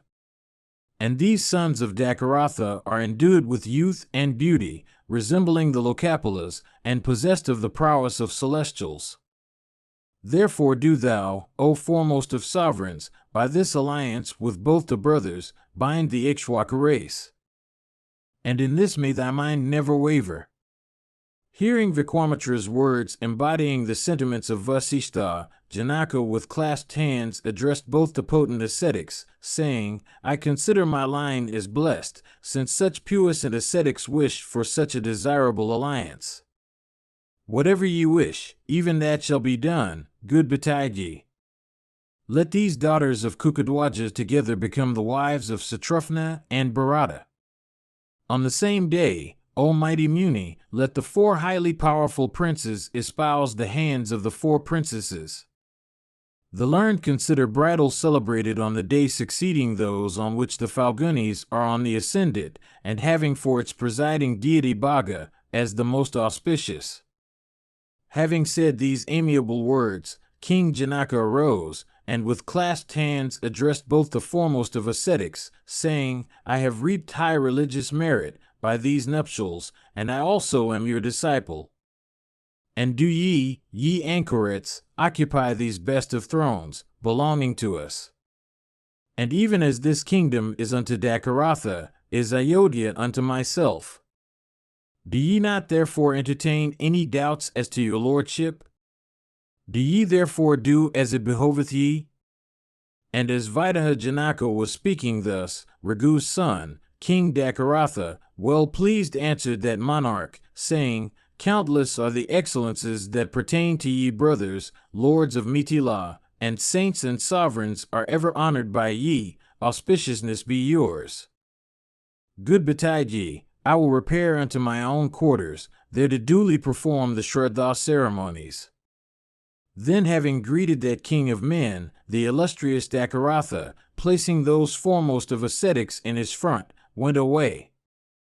And reaching his quarters, the king performed the Shraddha according to the ordinance, arose the next morning, and completed Gadana ceremony in consonance with the time. And to Brahmanas the monarch severally gave away kind by hundreds and by thousands, for the welfare of his sons. And that puissant one gave away unto the regenerate ones 400,000 of kind furnished with horns plated with gold, and each having her calf, together with bell-metal vessels for milking them. And that descendant of Raghu addicted to his sons made presents of various other valuables unto the Brahmanas on behalf of his sons. And having given away kine, the king surrounded by his sons looked like unto the amiable Prajapati surrounded by the Lokapalas. Ramayana, Kanda 1, Section 72. And it came to pass that the day on which the king made excellent presents of kine, the heroic Ayodhya, son unto the lord of the Kakayas and maternal uncle unto Bharata, presented himself before Dakaratha. And having seen the king and inquired after his welfare, he said unto him, The lord of the Kakayas hath from affection inquired after thy welfare, saying, They of whose peace thou art anxious are at present well. And, O foremost of kings, desirous of seeing my nephew, Bharata, that lord of earth, repaired to Ayodhya, O descendant of Raghu. And learning at Ayodhya that thy sons for the purpose of marriage had, O monarch, come to Mithila with thyself, I have speedily hied hither, with the intention of seeing my sister's son. Then King Dakaratha, on having that dear guest with him, rendered unto him all the respect that he deserved. Then having passed the night in company with his high-souled sons, that one versed in men and things arose in the morning, and having disposed of his daily duties, approached the entrance of the sacrificial ground, headed by the saints. Then at an auspicious moment called Vijaya, Rama with Vasishtha as well as other Maharshis at his head, and accompanied by his brothers adorned with various ornaments, who had all performed the rites relative to their nuptials, approached the entrance of the sacrificial ground. Then the worshipful Vasishtha, coming unto Vaideha, spake as follows, King Dakaratha, O foremost of sovereigns, that chief among the best of men, accompanied with his sons, who have performed all the rites relative to their nuptials, stayeth the orders of the bestower of the bride, for the meeting of the giver and the receiver is indispensable to every transaction of this nature. Do thou therefore maintain thy merit by accomplishing this excellent nuptial ceremony. Thus addressed by the high-souled Vasishtha, that exceedingly generous and energetic one versed in morality answered, saying, Who acts as my warder there? And whose commands doth he stay? And what need of exercising judgment in entering one's own house? As this kingdom is mine, so it is verily thine. O foremost of anchorets, my daughters resembling flames of fire, having performed all the rites relative to the incoming nuptials, are at the foot of the dais, and, sitting beside the dais, I myself had been expecting thee every moment. Do thou perform everything without let. What need of delaying further? Hearing those words uttered by Janaka, Dakaratha entered in together with his sons and the body of saints. Then unto the king of the Videhas, Vasishtha spake as follows, O saint, do thou, O pious one, in company with the saints perform, O master, the nuptial ceremonies of Rama charming unto all. Thereupon, saying, So be it unto Janaka, the worshipful Saint Vasishtha of mighty austerities with Vikwamitra and the pious Satananda in his front, constructed a dais agreeably to the scriptures, decking it out with fragrant flowers all around, and golden ladles, and variegated water pots, and platters with ears of barley, and censers filled with kupa, and conchs, and sacrificial spoons, and vessels furnished with aragyas, and those containing fried paddy, and sanctified akshatas. And over the dais, Vasishtha with due mantras and rites spread an awning consisting of dharvas of equal proportions. And with prescribed rites and mantras placing fire upon the dais, the highly energetic one commenced upon offering oblations. Then bringing Sita adorned with various ornaments near the fire, and placing her before Raghava, King Janaka addressed the enhancer of Kausalya's joy, saying, This Sita, my daughter, do thou accept, good betide thee, as thy partner in the observance of every duty, do thou take her hand by thine. May she be of exalted piety, and devoted to her husband, ever following thee like thy shadow. Saying this, the king sprinkled Rama's palm with water sanctified with mantras, with the celestials and saints exclaiming, Excellent! Excellent! And the celestial kettle drums sounded, and blossoms began to shower down copiously. Having thus given away his daughter Sita, with water and mantras, King Janaka, overflowing with delight, said, Come forward, O Lakshmana, good unto thee. Receive thou Urmila ready to be bestowed by me upon thee. Do thou accept her hand, let there be no delay about it. Having addressed Lakshmana thus, Janaka spake unto Bharata, saying, Do thou, O descendant of Raghu, take Mandavia's hand by thine own. And the righteous lord of Mithila spake also unto Satrufna, saying, Do thou, O thou of mighty arms, take Shrudakirti's hand by thine own. May ye all be good, and vowed unto excellent life. And be, ye Kakutstas, ye united with your wives. Let there be no delay about it. Hearing Janaka's speech, those four perpetuators of Raghu's line, staying by Vasistha's opinions, taking the hands of the four brides with their owl, went round the sacrificial fire, and the dais, and the king, and the high-souled saints, and in company with their wives, agreeably to direction entered into matrimony in accordance with the ordinance. And there was a mighty shower of shining blossoms from the firmament, accompanied with the sounds of celestial kettle drums, and choiring and instrumental music. And the Apsaras danced, and the Gandharvas sang melodiously at the bridal of the foremost of the Raghus. And this seemed wonderful to witness. And to the blowing of trumpets, those exceedingly puissant ones, thrice going round the fire, in company with their wives, went to the encampment.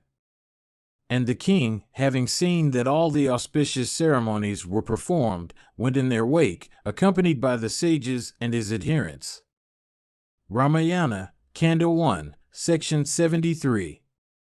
Then when the night had passed away, the mighty Muni Vikwamitra, having greeted the monarch, set out for the northern mountains.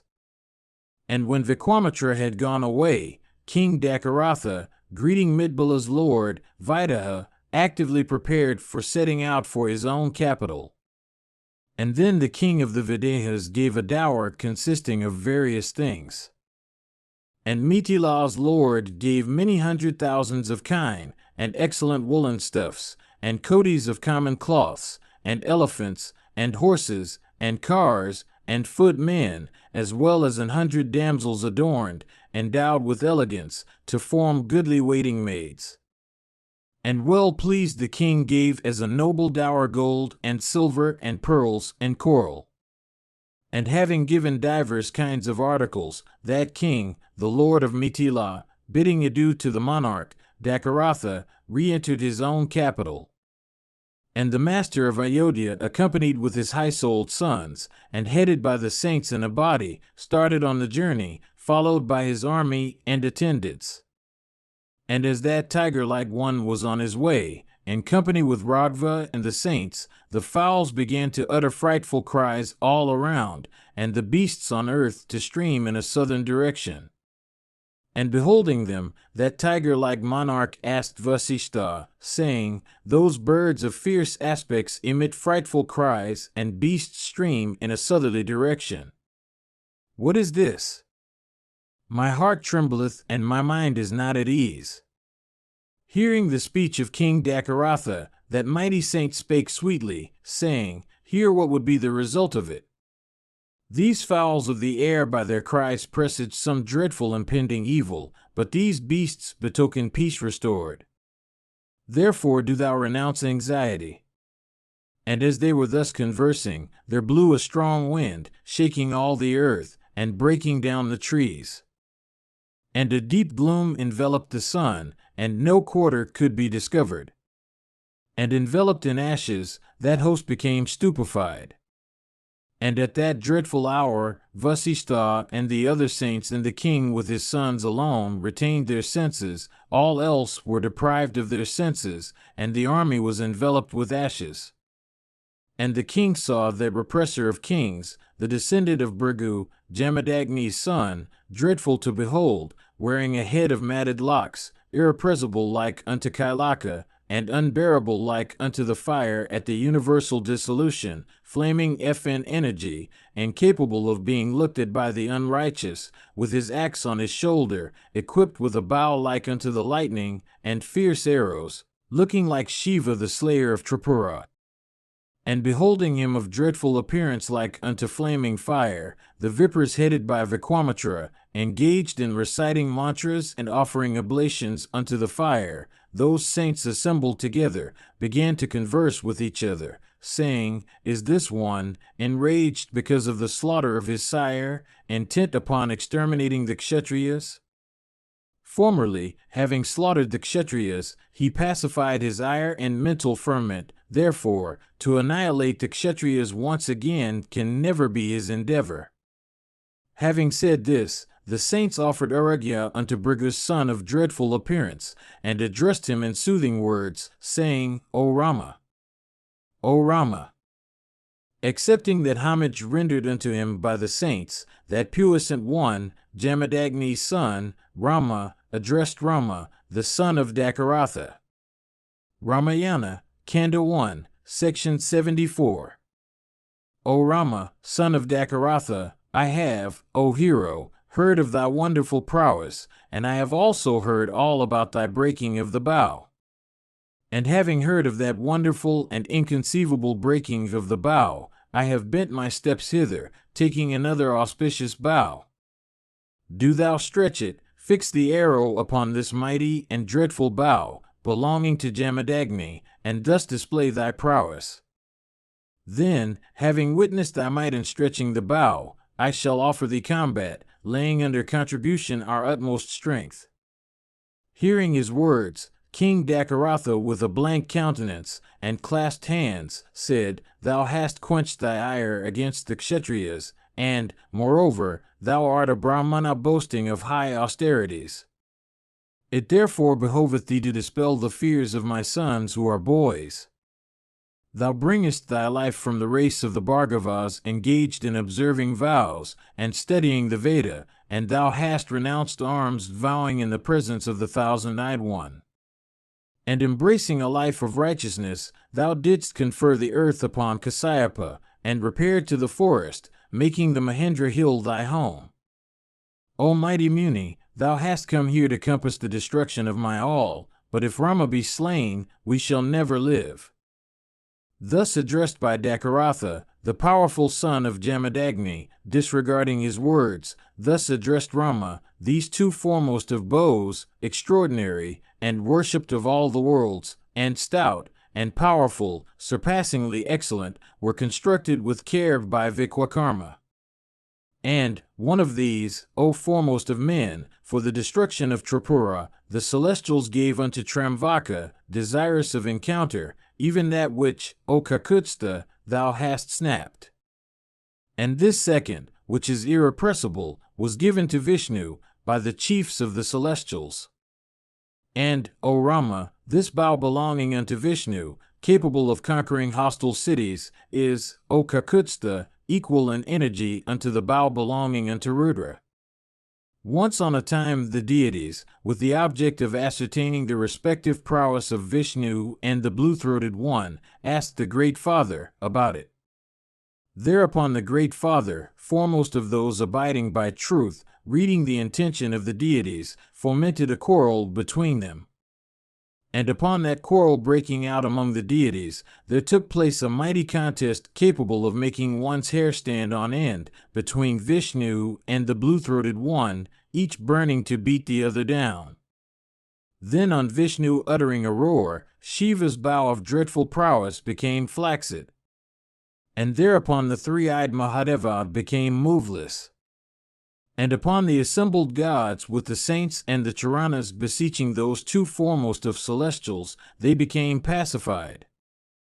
And upon beholding that bow of Shiva rendered flaccid by Vishnu's prowess, the deities with the saints acknowledged Vishnu as the more powerful. And the enraged Rudra of high fame made over the bow along with its shafts unto the hands of the Rajarshi, Devarata of Videha.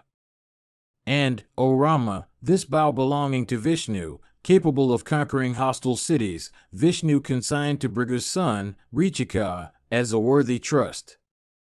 And the exceedingly energetic Richika made over the divine bow unto his son of immeasurable prowess, my sire the high-souled son of Jamadagni.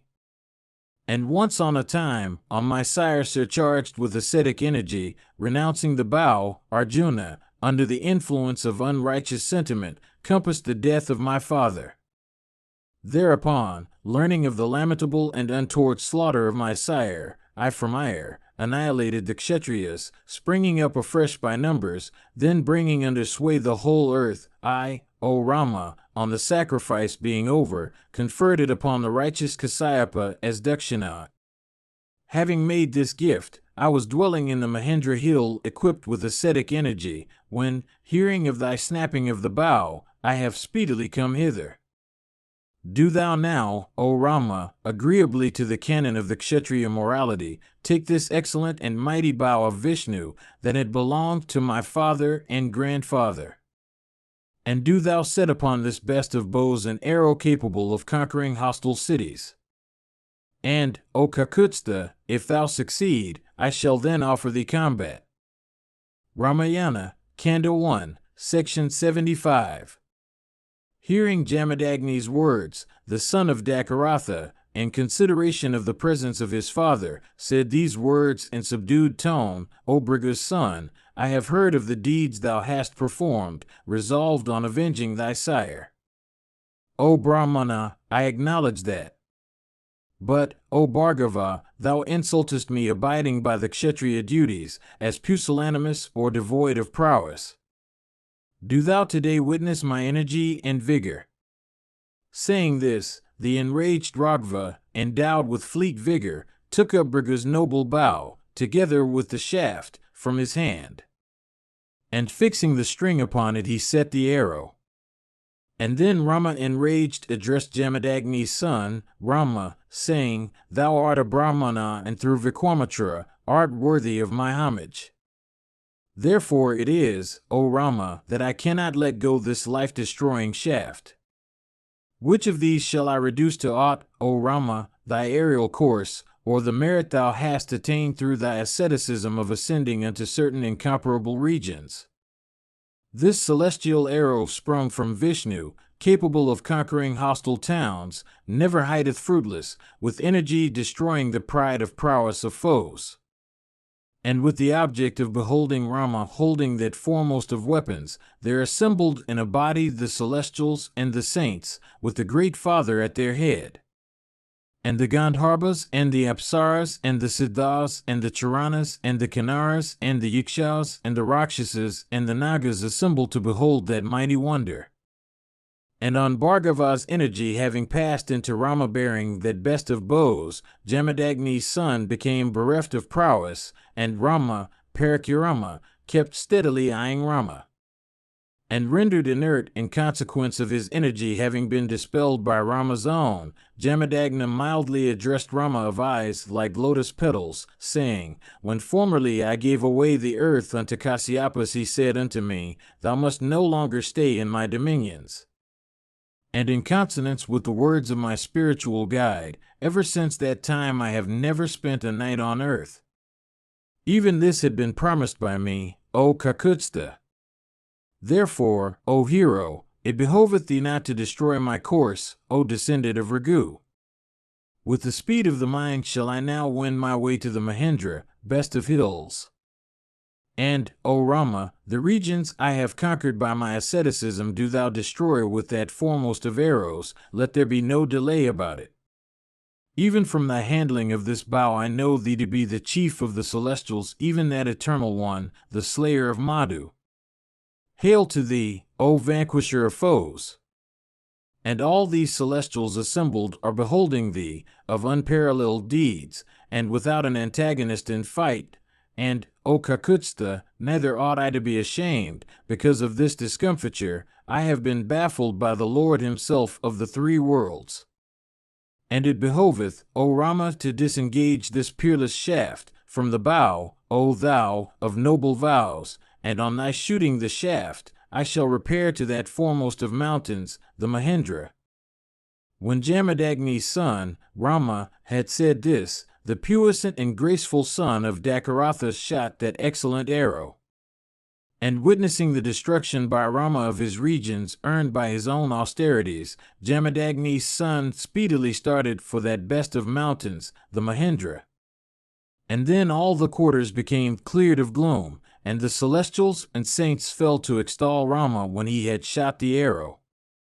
And that Lord, Jamadagni's son Rama, having gone round Rama, the son of Dakaratha, and honored by all, set out for his own quarters. Ramayana, Kanda 1, Section 76. When Rama had departed, Dakaratha's son, the illustrious Rama, of serene soul, made over the bow unto the hands of Ravana of immeasurable strength. Then saluting the saints headed by Vasishtha, Rama, the descendant of Raghu, seeing his father stupefied, addressed him, saying, Now that Jamadagni's son Rama hath gone away, let the fourfold forces, maintained by thee as their lord, march in the direction of Ayodhya. Hearing Rama's words, King Dakaratha embraced his son with his arms, and smelt Raghuva's crown, and hearing that Rama had gone, the monarch became exceedingly delighted, and considered himself and his son as having attained a second birth. And he urged on his army, and speedily arrived at the city, graced round with standards bearing pennons, and lovely to behold, and resounding with the sounds of trumpets, with its highways watered, and beauteous, and sprinkled around with flowers, crowded with citizens looking cheerful on account of the king's approach, bearing auspicious articles in their hands, and beautified with the vast concourse of people.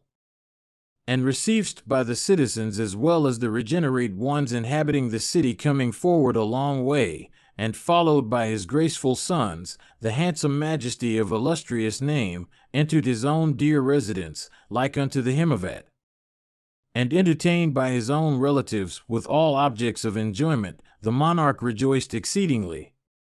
And Kaukalya and Sumitra and the slender-waisted Kakeyi, together with other wives of the king, were busy, receiving the brides, with the necessary ceremonies.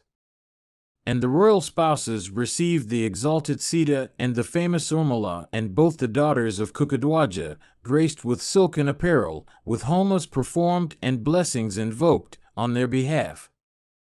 And having paid reverence at the abodes of the gods, and rendered homage unto those that deserved the same, the daughters of the kings, well pleased, in private, took joy with their husbands. And having attained brides, and arms, with wealth and friends, those foremost of men, engaged in ministering unto their father. And once on a time that descended of Raghu, King Dakaratha addressed Bharata, saying, O son, this son of the king of the Kakayas thy uncle, Yudhajit stayeth here, that hero, having come to take thee over. And hearing these words of Dakaratha, Kakeyi's son, Bharata, prepared for the journey, together with Satrufna. And having greeted his father, and Rama of unflagging energy, and his mothers, that foremost of men, the heroic, Bharata, departed with Satrufna. And having Bharata as well as Satrufna, the heroic Yudhajit, with a delighted heart, entered his own city, and his father rejoiced exceedingly. And on Bharata having departed, Rama and the exceedingly mighty Lakshmana tended their sire resembling a celestial. And paying the utmost regard to the command of his father, Rama discharged all the duties of the city, having for his object the pleasure or welfare of the citizens. And needfully rendering every service to his mothers, he on proper occasions observed the duties pertaining to his superiors. And Dakaratha was exceedingly delighted, as also the Brahmanas, and the traders, and the inhabitants generally, at the conduct and behavior of Rama.